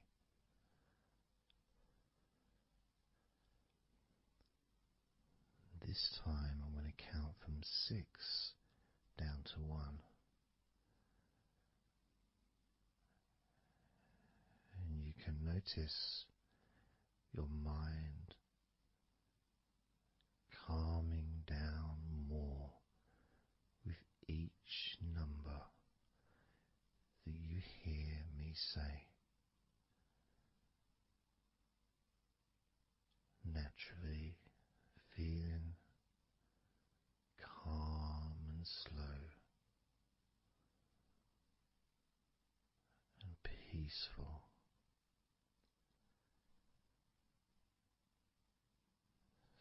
6.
2.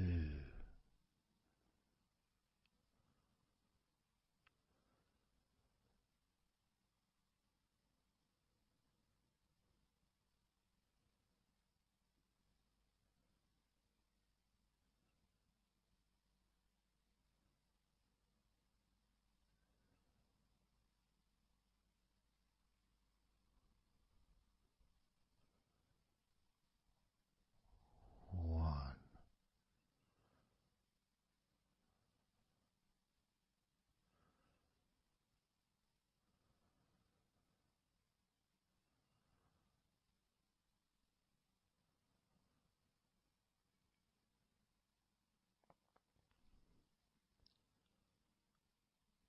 Being aware of how your mind has slowed right down, sinking deeply into relaxation.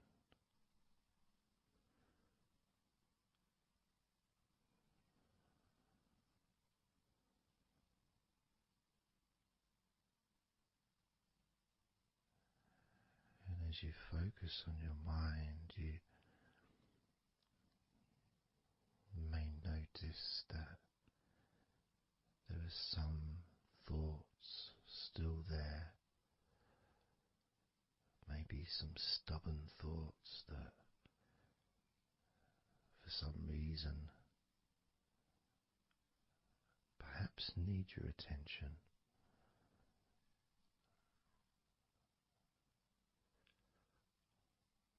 So what you can do is send love to those thoughts. Sprinkle those thoughts with love, like little petals from a flower. Just sprinkle it over them. Petals filled with love towards those thoughts, to let those thoughts know that you're not abandoning them. You just need them. You require them to just calm down, slow down, quiet down for now.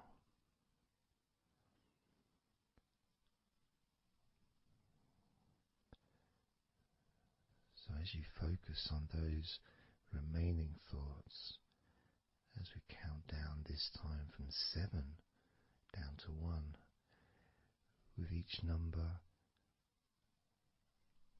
just imagine sprinkling those flower petals of love, kindness, gratitude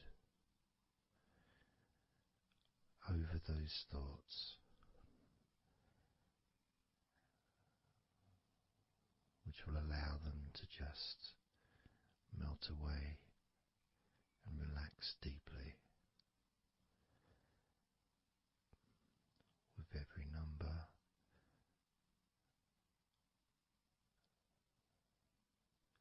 those thoughts will become more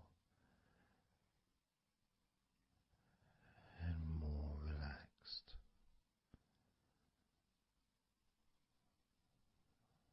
Starting with number 7.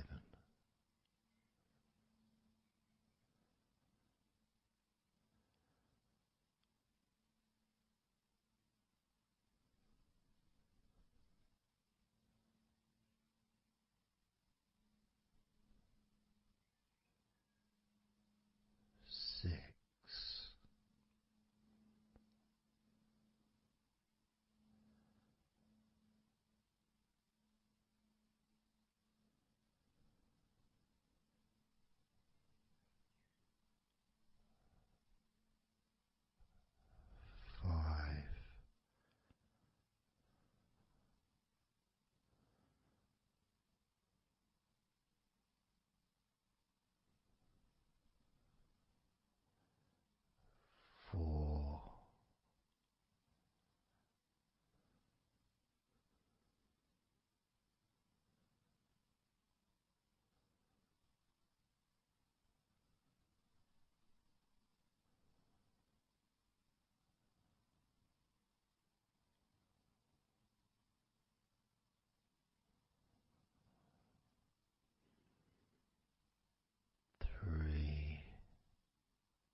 As you now notice how relaxed you're feeling in your body.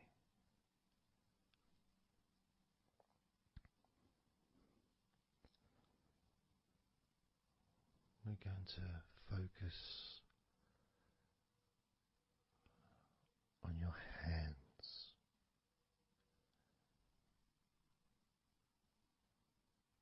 Because the more relaxed your hands are,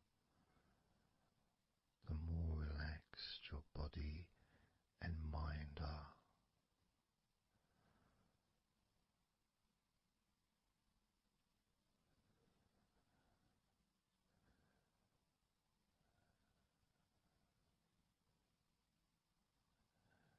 And as you focus on your hands and your fingers,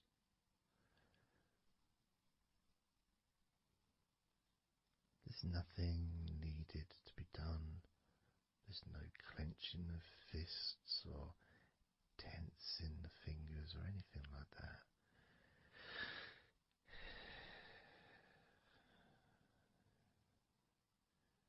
It's just noticing and focusing on your hands.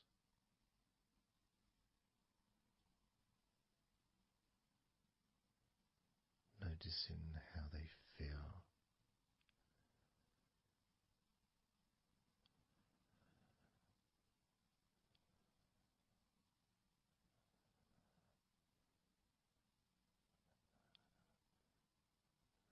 Because the more relaxed your hands feel,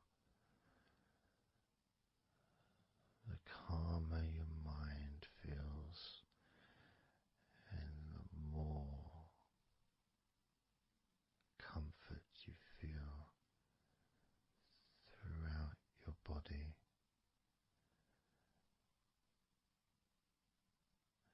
And you may have already noticed that your mind is starting to drift.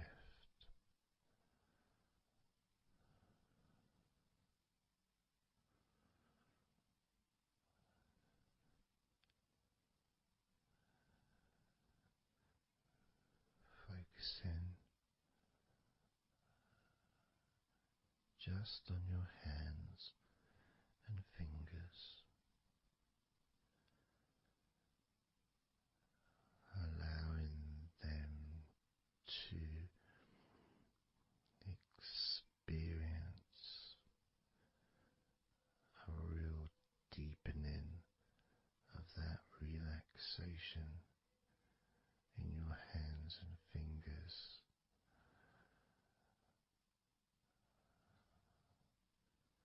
More and more relaxed with each number.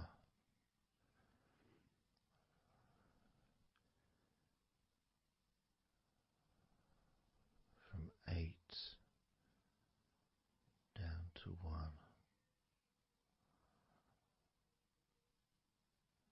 You can almost feel that healing and relaxing energy spreading into your hands and fingers, becoming even more relaxing with each number you hear going down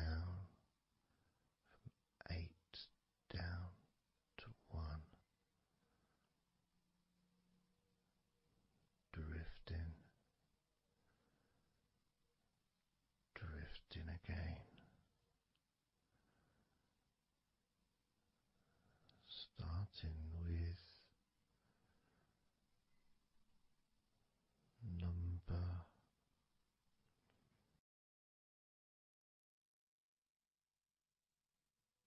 8.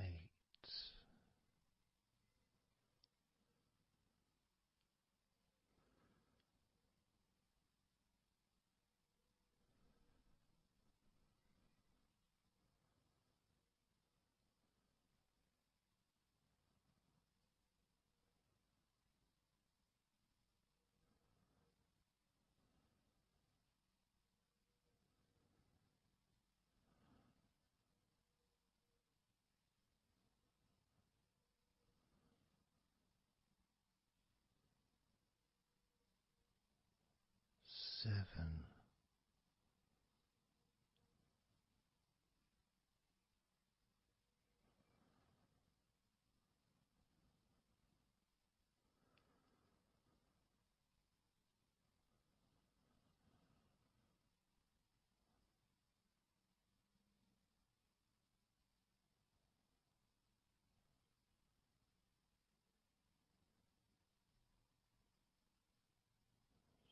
6.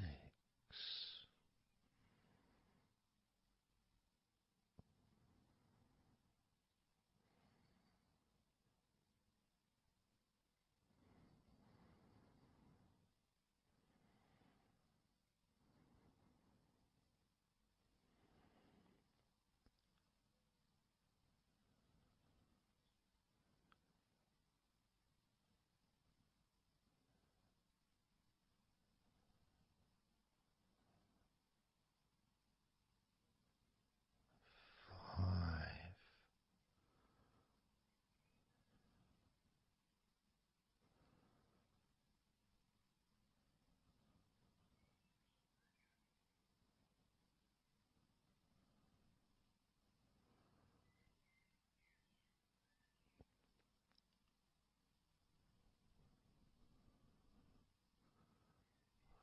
4.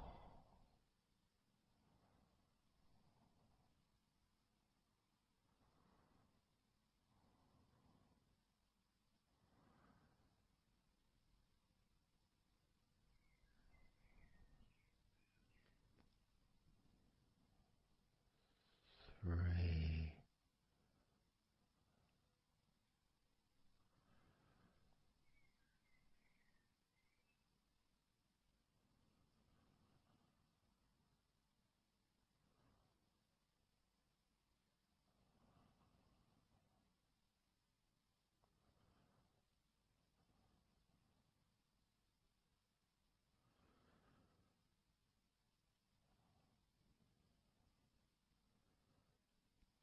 2. 1.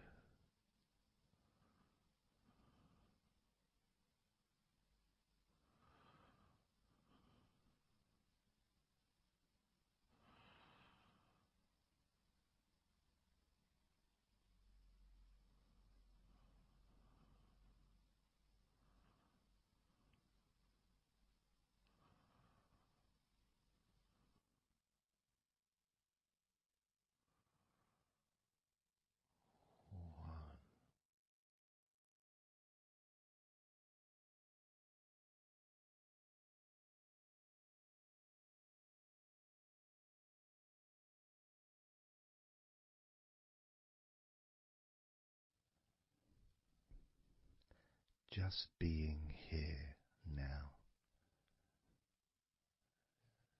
Nothing to think about, nothing to do, nothing to say, and everything just feels calmer. And this is your natural state of being. This is how you just normally feel when you take away all of that other stuff that we add. You know, things like stress and worrying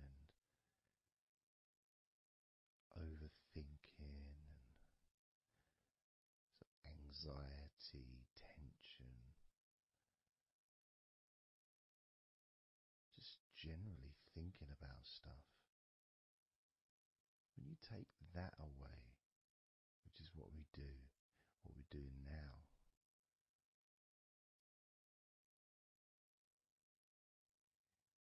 you're left with a real sense of peacefulness, which comes to you very quickly.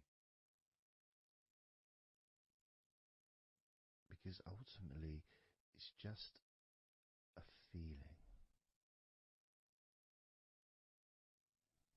A feeling of comfort. It's almost as if you've gone inside yourself and you've found a special place where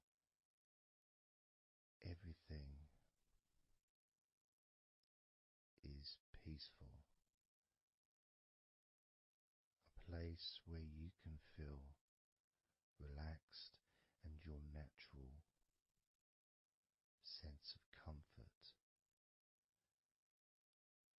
A place where you can be you. Where you can accept yourself for who you are.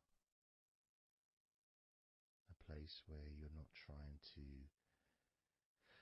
please anybody else, ever. A place where you can actually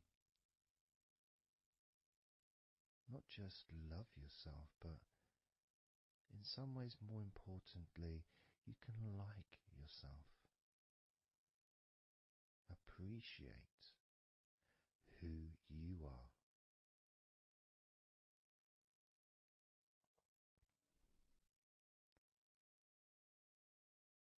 And that sense of gratitude is in the air all around you.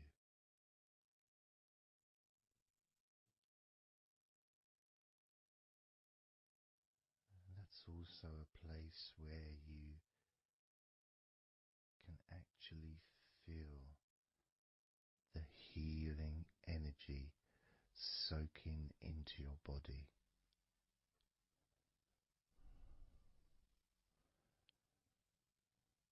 Healing energy soaking into your body. And that healing energy spreads through your veins, traveling to each and every single part of your body.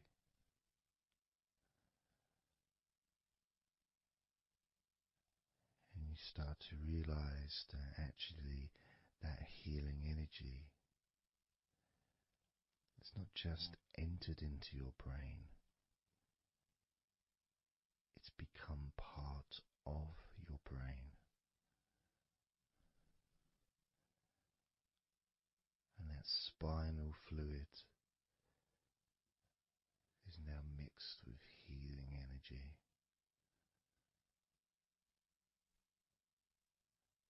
Not just allowing you to feel so much more relaxed and healthy in this moment,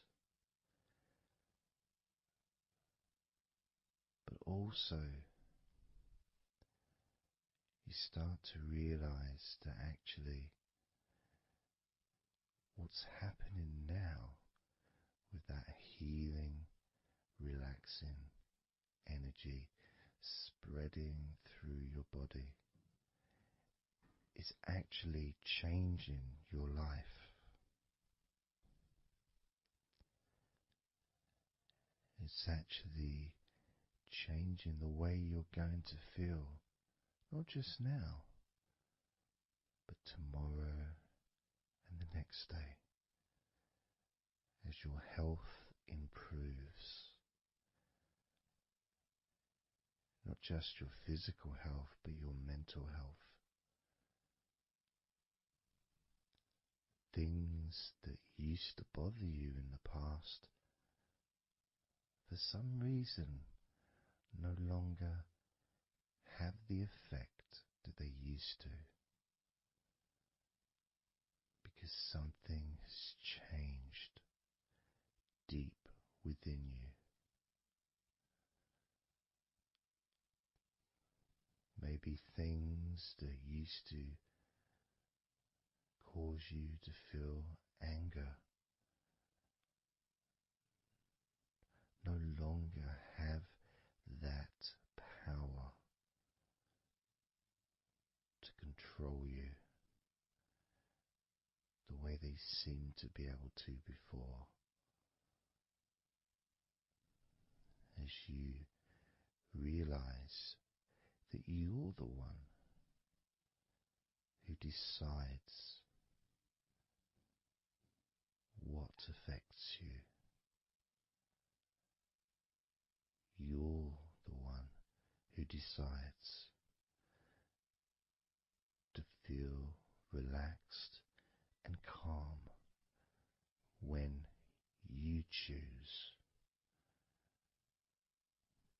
to enjoy noticing these natural developments of healing continuing to grow and improve your life day by day.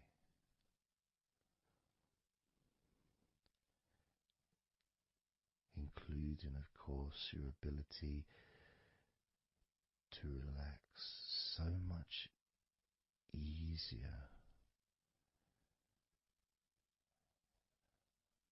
and sleeping is the most natural thing in the world to you, because falling asleep is something that you've done so many times in your life, and you know that you were born, as we all were, with the ability to fall asleep naturally. We were born with that ability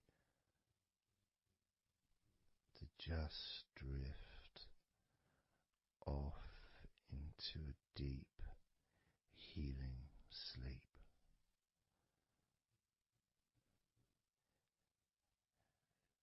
Even when we're kids, sometimes we'll fall asleep when we don't even want to. We try to stay awake. Maybe it's a birthday in the morning, or it's Christmas or holiday or something we look forward to. We don't want to go to sleep. But the more we want to stay awake, the more we just start to drift.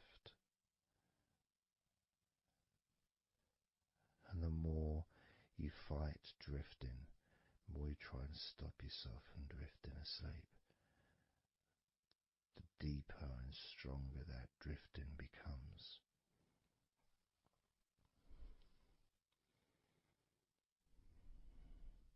Because we're born not just with the need to relax deeply and to naturally fall asleep, but it's our birthright. It's part of our DNA.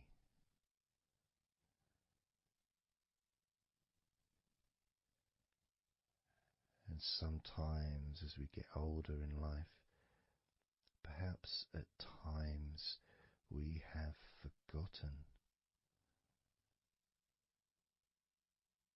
that relaxing completely is not only a wonderfully pleasant experience,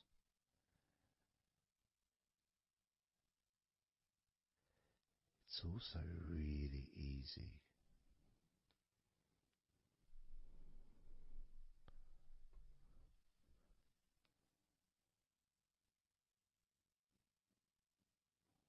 very, very easy to let go, because that's all it is. It's just deciding to let go.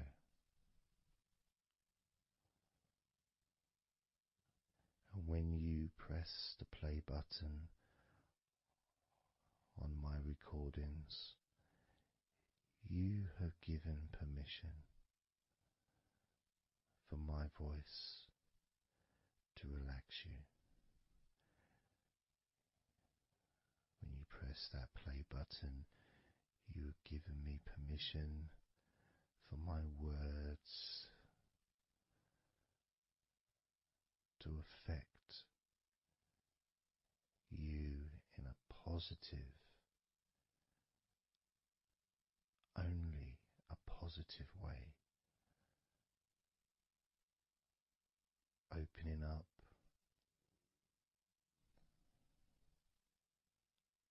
your mind to useful and healing suggestions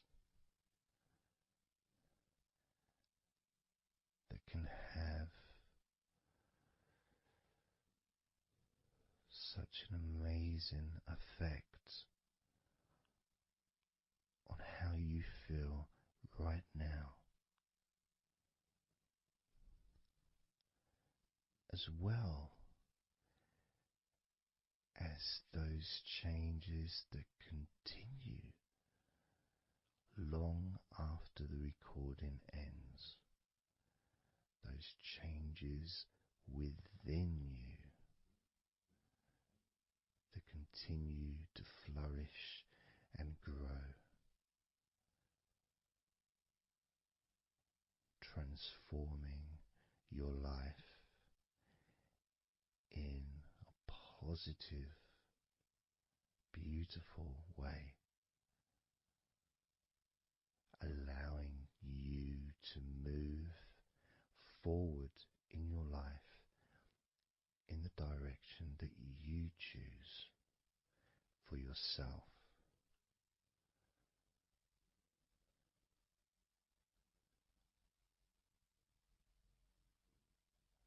And this feeling that you can experience of safety, comfort, calmness,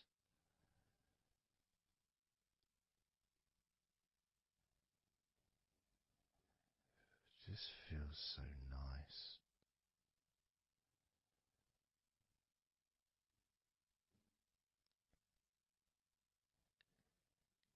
It's such a healthy place to be.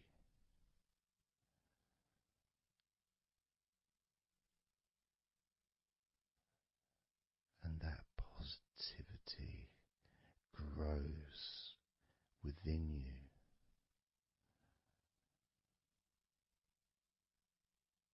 Each and every day, moving forward, you're going to find that you're more relaxed physically and in your mind is more relaxed. And it's not that you're thinking slower, it's just that your mind will be less clogged up with unnecessary negativity. Because from now on, your mind rejects negativity. From now on, you're going to start noticing when negativity arises, and you can just say stop. Stop. And that negativity turn around and leave you alone.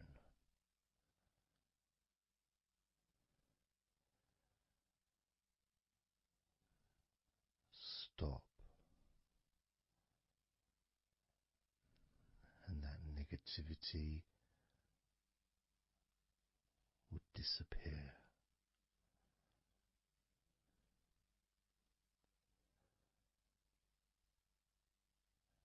And as you notice that you feel way more relaxed than you probably expected,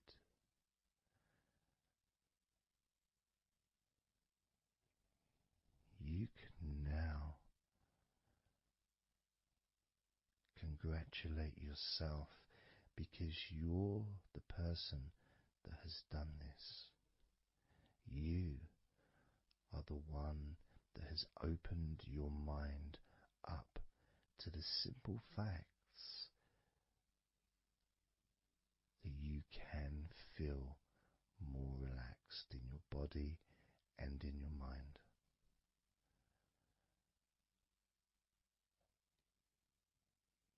You've opened your mind up to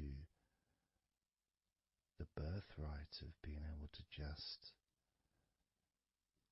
fall asleep easily when you choose.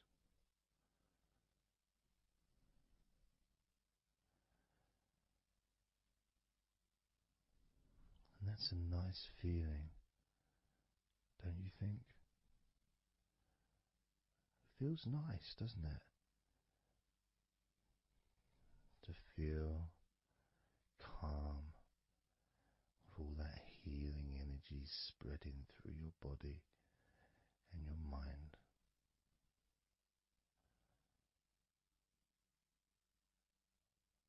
To spend time in that special place where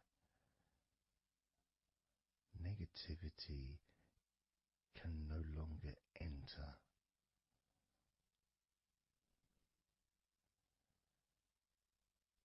Negativity is banned, it's barred, it's not allowed entry. Doesn't deserve to be here, doesn't belong here. Negativity has no place in your life.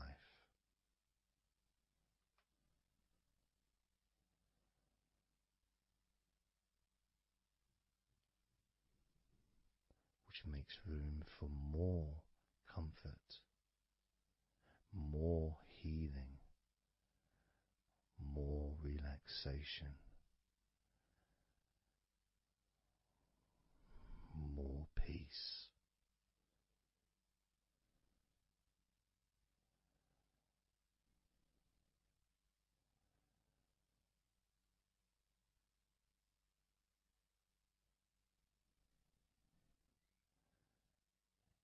It feels nice, doesn't it? To just let go of everything.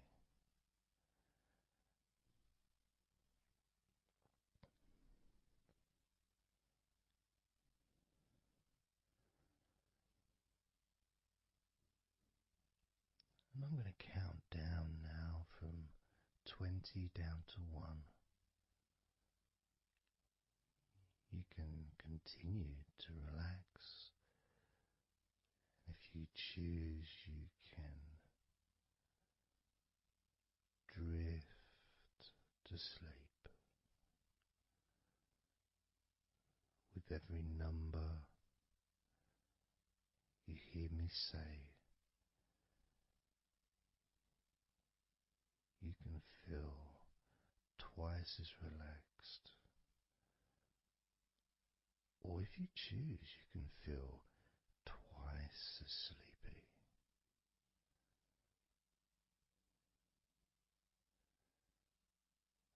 Now,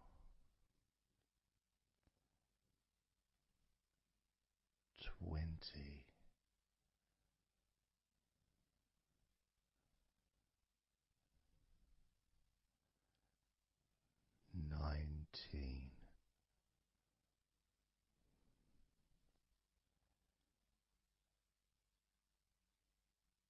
17,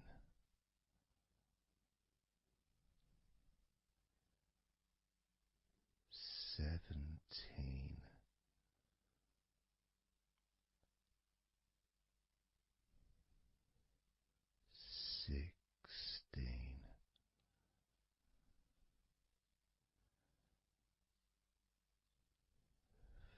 15,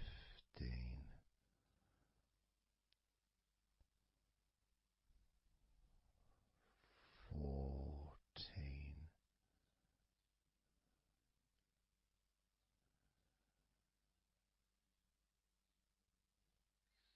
13,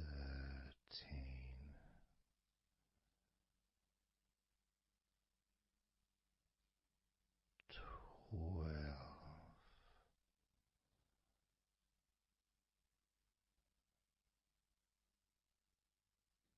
11,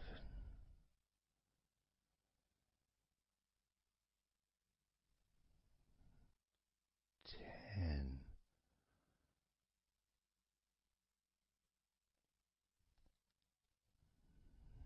9,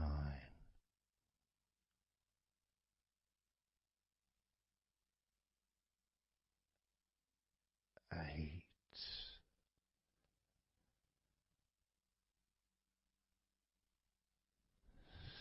7,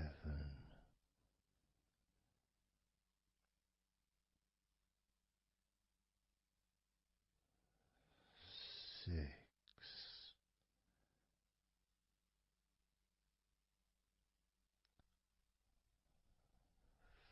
5,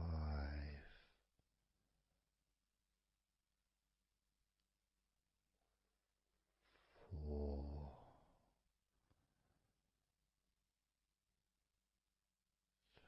3,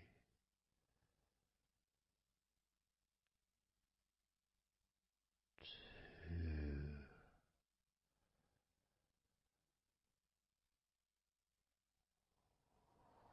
1.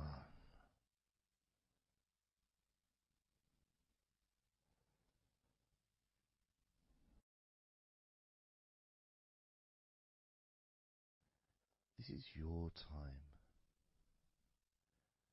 to just take a break. Your time to relax, to allow your mind to slow down.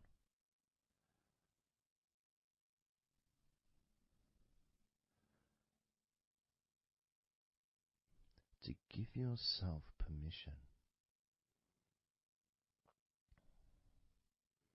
to take a break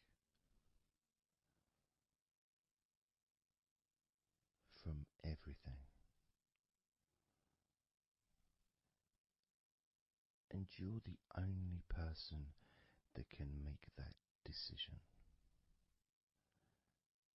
You're the only person that can actually tell your mind to just relax.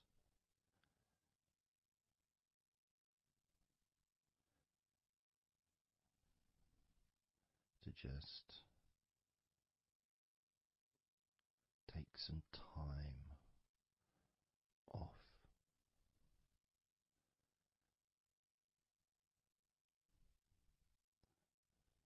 So that you can focus on your body, getting in touch with how you feel physically.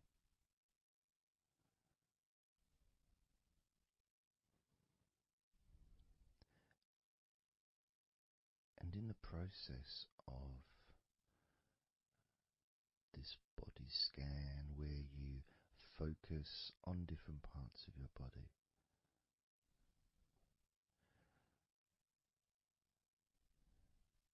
those parts that you focus on and observe, even though you're not purposely requesting for those parts of your body to relax, it's kind of expected. You expect, when you listen to my voice, to feel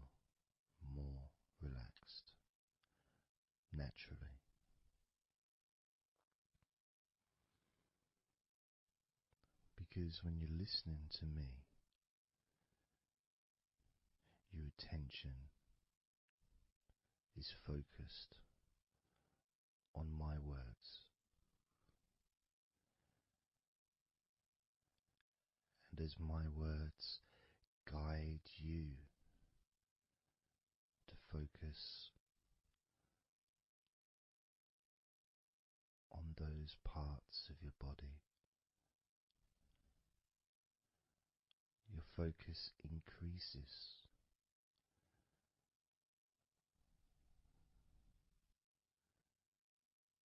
which actually calms your mind.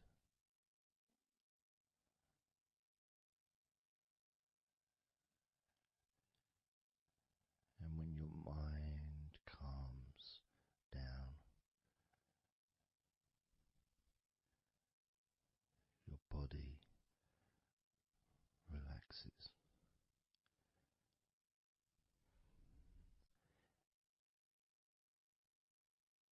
And when your body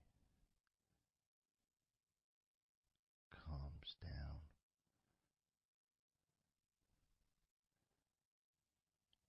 your mind relaxes.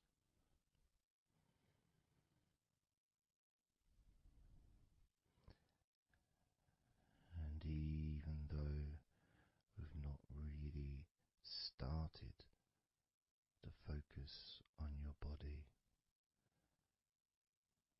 you can already feel that healing energy spreading through your body, pushing out stress and tension, healing all the parts of your body, including your skin, your bones, your blood, all of your organs inside your body, all of the muscles, all of the fat, all of everything. Every hair on your body is filled with that healing energy.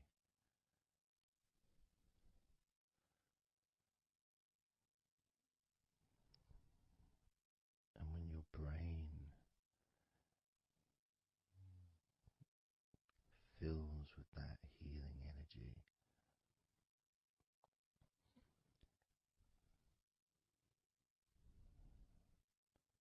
the feeling of comfort and relaxation increases.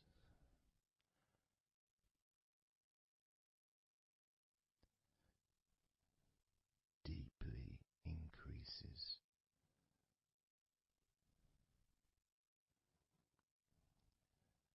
In a way that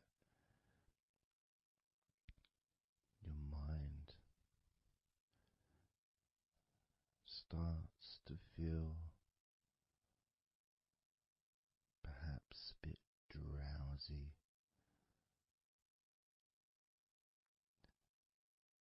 because it's not needed, and it may start to drift.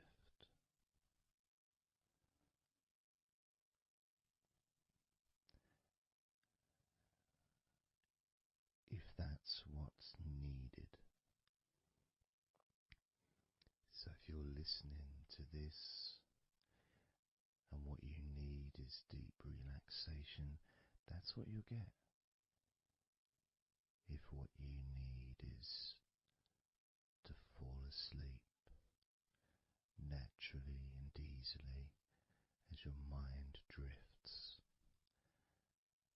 that's also what will happen.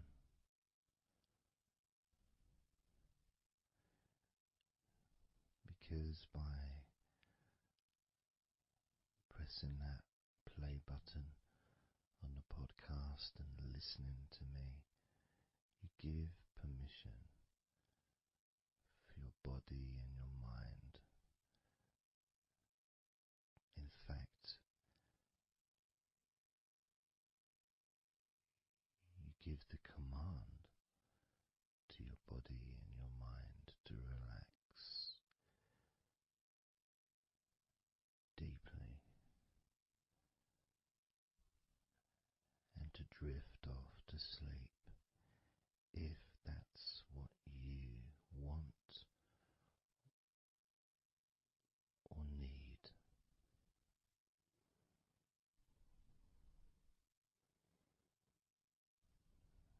And as I focus on the different parts of your body,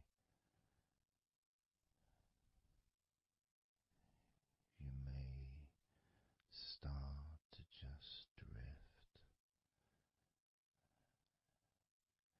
and then you come back again and you hear me talking, and I'm focusing on a different part of your body. And you may find yourself drifting, but you don't realize you're drifting until you stop drifting and you're alert again to my voice, focusing on a different part of your body starts to relax even deeper. Because that drifting is basically you already in the sleep zone.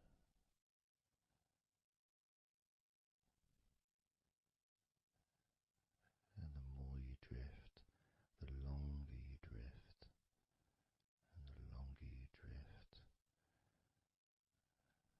eventually that drifting continues into sleep.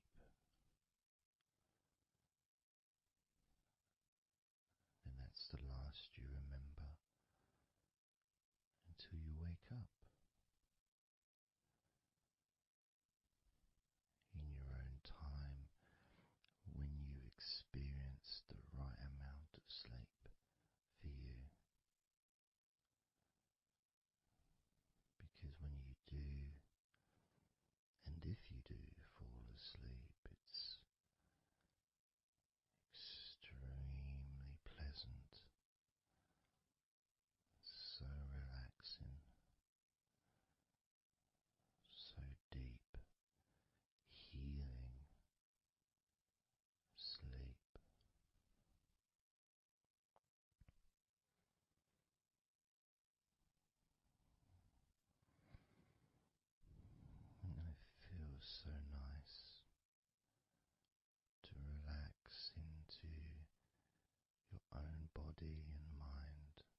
Let's focus again on parts of your body. Focusing this time on your forehead.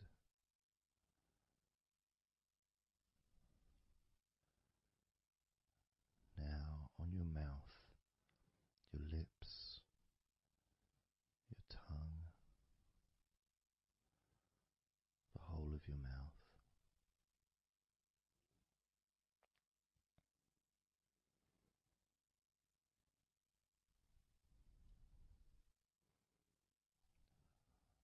Focus in on your fingers.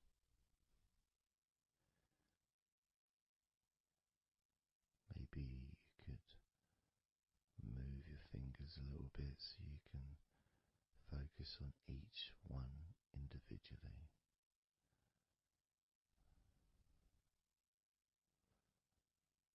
Both hands. And even though as you focus on both of your hands now, they almost seem to just melt into one.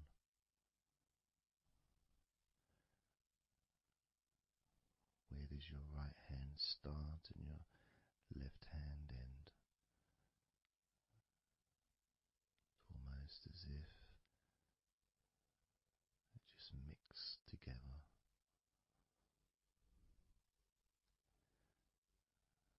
Now focusing on your knees.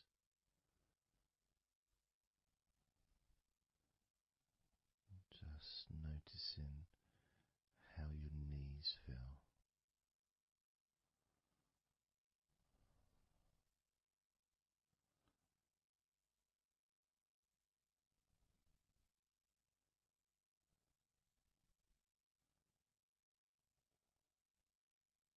Now focusing on your elbows. Focusing on both of your elbows.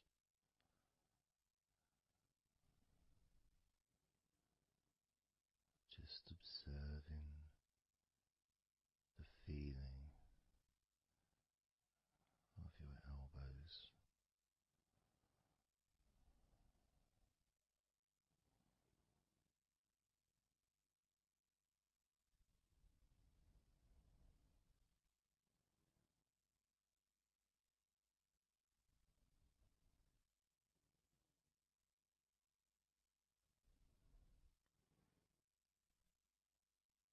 Now focusing and observing the back of your neck.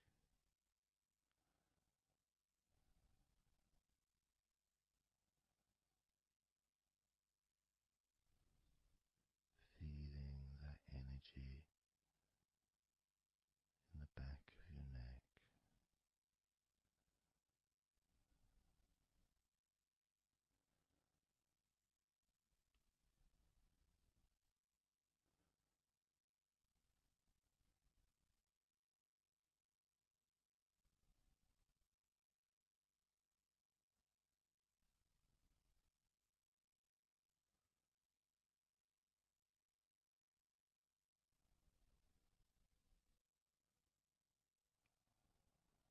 Observing your ankles.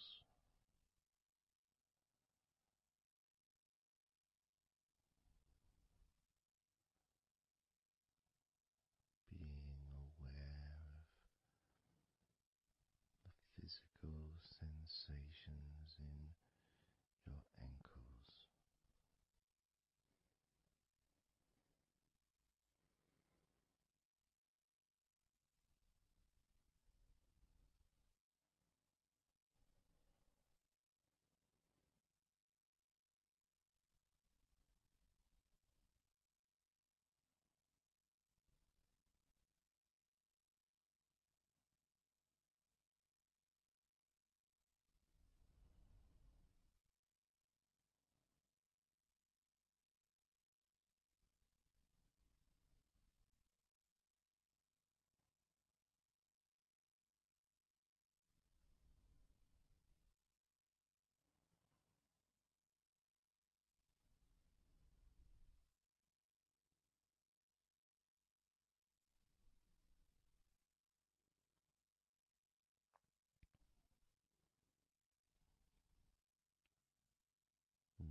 letting go.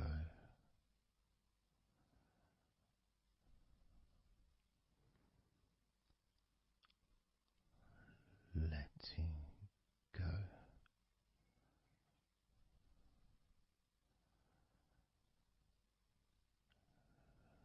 Letting go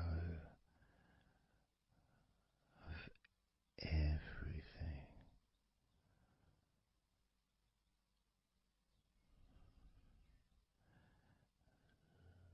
Letting go.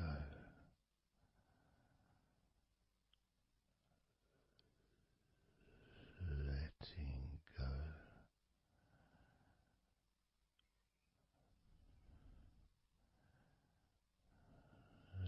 Letting go of everything.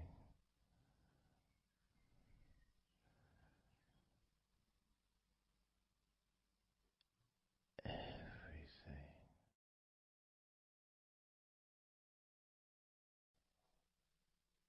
I'm going to start now, and I'd like you just first of all just to see yourself lying down on that massage table, lying on your front, your head is supported, your arms are supported, and you feel comfortable, and breathing is really easy, and you feel confident in how you look as well. So there's none of that issue of body problems or shyness, because I'm a professional, and this is a therapy session. So none of that stuff matters whatsoever. This is about you. This is about how you feel and how you can enjoy that sense of comfort and relaxation that comes from letting go and allowing my hands and my fingers to relax you by massaging your body.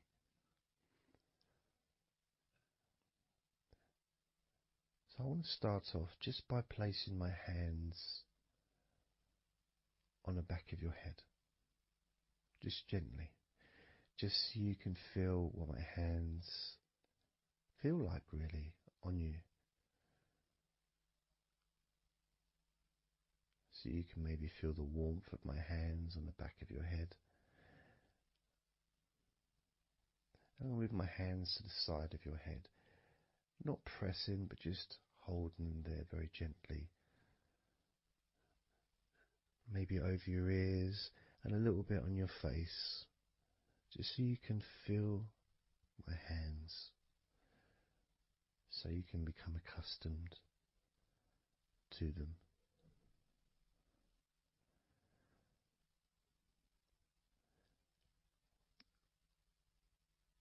And now put my hands on the back of your head again and gently let them slide down onto the back of your neck.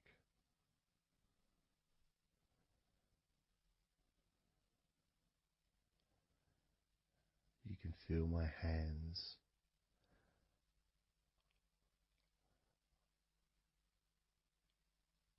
gently stroking the back of your neck to start with, just so you can get used to the feeling of my hands on your skin. Get accustomed to it. Realize that you're safe and it's all good, it's all fine.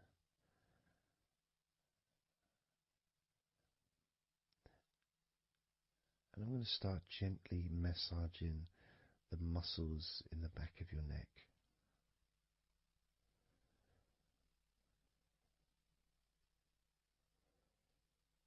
With both hands.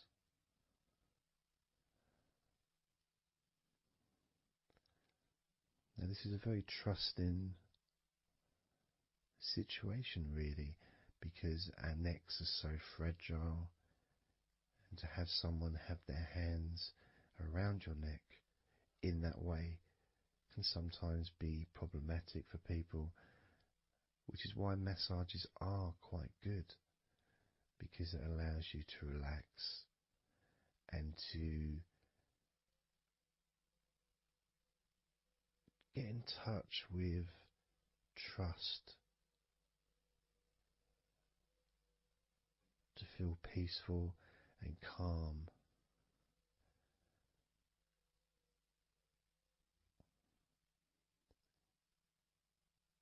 There's a massage the sides of your neck gently, moving from the bottom of your neck, which would be sort of near where your shoulders start, I guess, all the way up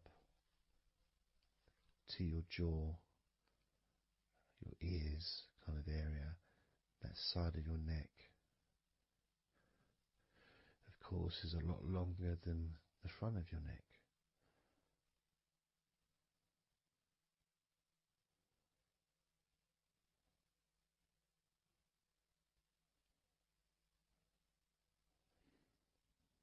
And massaging the back of your neck, especially that area where perhaps we hold tension. And as that area is massaged, you can actually feel a sense of release in the back of your neck.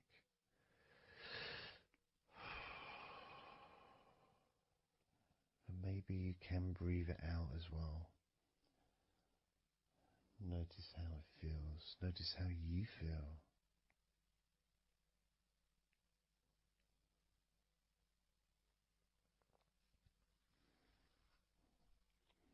Then moving down to that area between your neck and your shoulders, that muscly area, starting to massage that area on both sides.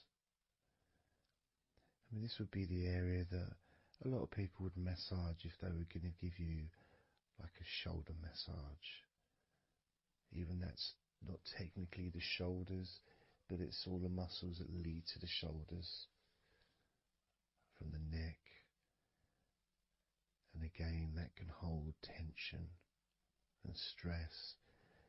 And when massaged, sometimes a nice deep massage is useful.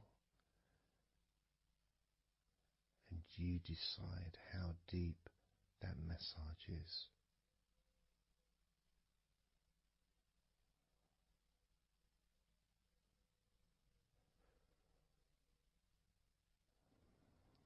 And just allow my knuckles just to dig in, to get to those muscles and to really relax them. All the time being firm yet gentle with you.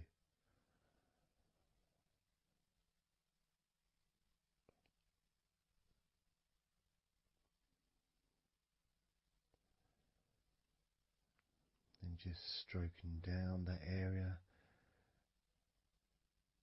to your actual shoulders, moving to the muscles of your shoulders.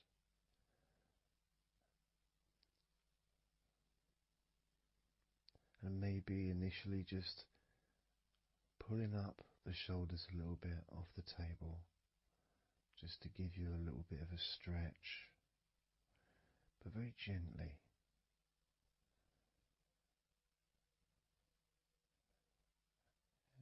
And you've got the muscles at the front of your shoulders, the sides and the back.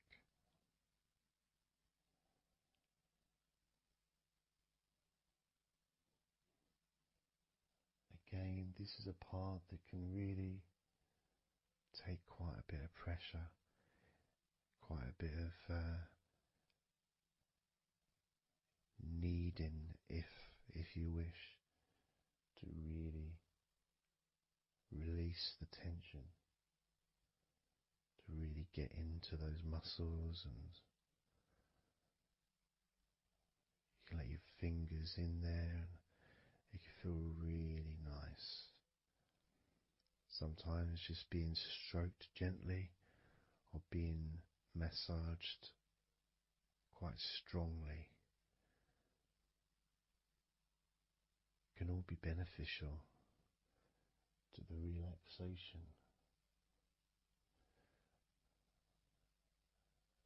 of the muscles in your shoulders.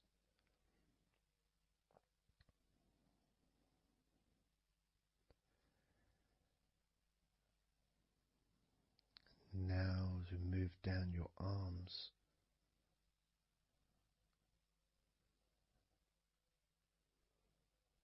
we'll do one arm at a time, starting with your right arm.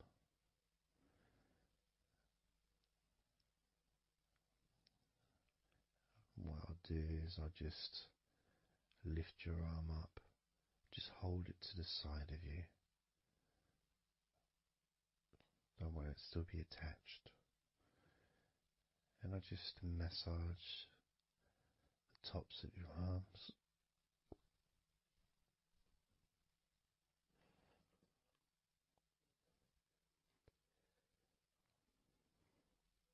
All the way down to your forearms, into your wrists.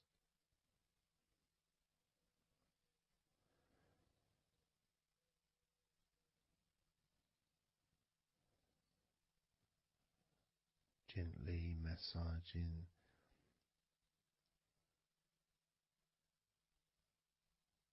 that part, the softer part, which is the under part of the arm, which leads to the crease in your elbow, the inside. It's much more sensitive skin.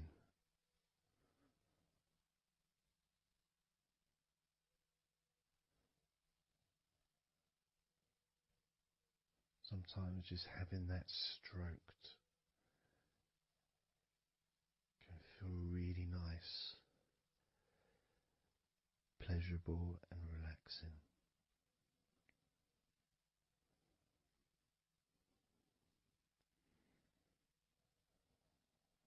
Now moving down to your right hand.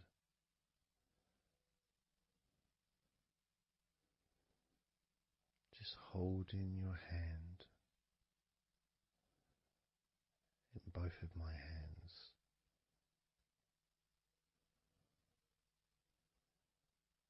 Just pressing gently on the back of your hand and stretching your fingers ever so lightly. At the same time, pressing down and massaging each finger.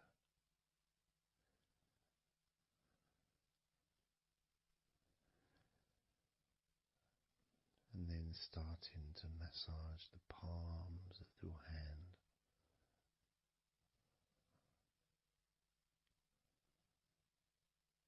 Just turning the hand gently, stretching it gently.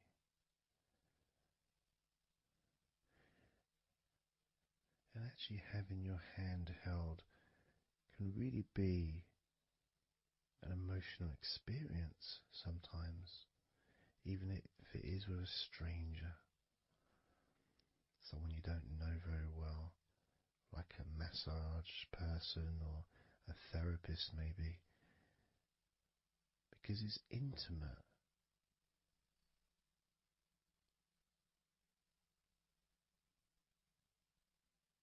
And it can feel nice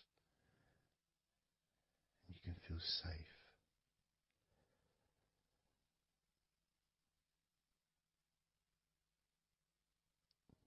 And as I put that right arm back down where it was,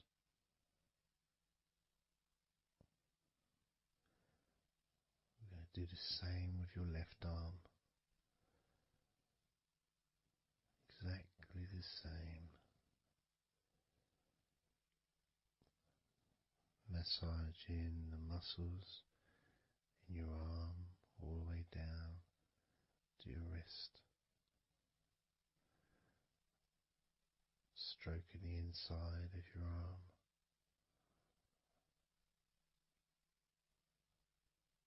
Just being gentle or as firm as you require.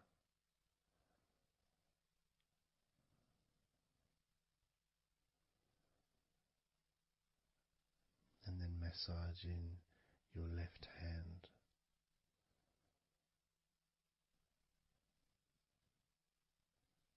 stretching the fingers gently, massaging the palm of your left hand.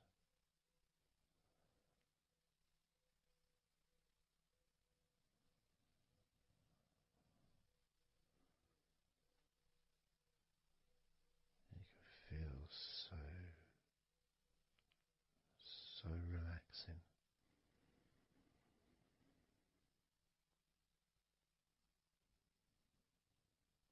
So comforting.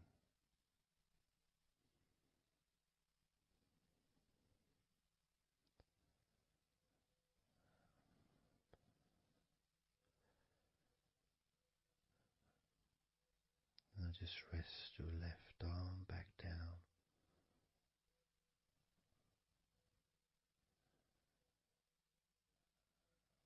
Start to massage your back, the biggest part of your body.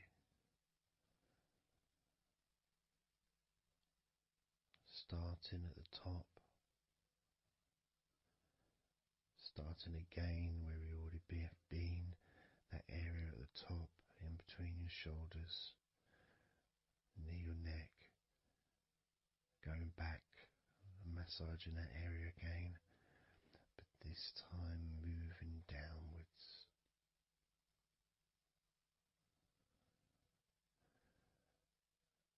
Making a downward stroke to the middle of your back,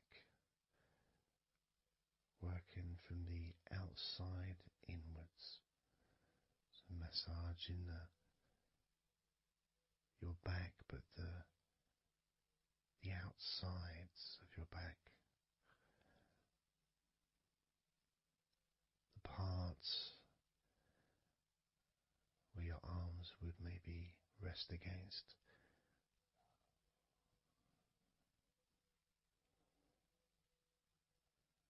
Almost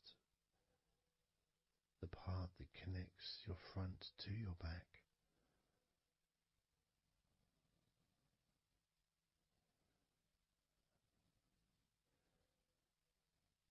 And just massaging down firmly but gently, as firm as you want.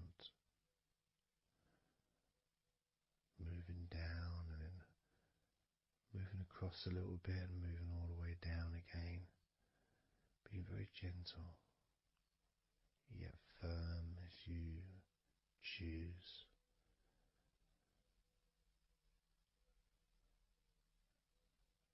Eventually we get to the spine. We can massage the muscles on either side of your spine, from the top of your neck all the way down to your lower back.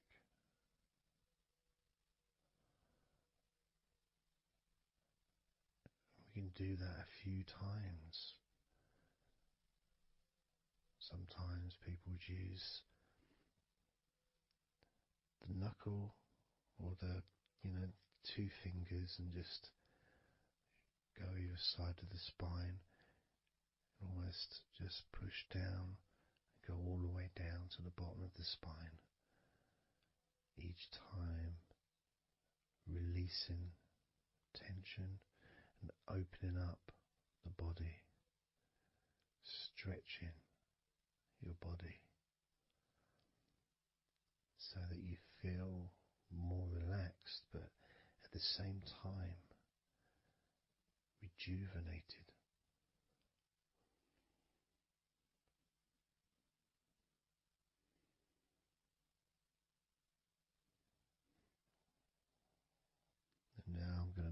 to one side, to your right side, and from the bottom of your ribs to your pelvis. I'm going to massage that area of your back. I'll stretch over the other side and I will pull the muscles gently and massage and push from one end, that side, all the way to my side. To the middle, in fact, to where your spine is. Massaging that side of your spine, the opposite side to where I'm standing. It's almost like kneading bread. There's that big area which is firm, yet lots there to massage.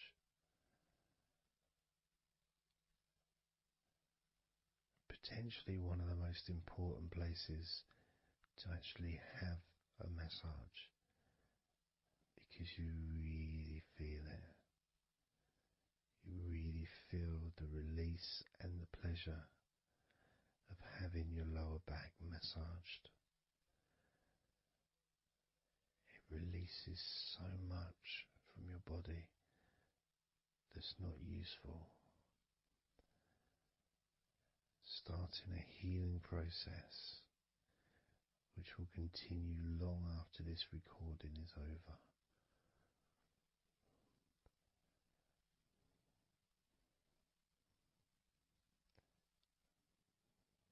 And massaging this part of your body not only feels really good for you, but it's actually fun to do, because it is, as I said, like kneading bread. It's a part that you can really get a hold of and really massage deeply, if that's your choice.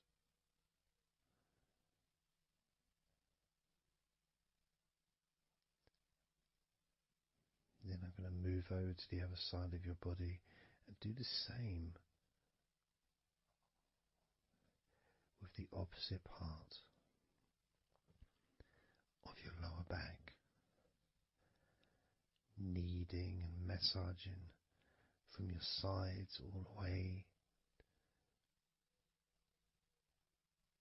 to the middle of your back where your spine is. Pressing and kneading.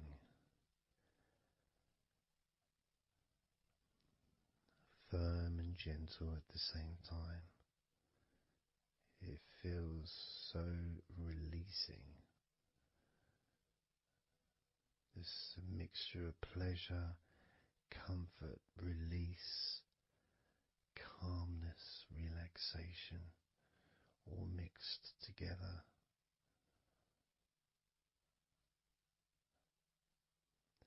Plus there's that feeling from your stomach as it's being stretched. Even though you're on your stomach now, you can feel it being stretched because that whole area is connected to your stomach.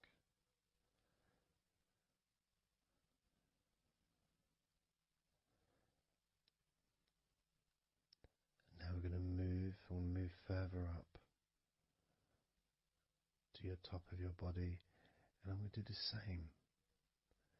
This time starting with your upper back, put my hands forward over and massaging that area up to your spine, from the side of your body up to your spine. So some of that massage area, the muscle tissue, or whatever, fatty tissue even, will be possibly from your chest, because it's all connected. The chest and the back connect together. I'm going to be massaging and just pulling some of that skin from your side up and massaging that area of your upper back all the way to your spine. and then I'll move down a bit and I'll continue with the middle of your back, doing exactly the same thing. As gentle or as deep as you choose.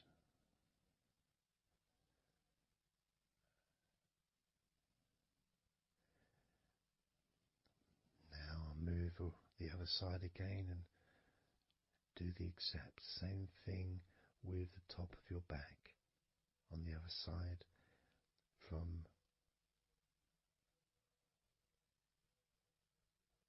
pretty much underneath your arm area, really,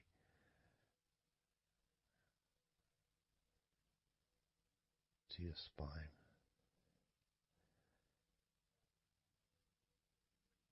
And then continuing that all the way down, including your middle of your back.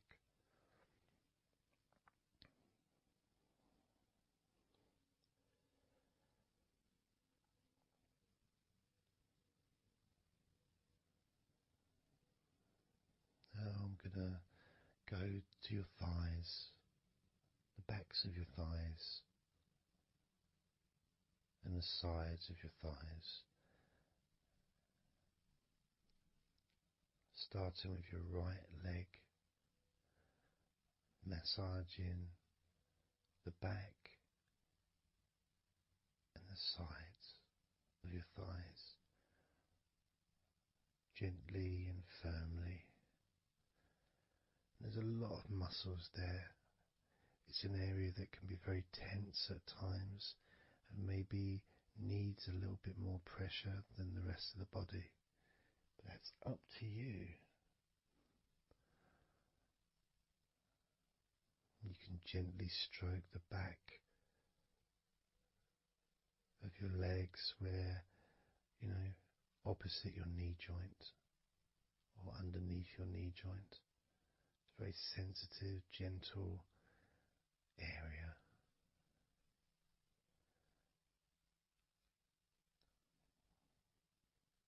And working down to your calf muscles,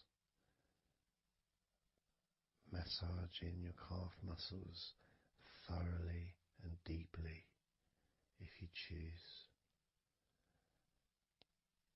using both hands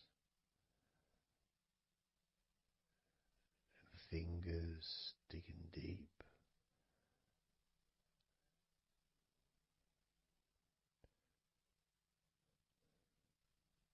To your ankles and the back of your ankles, just gently massaging that area.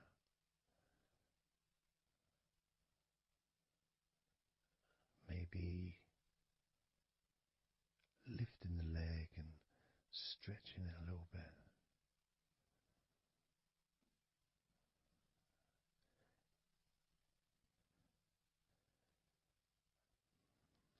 Moving to the right foot.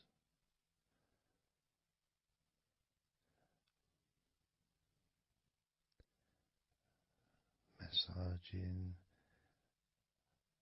the bottom of your feet and the sides of your feet.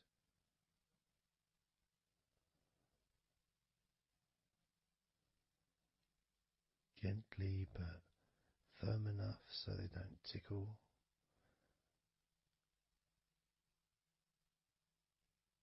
And just allow the pleasure that you get from having your feet massaged to just overtake you. As I continue to massage your feet, the bottoms of your feet, the sides, your arches, your heel. You can put a lot of pressure into your heel and it feels amazing. Yet the arches need to be a bit more gentle. Stretching your toes gently. and massaging the bottoms of your toes with my fingers, each one individually.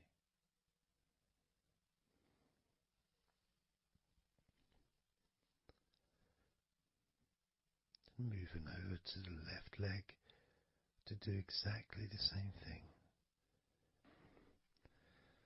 Starting at the top of the thighs, working the back of the thighs and the sides, massaging deeply and gently that whole area, working all the way down.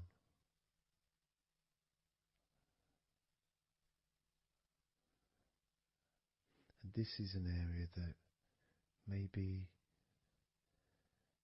you could like to spend more time relaxing and massaging.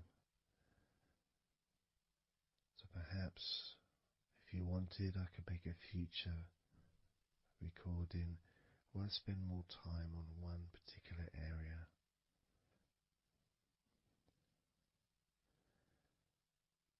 As you move down to your calf muscles,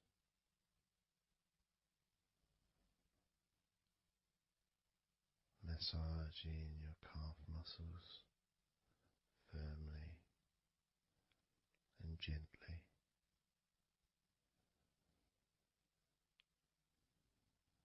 Moving down your ankle and to your feet, massaging the backs of your feet, the bottoms of your feet, stretching your toes and massaging each toe individually. And that feeling of pleasure and release that you experience when you're having your feet massaged feels really good.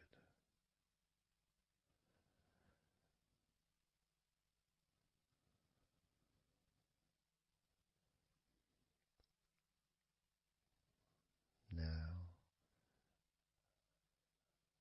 as you turn over in your mind, laying on your back,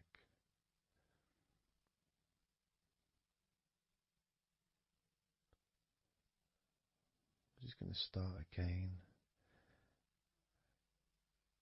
at your neck area.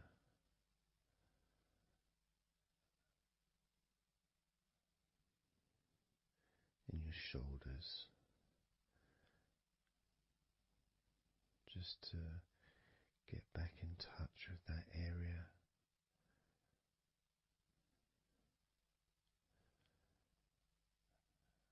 And as we move up,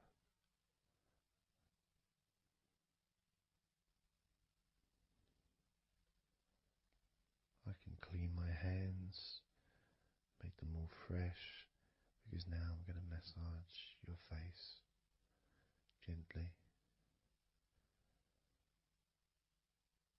Starting off with your forehead,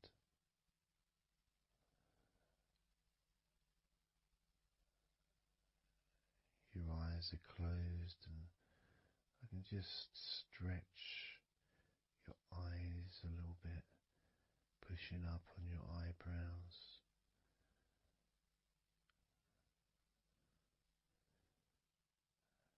Just massaging around your scalp.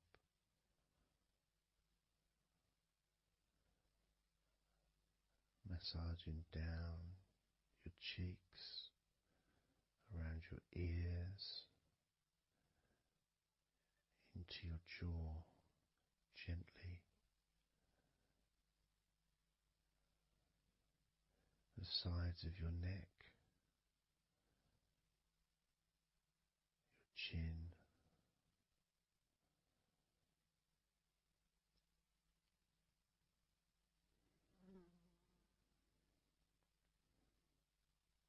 then just moving down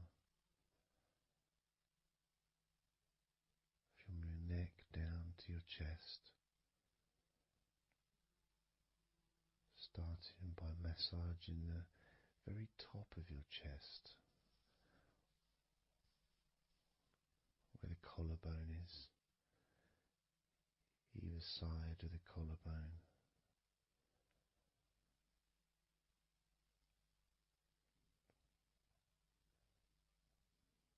And then just massaging the whole of the chest.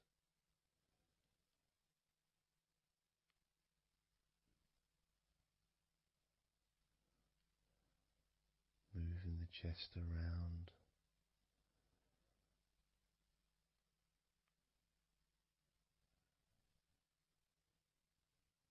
Because it's quite a large area, you can move from one side to the next, moving my hands from underneath pretty much where your arms are, stretching up, stretching some of the muscles of your back in the process. Moving up over your chest, and then moving down again.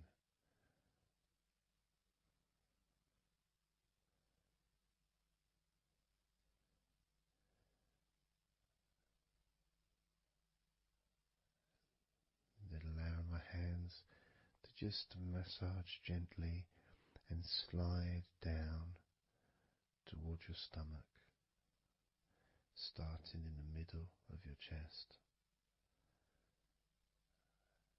And then gradually my hands moving apart and massaging and sliding at the same time, moving down to just below your rib cage.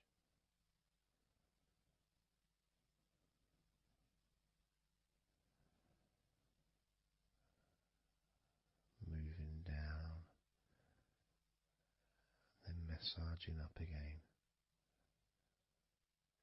giving your chest all the attention that it needs to feel completely relaxed.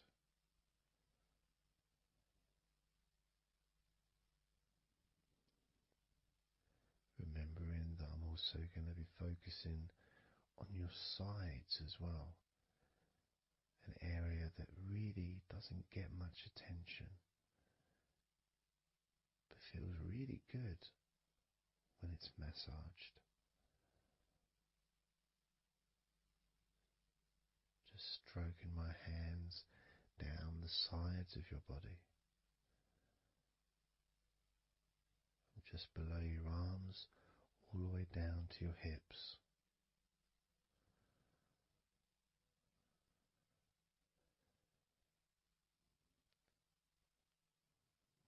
Now, moving to your stomach area, I'm going to stand one side of you like I did when I did your lower back. I'm going to do a similar process of just stretching the muscles from your side, gently massaging from one side to the next, moving that whole area from below your ribs all the way down to below your belly button.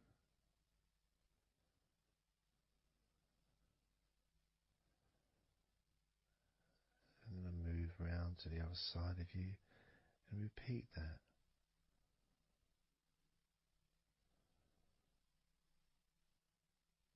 Process of relaxing deeply, calmly. You feel loose, you feel free. And there's something about having your stomach massaged that's different from any other part, because we do have a tendency of holding a different kind of stress in our stomachs that we may not be aware of.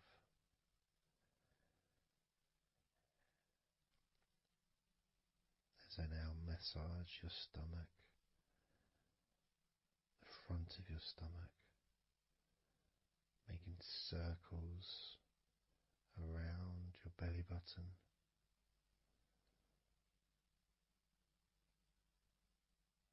And then going the other way around.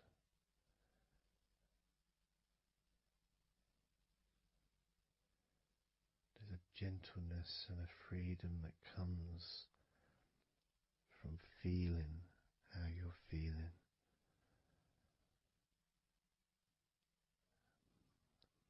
As I now move down the tops of your thighs, the muscles, massaging them.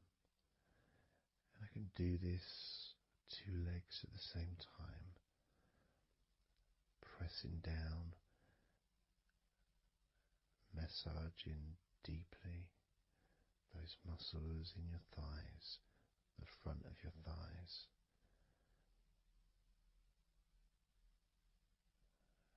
And moving down to your knees, gently massaging your knees. Sliding down your shins, putting pressure on either side of your shin, gently, softly but firmly. Moving down to your ankles,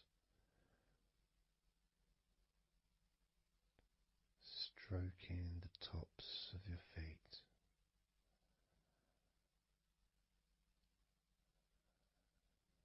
And then with each foot in each hand, just gently massaging the whole of the foot. The top, the bottom, your heel, your ankle, your toes. Massaging every part of your feet. It feels so good just to let go and enjoy the process.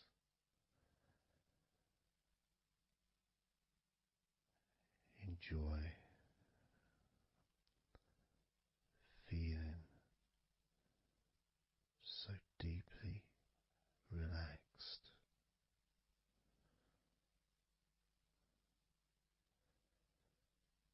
So much comfort and so many feelings that come just from touching your skin.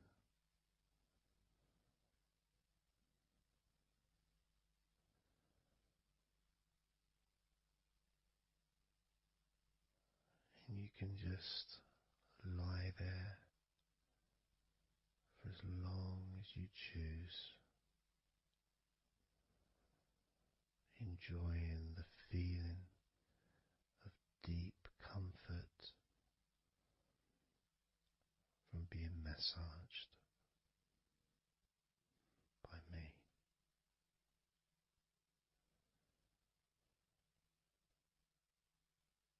Enjoy feeling deeply relaxed.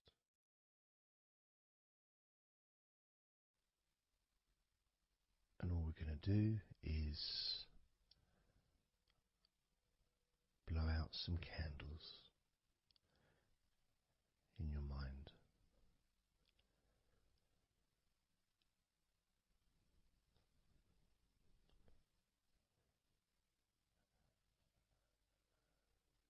There are going to be 100 candles.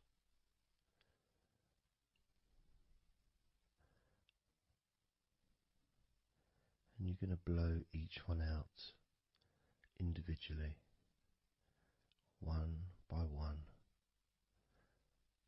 starting at 100 as I count down,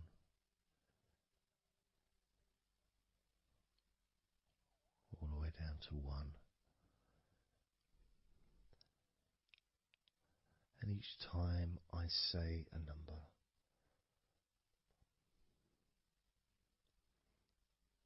you can imagine that candle in front of you, and I'd like you to actually physically gently blow that candle out.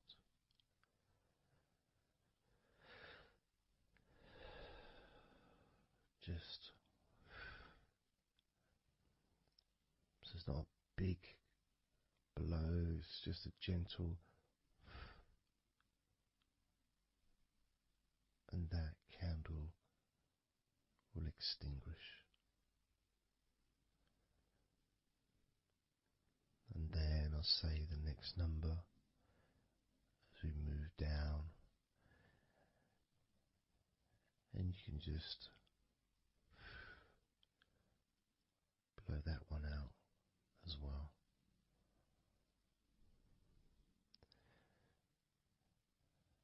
And as we move down the numbers,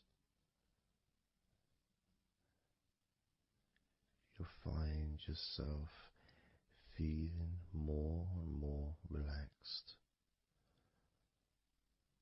And if you need to sleep, you'll also find yourself becoming incredibly tired and sleepy.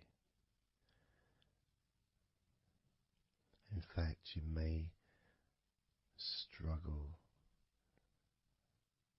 to blow out all 100 of these candles.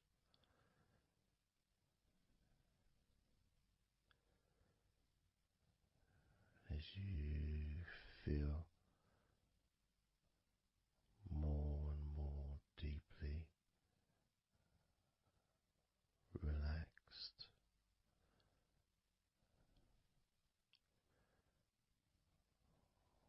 more and more deeply tired,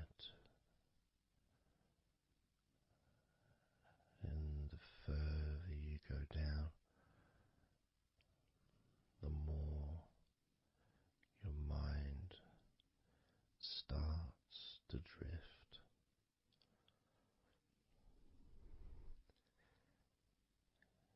And you may find that you stop listening to me after a while.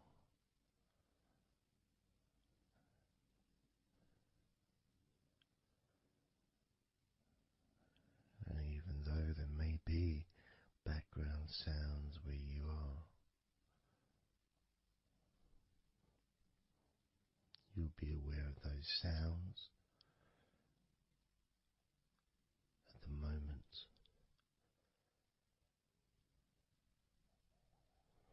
You may start to just not even notice them at all, because they're unimportant.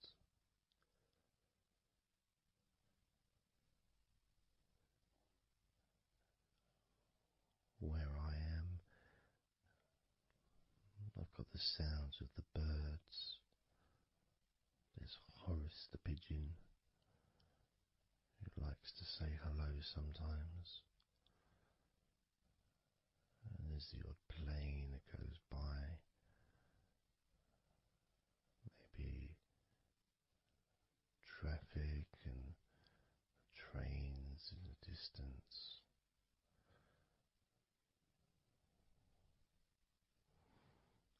But none of that seems important whatsoever. The more candles you blow out, the less important anything is. The more candles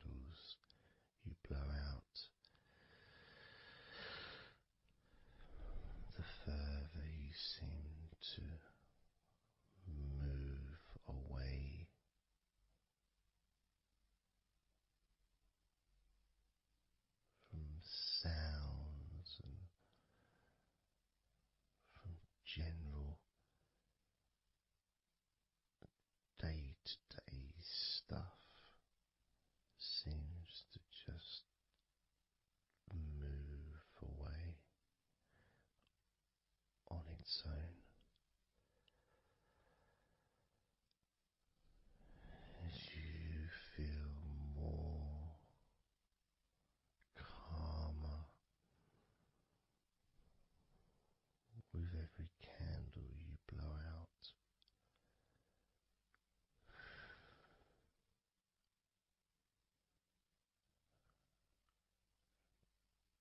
guiding you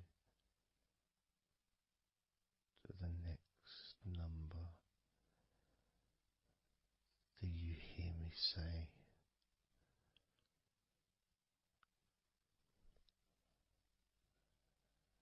And then you blow that candle out too.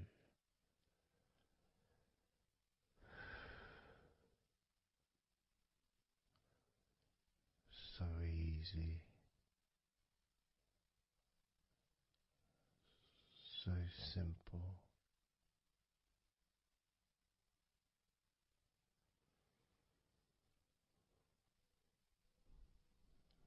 I'm going to start by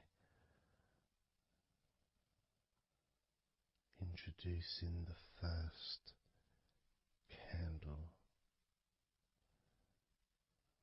which is 100. The first candle, which is 100. When you blow that candle out,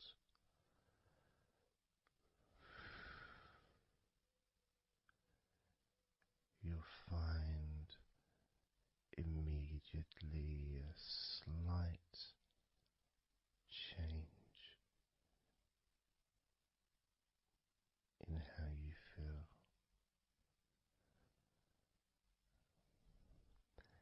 as well as a real sense of positivity growing within you.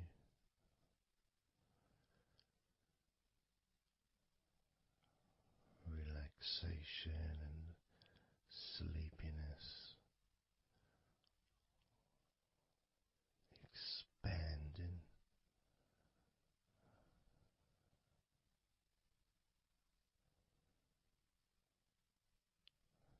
starting with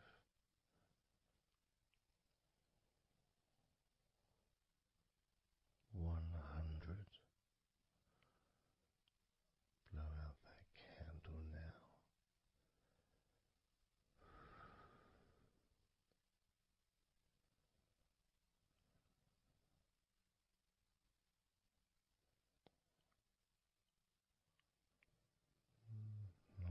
99.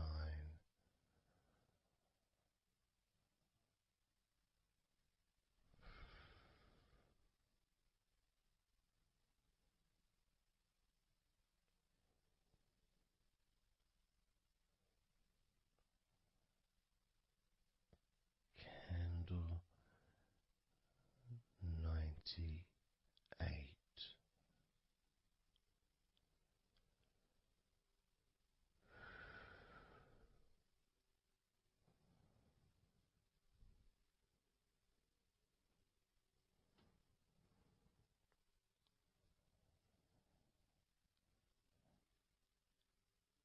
Candle 97.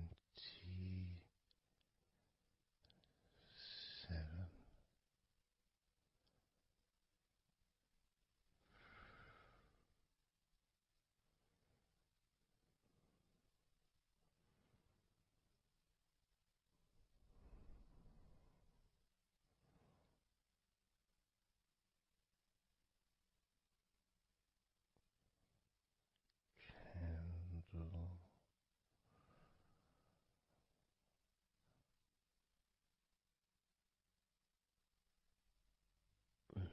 96.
93.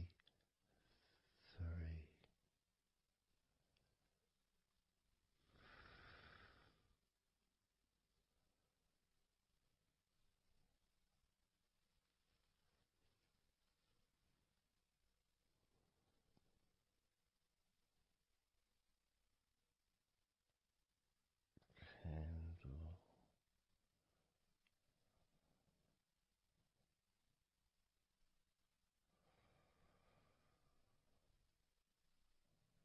92.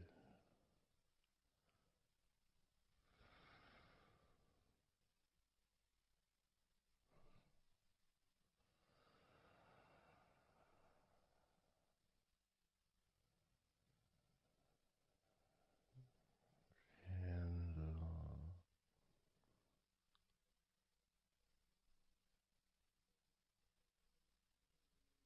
91.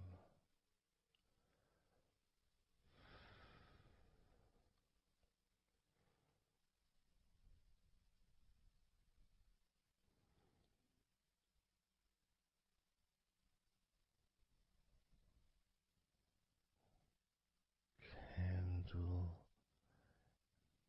90.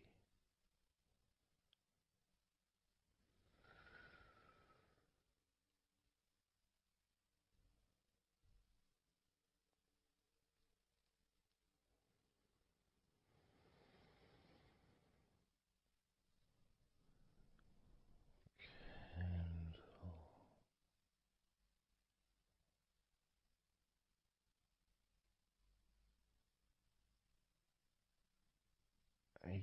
89.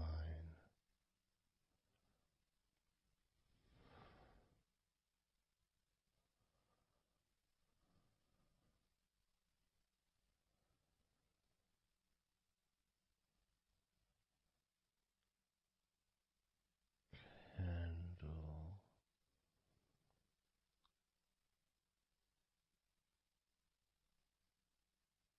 88.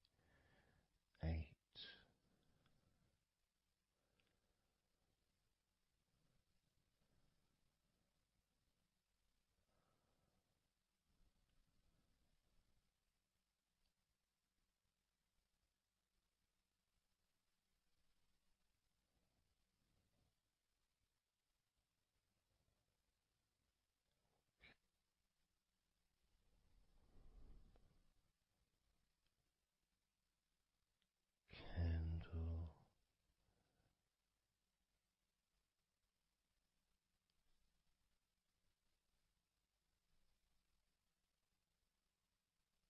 87.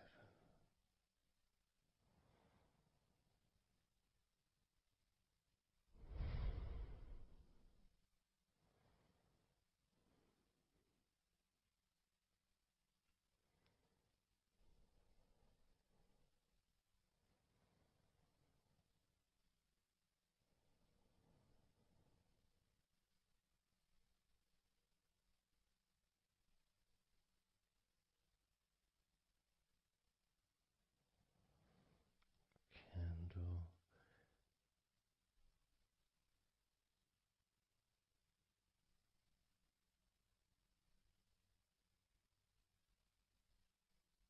86.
78.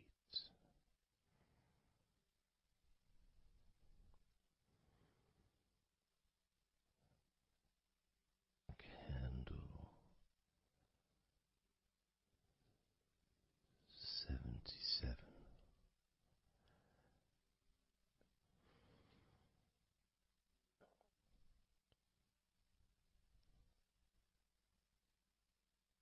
Candle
58.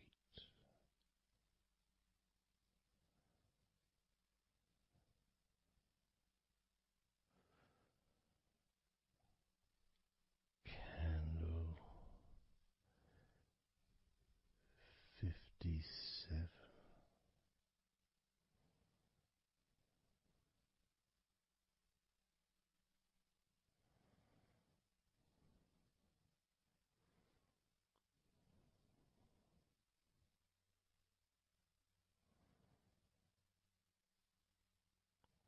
Candle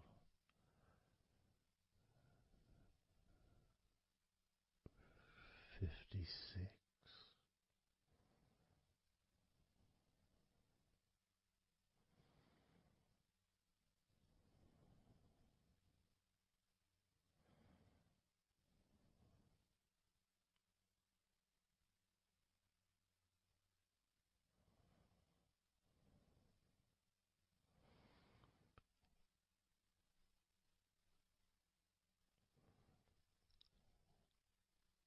Candle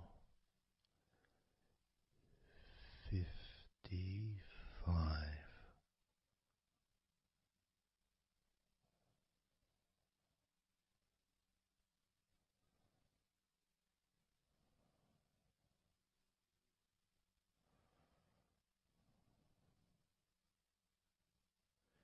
Candle 54.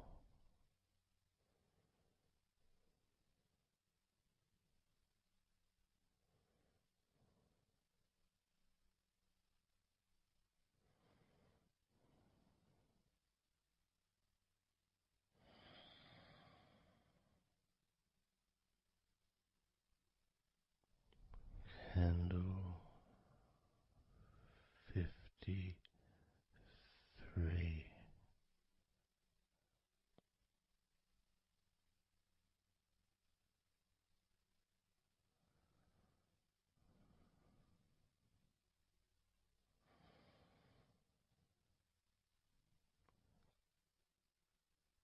Candle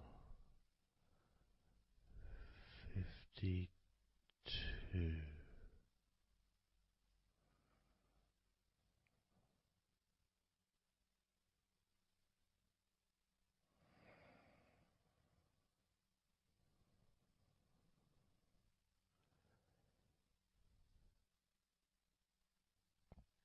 Candle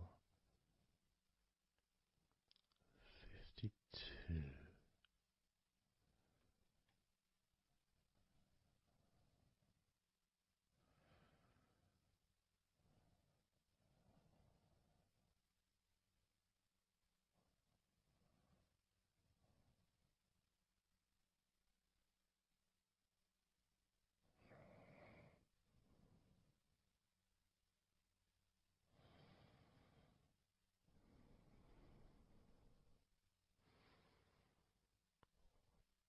Candle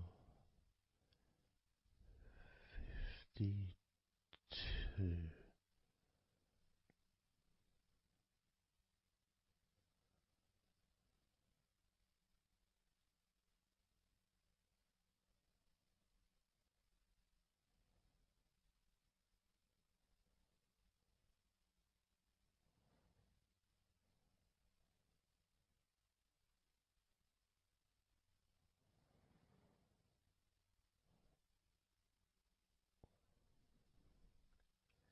Candle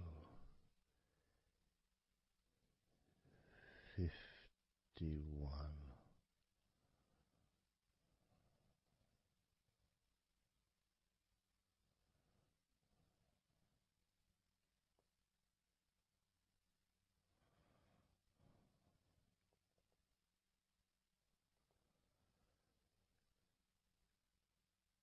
Candle 50.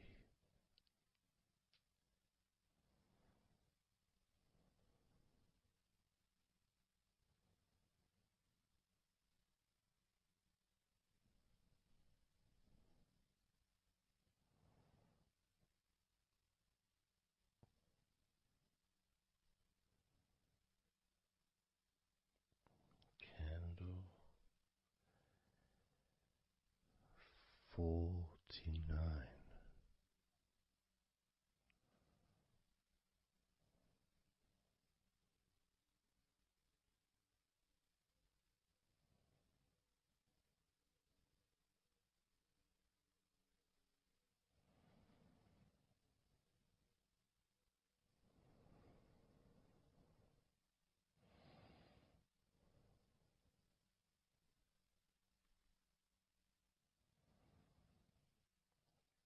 Candle 48.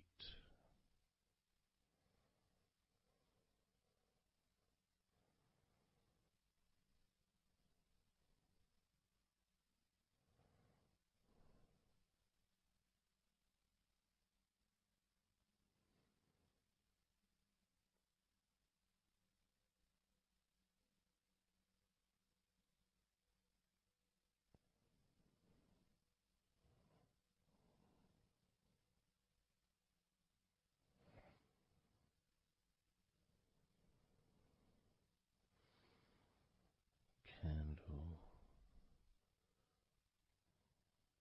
47.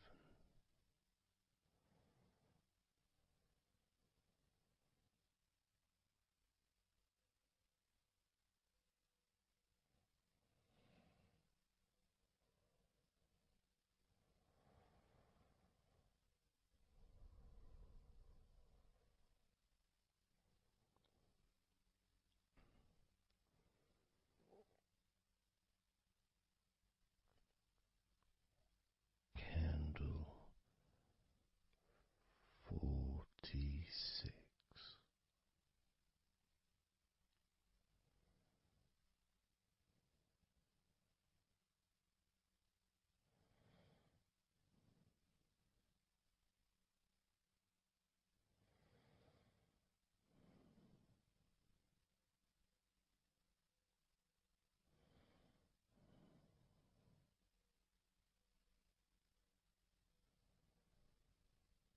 Candle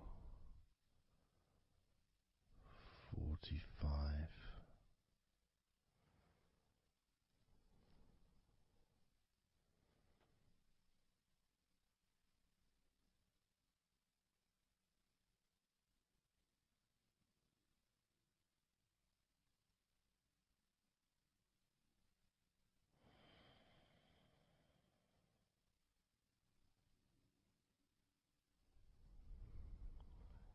Candle 42.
39.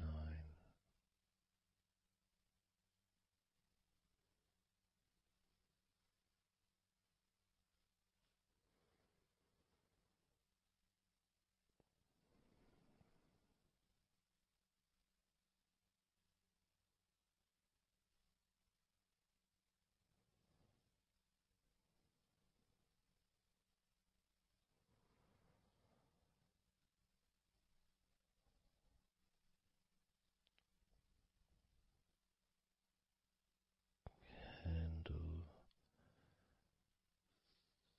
38.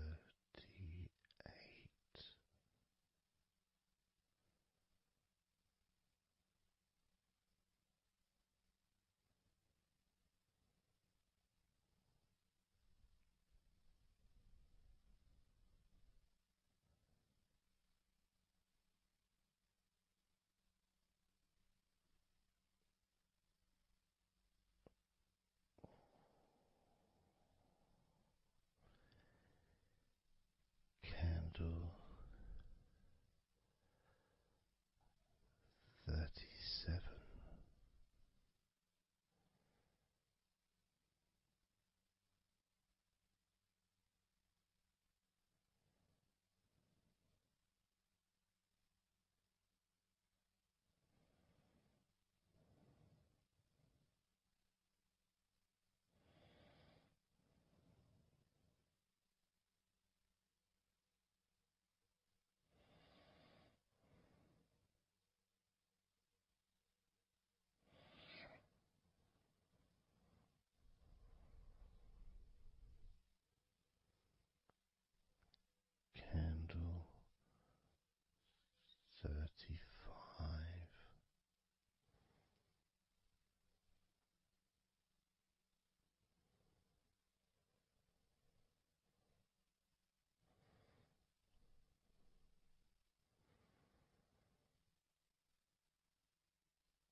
28.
10.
let go of all of those thoughts, worries, concerns about the past, thoughts about the future, and even things you've been thinking about today. Just let it all go, because none of it is useful in this moment.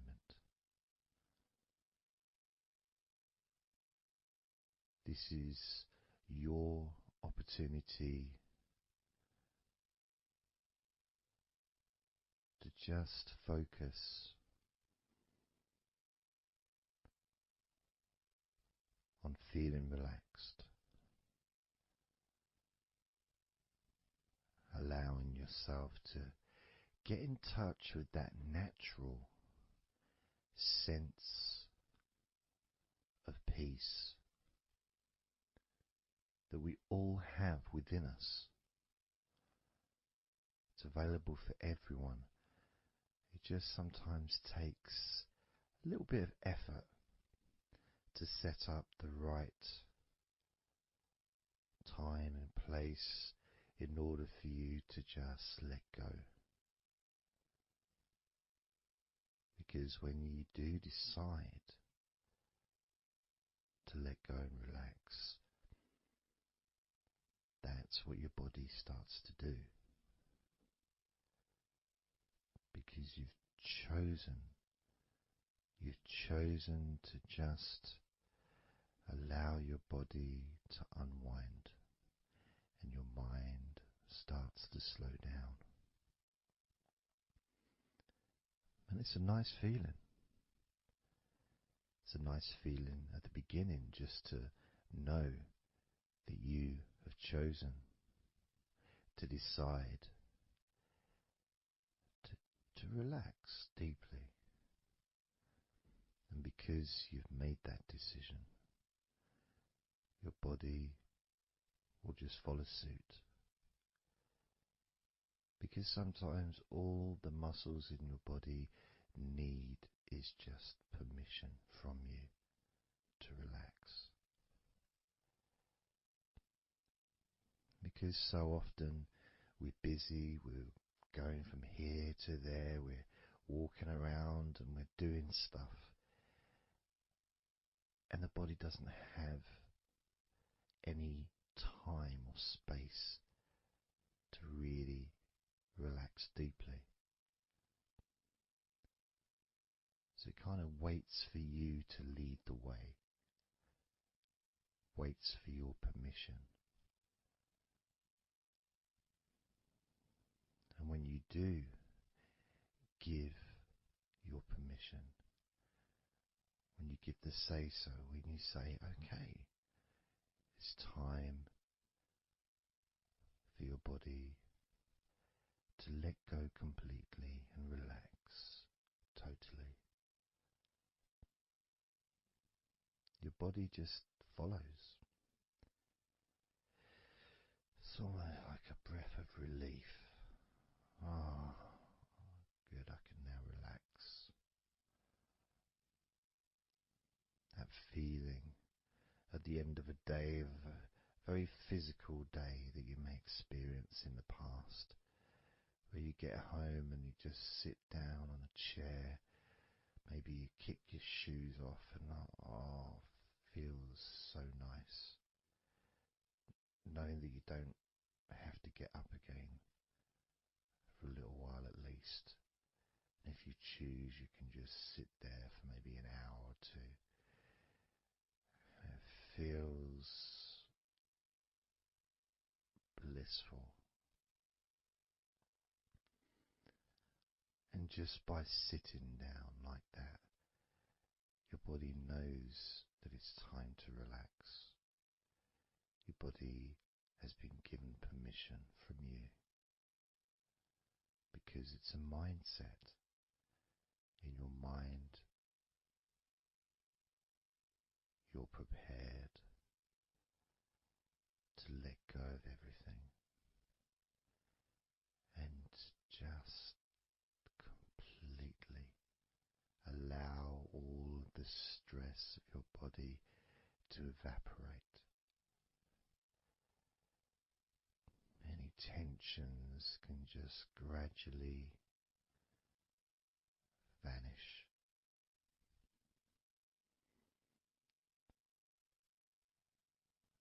It's almost like magic, really,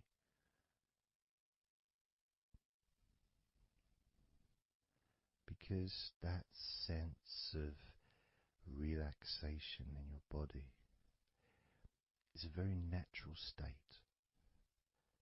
It's not something unusual.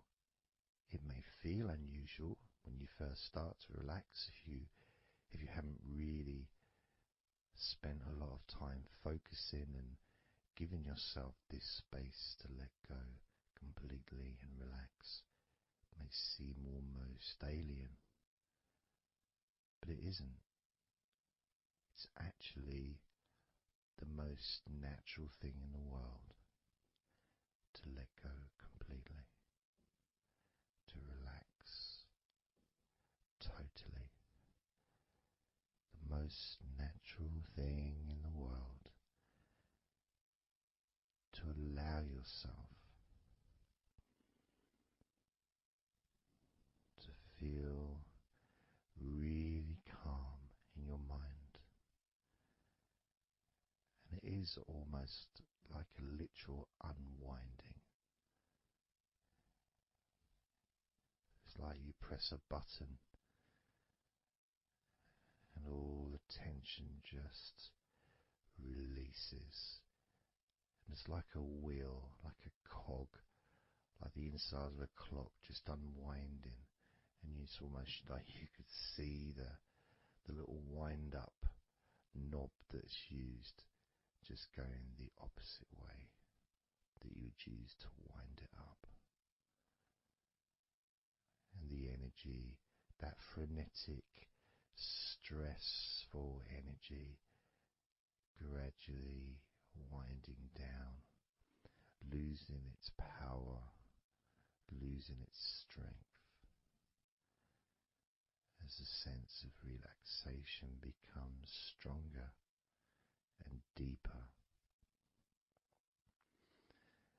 And you may find that the more relaxed you feel, that your mind starts to wander. Maybe you seem to stop listening to me for a while and your mind goes somewhere else, and then you realize you're listening to me again. And that was just your mind drifting to sleep, which is quite natural, because sometimes when we're stressed and tense, we may not actually be aware of what we need, what we physically or emotionally need in this moment.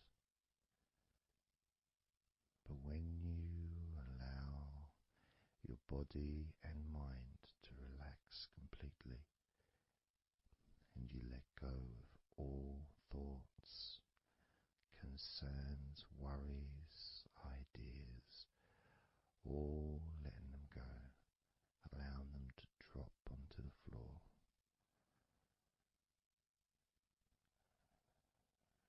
You start to get in touch with the feelings of such relaxation. It feels so nice to be in touch with the calmness of the different body parts as they become looser and looser. Even your breathing seems easier and more natural, effortless, as that cool air enters through your mouth or nose into your lungs, breathing in comfort and relaxation, just breathing out any excess remaining tension or stress from every part of your body and mind. As you start to focus on your mind, maybe you notice that things have come to a standstill, or maybe just much, much slower than before, because your mind is not really needed when listening to my voice, which allows your mind to relax just as deeply as your body. And that synchronicity between the relaxation of your body and relaxation of your mind lets you know that feeling completely calm, loose and relaxed really is a great healing experience for you, and has so many positive benefits for your body, your mind, and your life,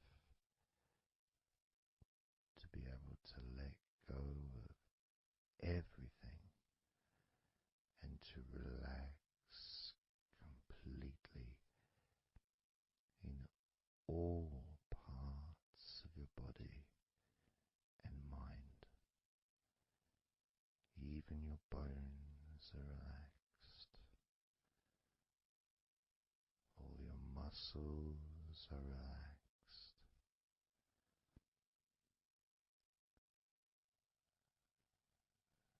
Even the skin that covers your body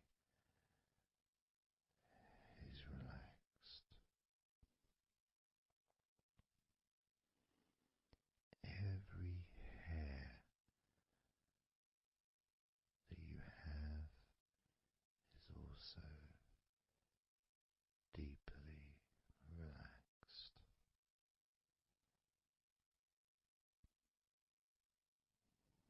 And your brain really starts to feel the benefit of this healing relaxation.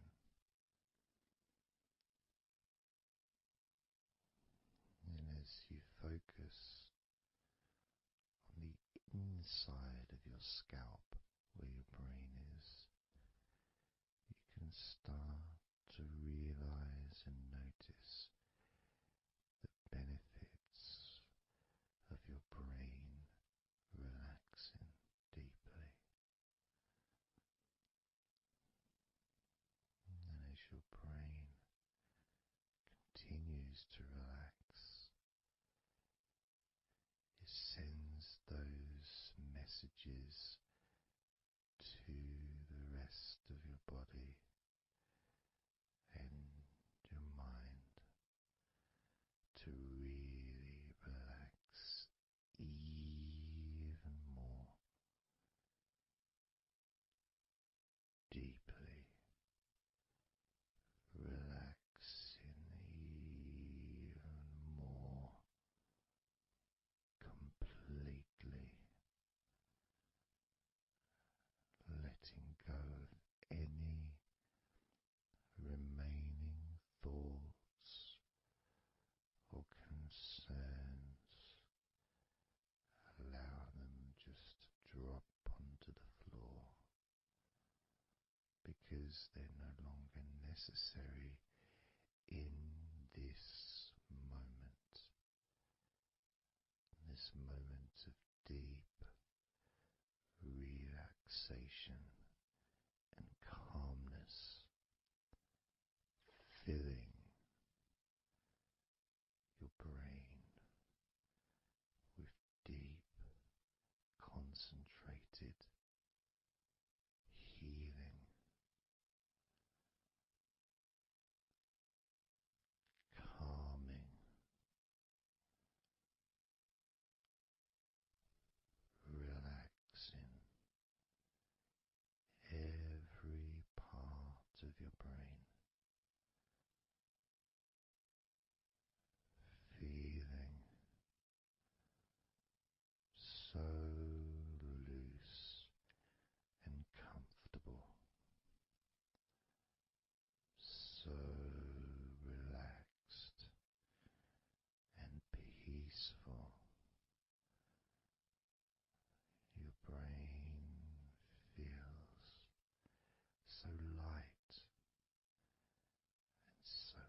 those ever increasing sensations of comfort that are spreading throughout your body,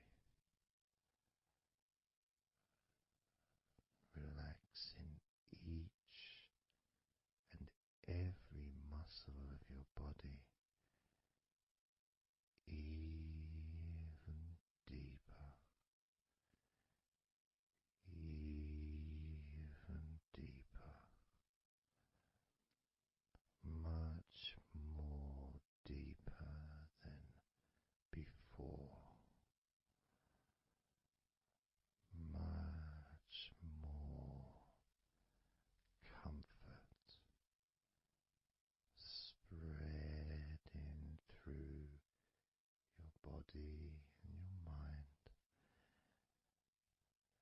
feeling so peaceful and calm,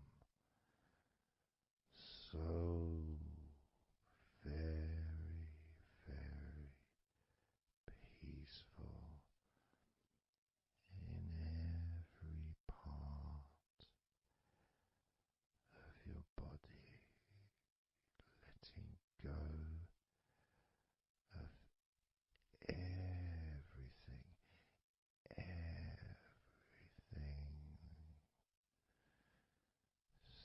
so peaceful and calm, so relaxed.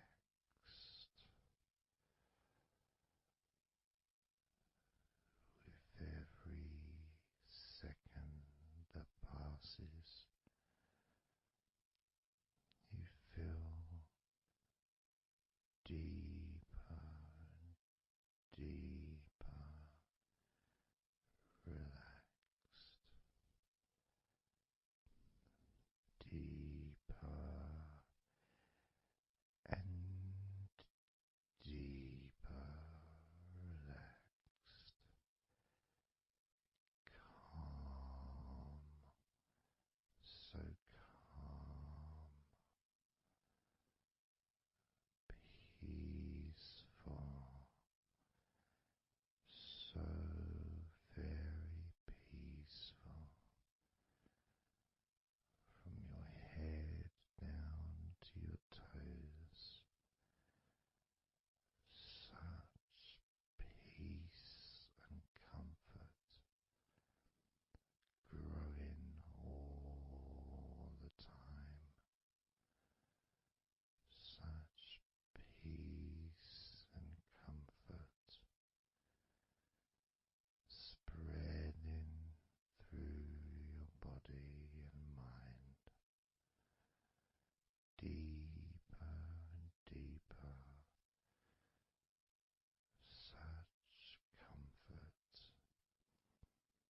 spreading and sinking deeper into every muscle of your body, so that you feel amazing, so relaxed,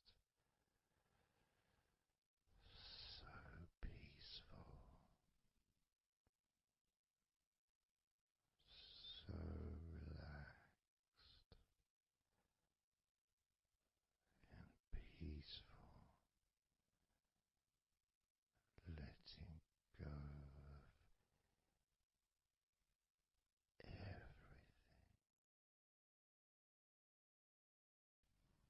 We're going to do a body scan, focusing on firstly how you feel in your body, not trying to change how you feel, not trying to relax, not trying to move away from any discomfort or stress or tension, but just accepting, observing and accepting how you feel in the different parts of your body. Just allowing yourself to be exactly as you are, to notice, to get in touch with how you actually feel in this moment. So we're going to start off by focusing on your hands. Just be aware of your hands.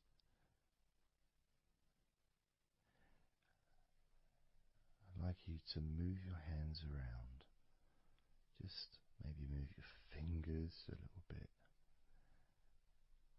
open and closing your hands very gently, just so that you can get in touch with how your hands and your fingers feel. With very, very slow movements.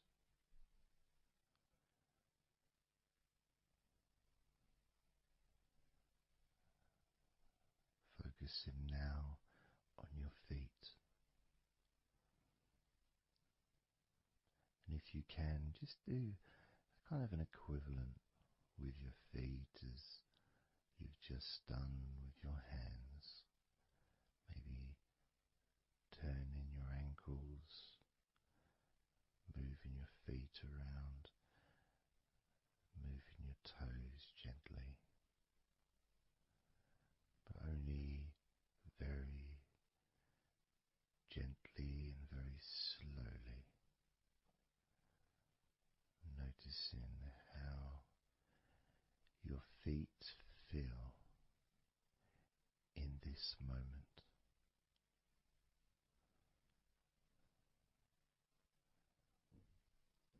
Focusing now on your eyes. I'd like you to just focus on your eyelids.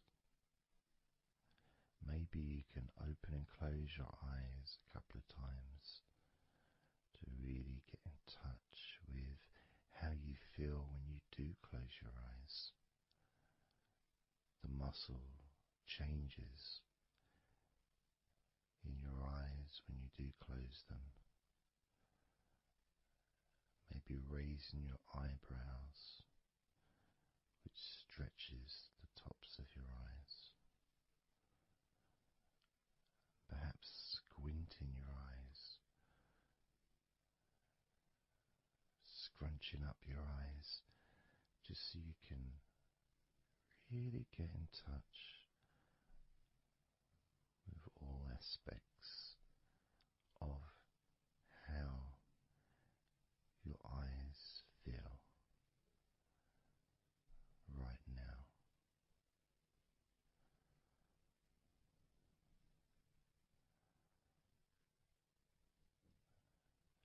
Now focusing on your thighs, and I'm going to just ask you to gently tense your thighs, just very, very gently, just enough so you can become more attuned to the physical sensation of your upper legs, the front of your thighs and the backs of your thighs. Noticing and observing how your thighs feel right now.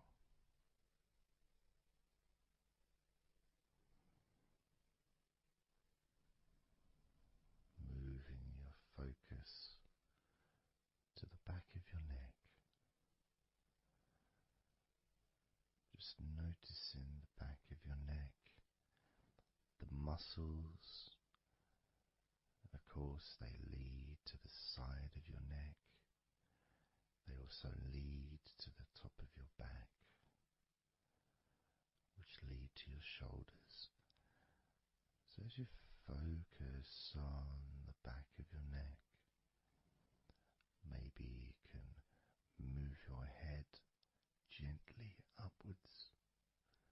you were looking up, maybe moving your head down as if you were looking down, perhaps moving your head side to side, right to left, but only very slowly and very gently, not trying to force anything. It has to be very, very gentle, just so that you can be more in touch with the feelings, with the sensations, the physical sensations of how the back of your neck feels right now.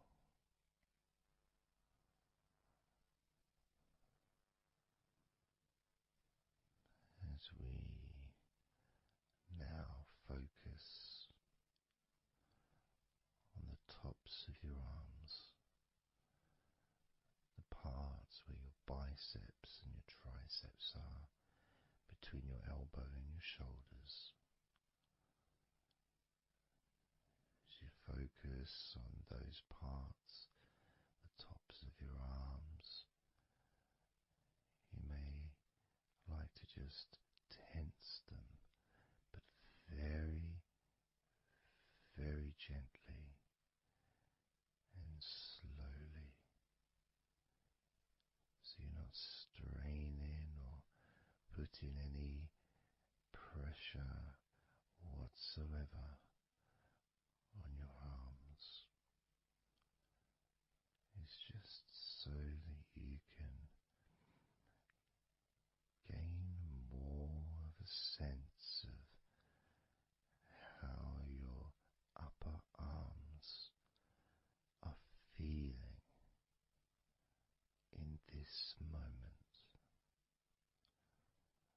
and just noticing as you gently, very gently and slowly tighten the muscles and then let go. Notice how the tops of your arms feel right now.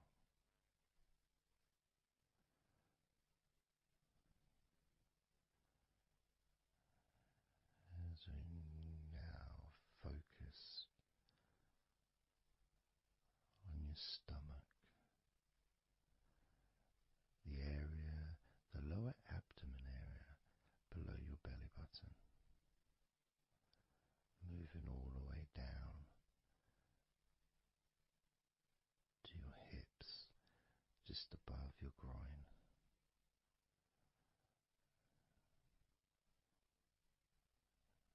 Maybe you're able to tense these muscles in that area very, very gently and slowly.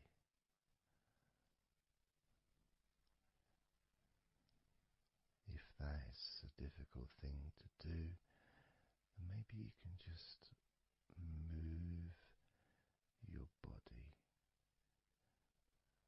pushing your stomach up, maybe moving a little bit to the side, using your hips, just so that you can get more in tune with how your lower abdomen area is feeling in this moment.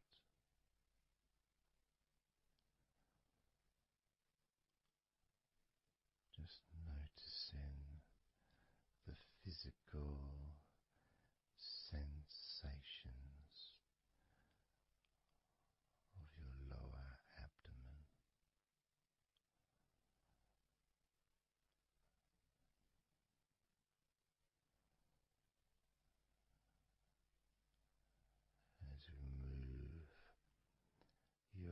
attention to your mouth,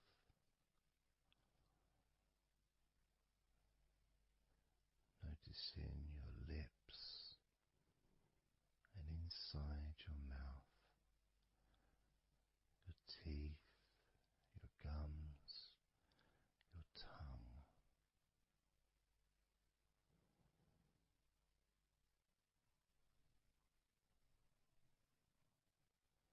Just noticing how your tongue and your mouth feels, and it may help by moving your tongue around your mouth, moving it to your left, maybe pressing it gently against the side of your mouth, and then to the right, gently to the side of your mouth, perhaps pressing up against the top of your mouth, and then down gently against the bottom of your mouth. Always very slowly and very, very gentle, so that you can be aware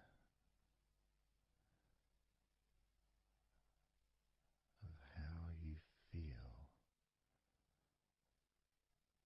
in your mouth area.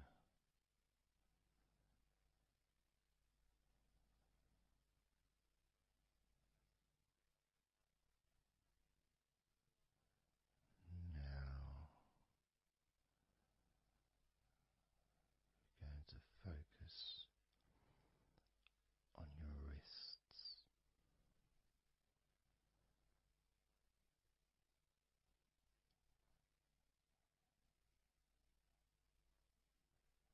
And I'm going to ask you to maybe just rotate your wrists by moving your hands in a circular motion very gently and slowly,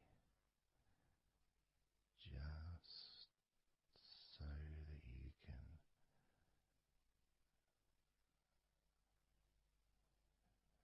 feel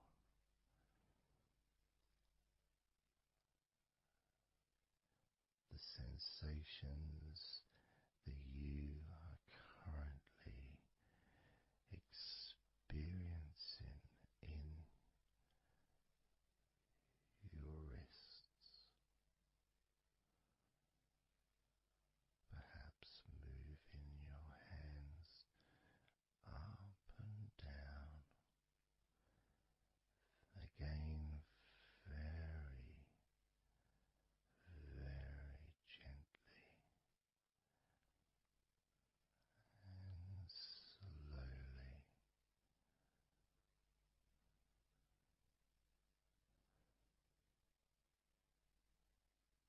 Very gentle and slow.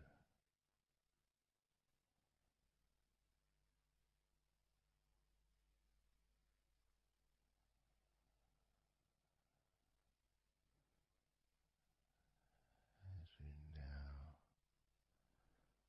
start to observe your lower back,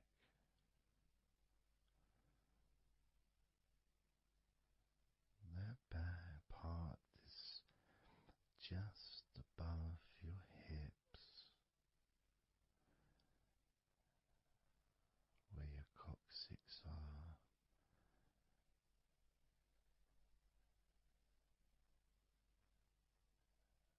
that whole area, which also really does include the sides of your body, because those muscles are very much connected.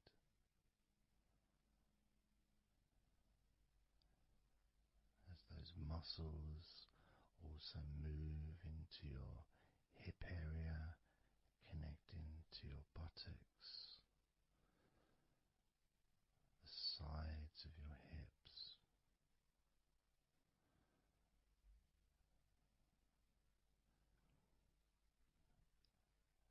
And if you're physically able to do so, maybe you can very gently just move your body ever so slightly, very slowly, from side to side, just enough for you to gauge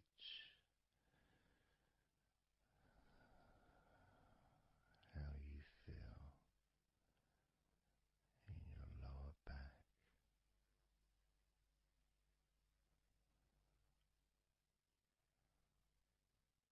Perhaps you could even move your hips gently up and down, gently and slowly, in order to really be in touch with the physical sensations of your lower back.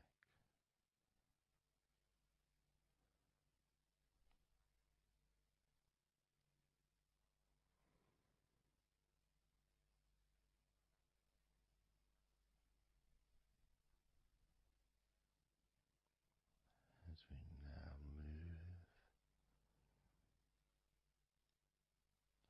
your attention to your jaw,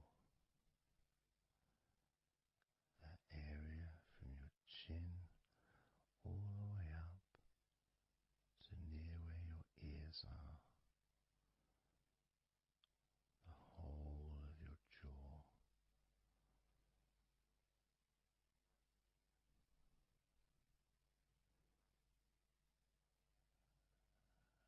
And you can just, if it's okay to do so, gently open your mouth, not wide, no stretching, just very gently and slowly opening your mouth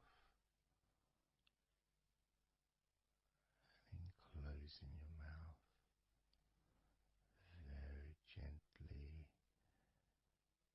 and slowly.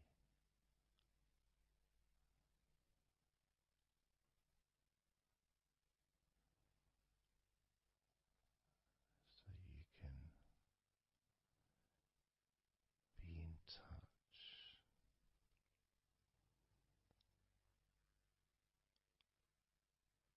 with how your jaw feels now.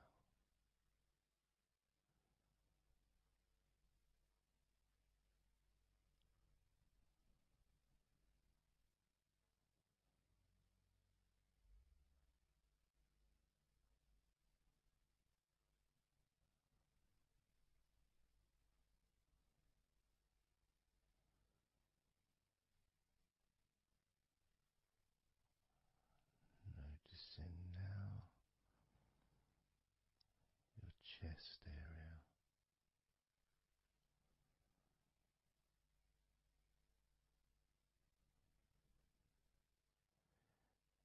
And you don't need to do anything to move your chest because it moves every time you breathe.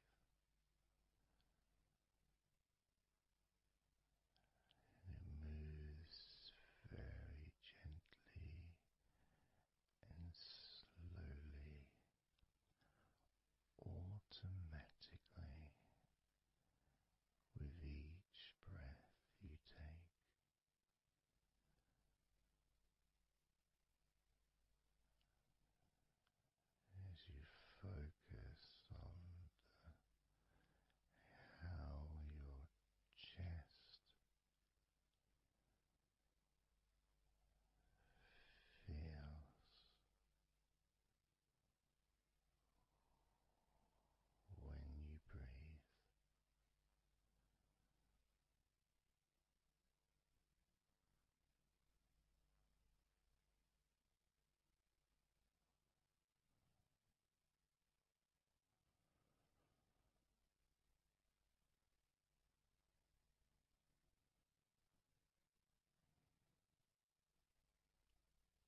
muscles and those bones in your midsection.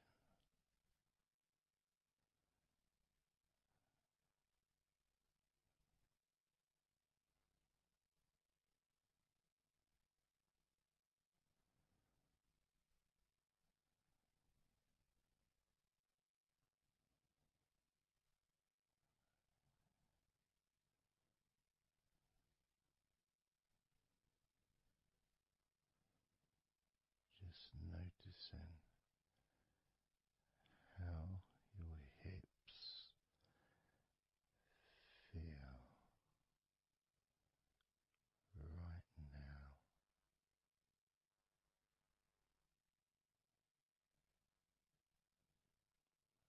You can very, very gently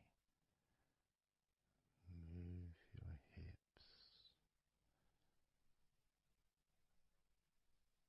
maybe side to side, very gently and slowly.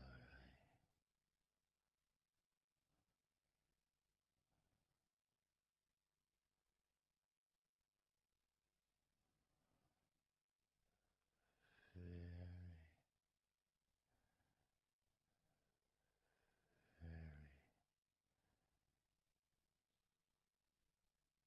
very gently,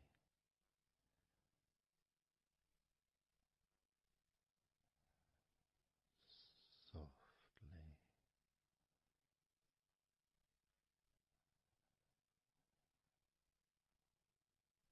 and slowly.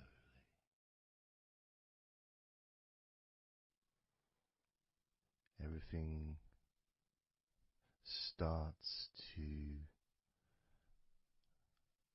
slow down,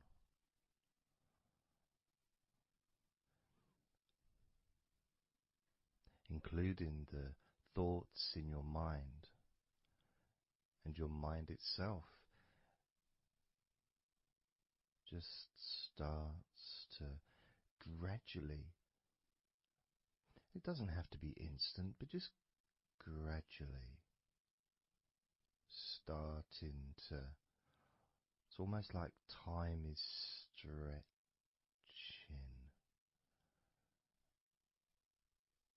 It's a slower pace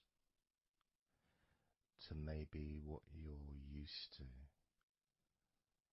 in your day-to-day life. It's a slower movement of energy.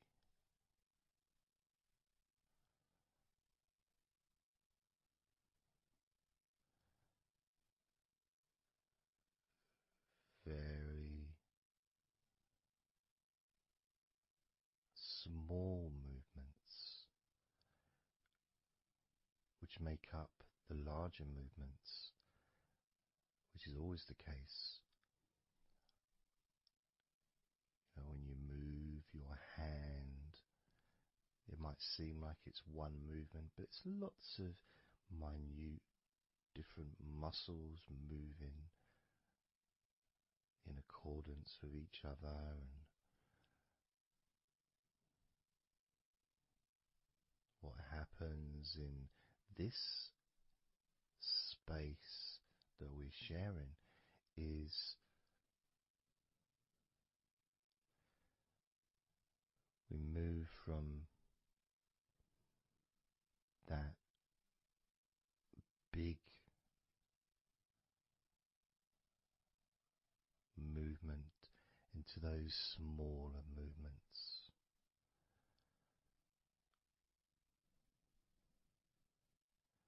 Starting to focus on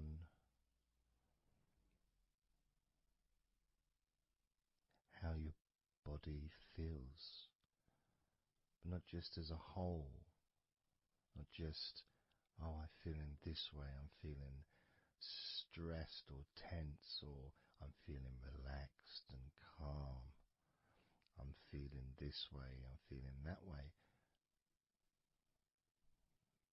Starting to notice that your body begins to present to you small feelings around your body.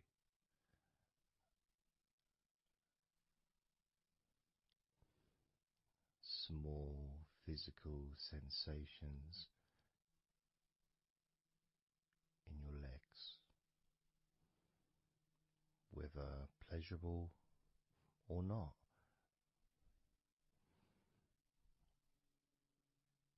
Maybe resisting the temptation to label them or to judge them, those feelings, just thinking about them as just being neutral, just feelings.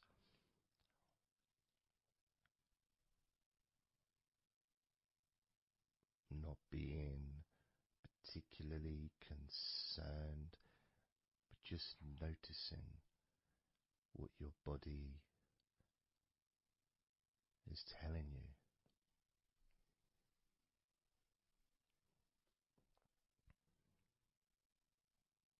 The feelings in your arms. Instead of feeling the whole of the arm, maybe notice those individual feelings, all those different muscles and the skin, the hairs of your arms, all the internal parts of your arms, the veins,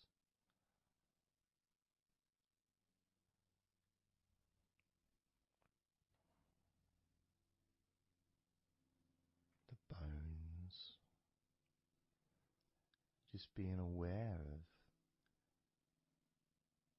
maybe your elbow on your right arm has a certain feeling. Maybe your left wrist also has its own individual physical sensation.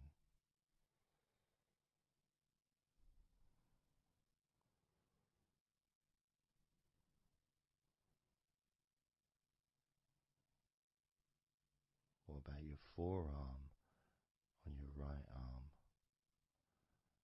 Your right forearm.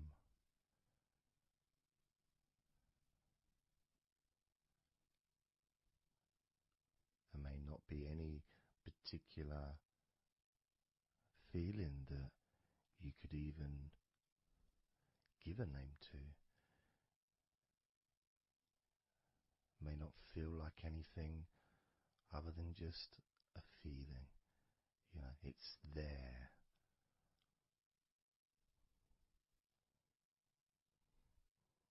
The feelings in your shoulders. Perhaps your shoulders, when you think about them, kind of almost like they're the same, you know, the same feeling. Almost like both of your shoulders are just one thing. But of course they're not.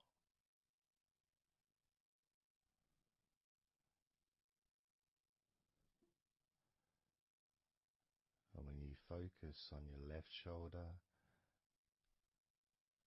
and then on your right shoulder, maybe you find that you move the muscles a little bit. Maybe tense the muscles gently.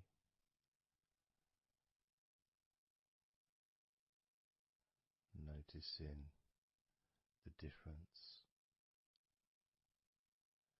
in each shoulder.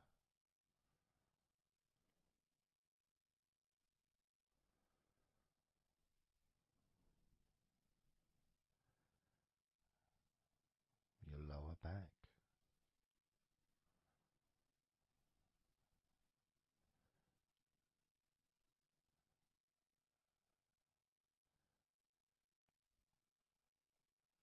The left side of your lower back and the right side of your lower back.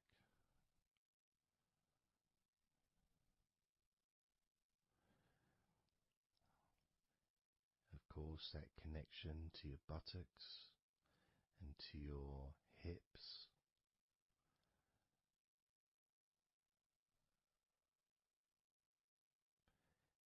And also moving up into the middle of your back.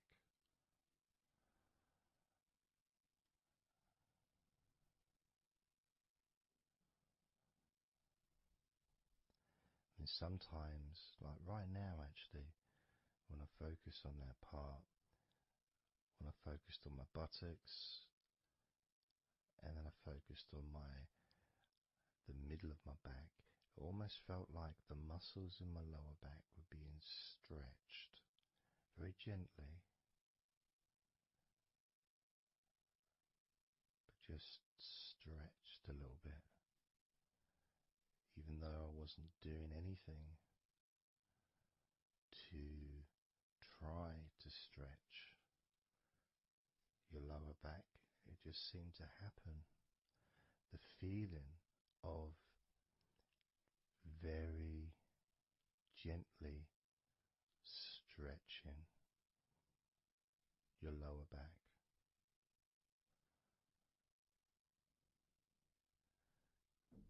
comes along. That feeling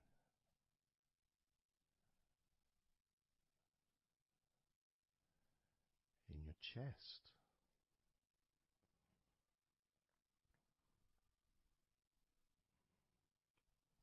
Just noticing what sensations you are experiencing in your chest right now.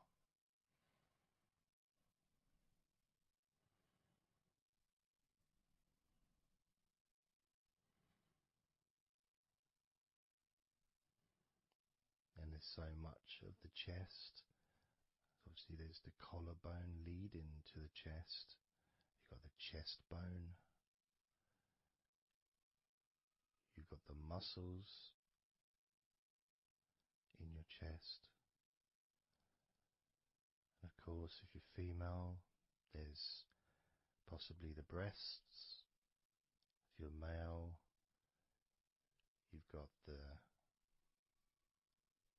different, well, mine aren't that different these days, but there may be more muscles at the top of the chest, but at the side, underneath, it's pretty much the same, whether you're a man or a woman. There's muscles there, muscles that stretch out to your back, as well as breast tissue which stretches and moves into your back. So just being aware of your chest,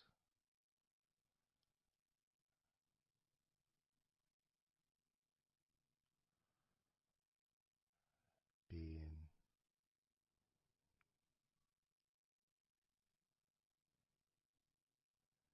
with whatever feeling there is in your chest.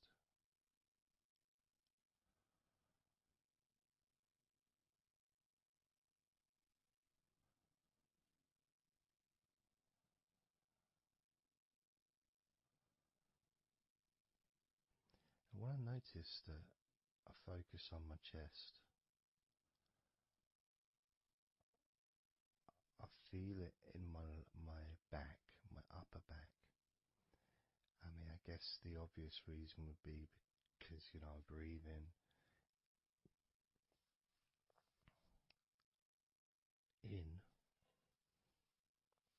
and it stretches my chest and my back at the same time.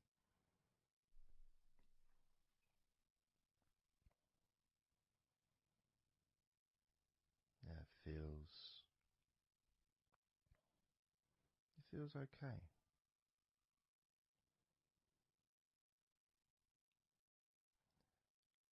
Doesn't feel.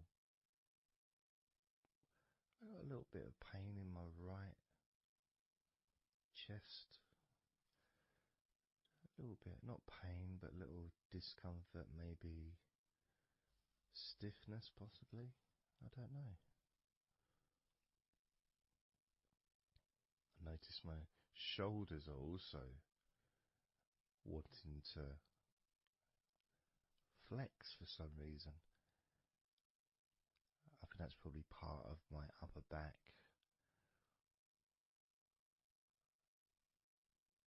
That connection between my shoulders and my upper back. Because I can move my shoulders and stretch the muscles in my back.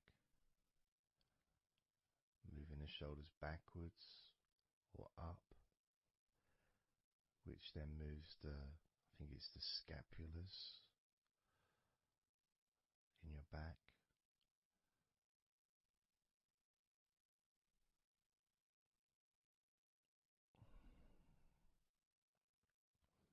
It feels quite nice actually.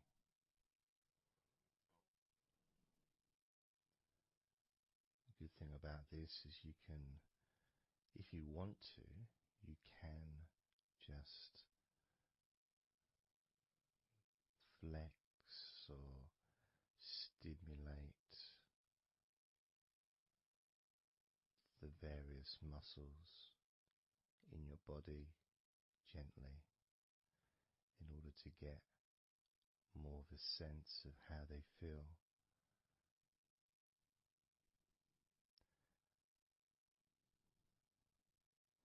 And when you're relaxing,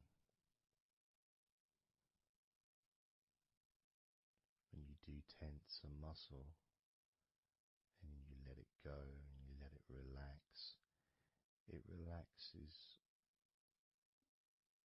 way more than it would normally.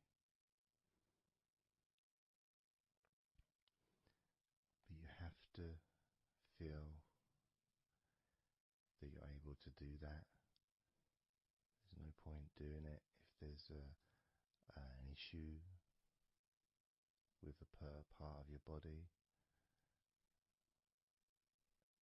You need to be gentle with yourself at all times when relaxing deeply. It's important to be kind to yourself.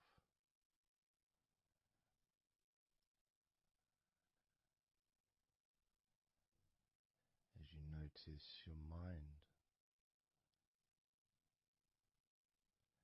how much has your mind slowed down since we started this recording?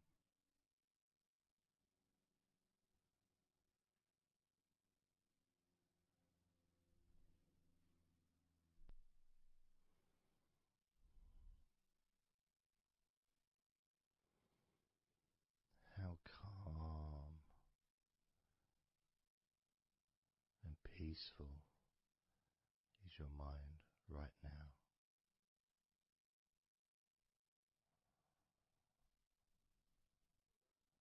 With nothing to think about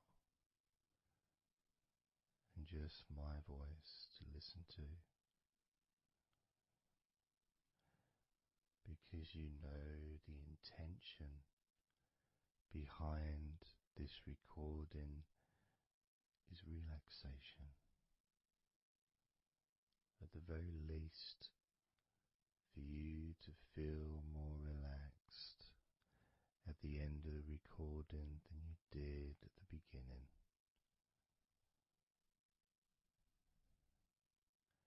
At the very least, for your mind to slow down as your body continues to relax, because that's what you want to happen. That's what you expect to happen.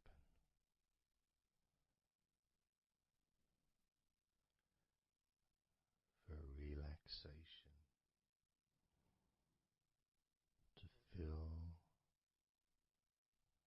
body.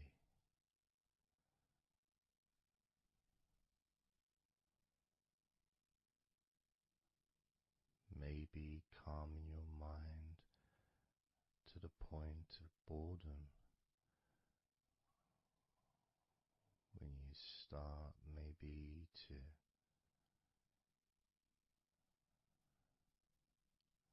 drift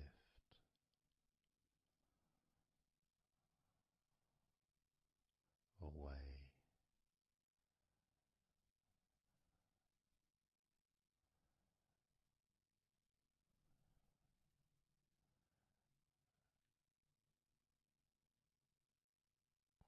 Drifting.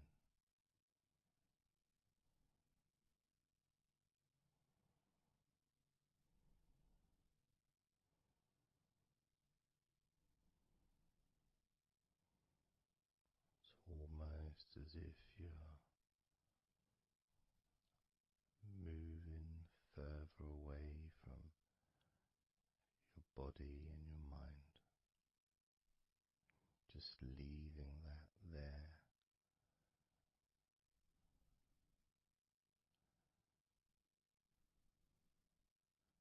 Kind of like an escape pod in a spaceship, a movie, a space movie, when they get into that little pod and it sends them far away from the spaceship.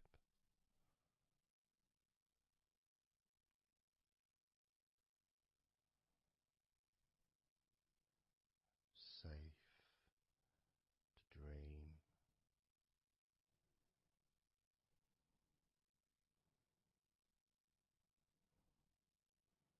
And continue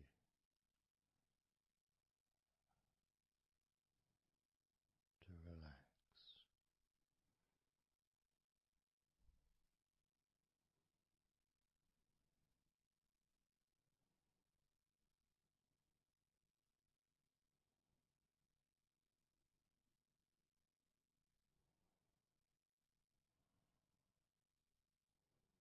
Drifting.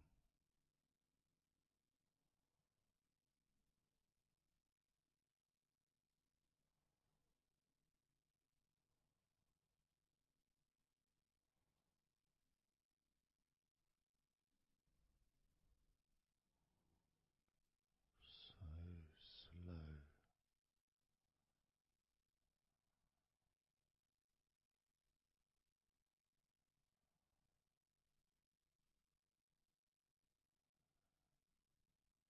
And peaceful.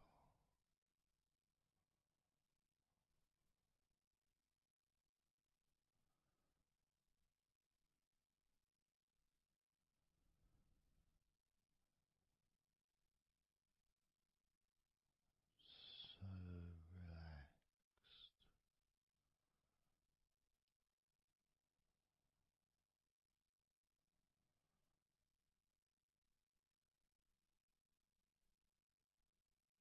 And peaceful.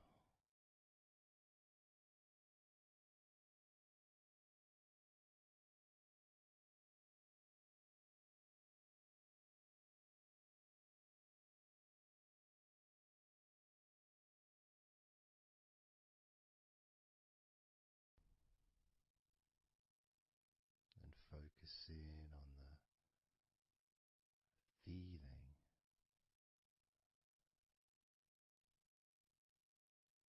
of those individual parts of your body that are relaxing one by one.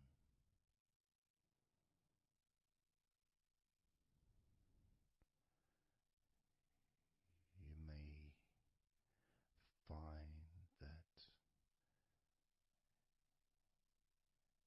every now and then you realize that you weren't listening to my voice because your mind started to imagine something different. Maybe you started to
even if you can hear background sounds,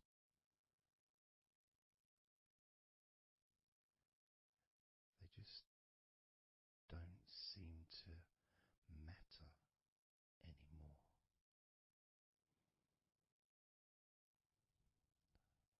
As that sense of peace spreads through your mind,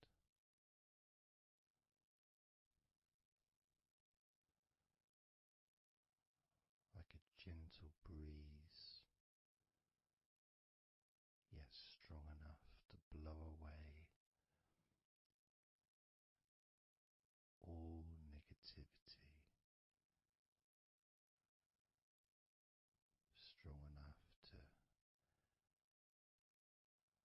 remove from your mind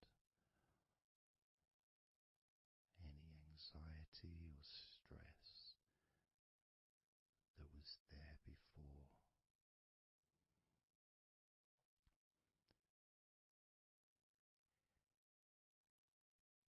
And blow away any other thoughts or feelings that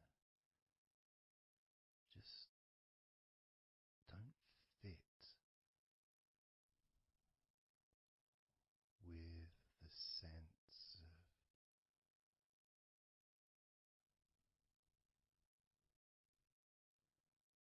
relaxation that is filling your body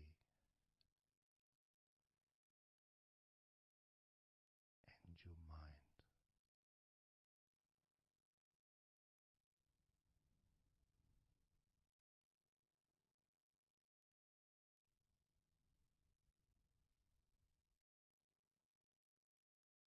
And as you focus on your mind, I'm going to count down from 10 down to 1. And with each number you hear, your mind will become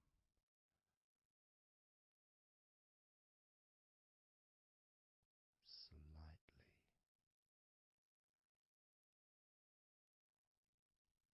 more relaxed. Just slightly. So from 10 down to 9, just a slight movement. From 9 down to 8, just another small change in how you feel.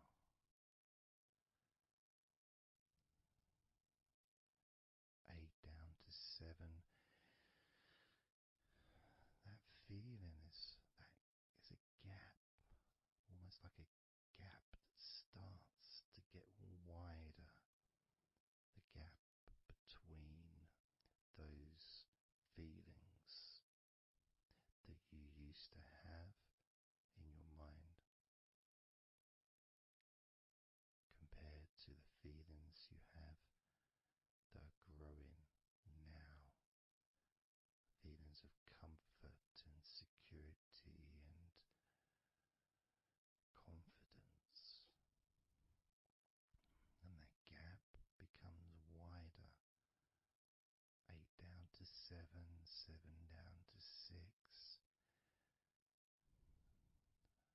And when you get to 5, your mind will start to have a certain physical sensation, almost like there's a magnet outside of your head sucking the tension and the stress and any remaining feelings that you don't want, sucking them out through your skull.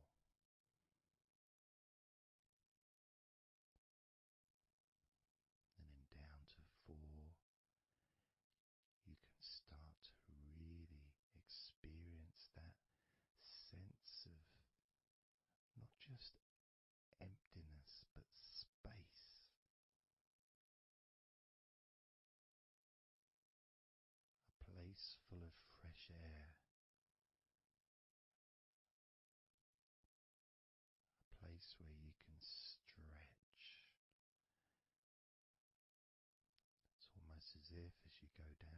4 and 3, your mind is expanding with this sense of peace and tranquility growing as it moves down to 2. When you get to 1, your mind just feels exactly how you want to feel. It's almost a perfect feeling.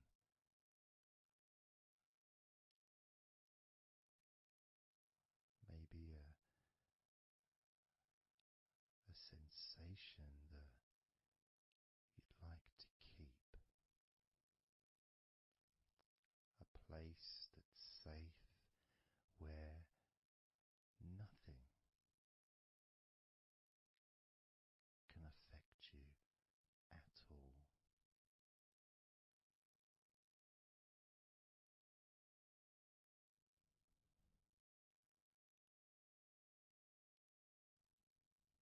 And you can stay in that space of comfort and confidence,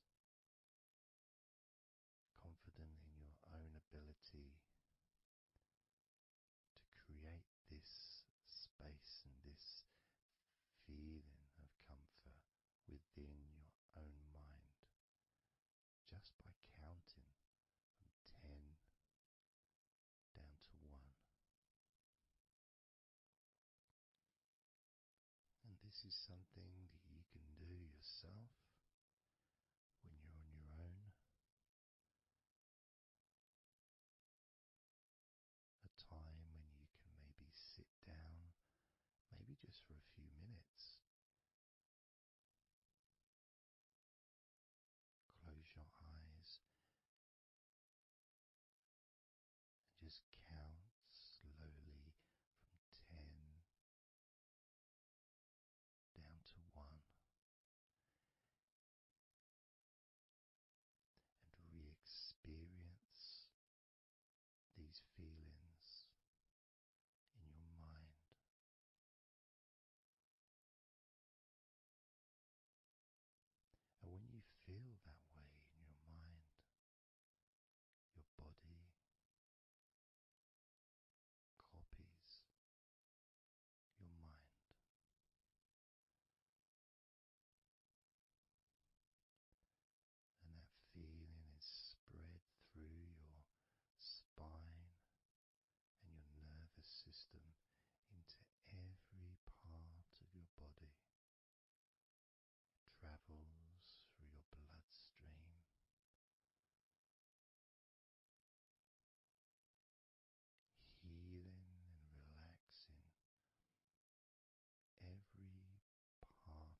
yourself, do you like to have more space between the numbers? Maybe take a lot longer to get from 10 all the way down to 1. That's your choice also to do.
focus on your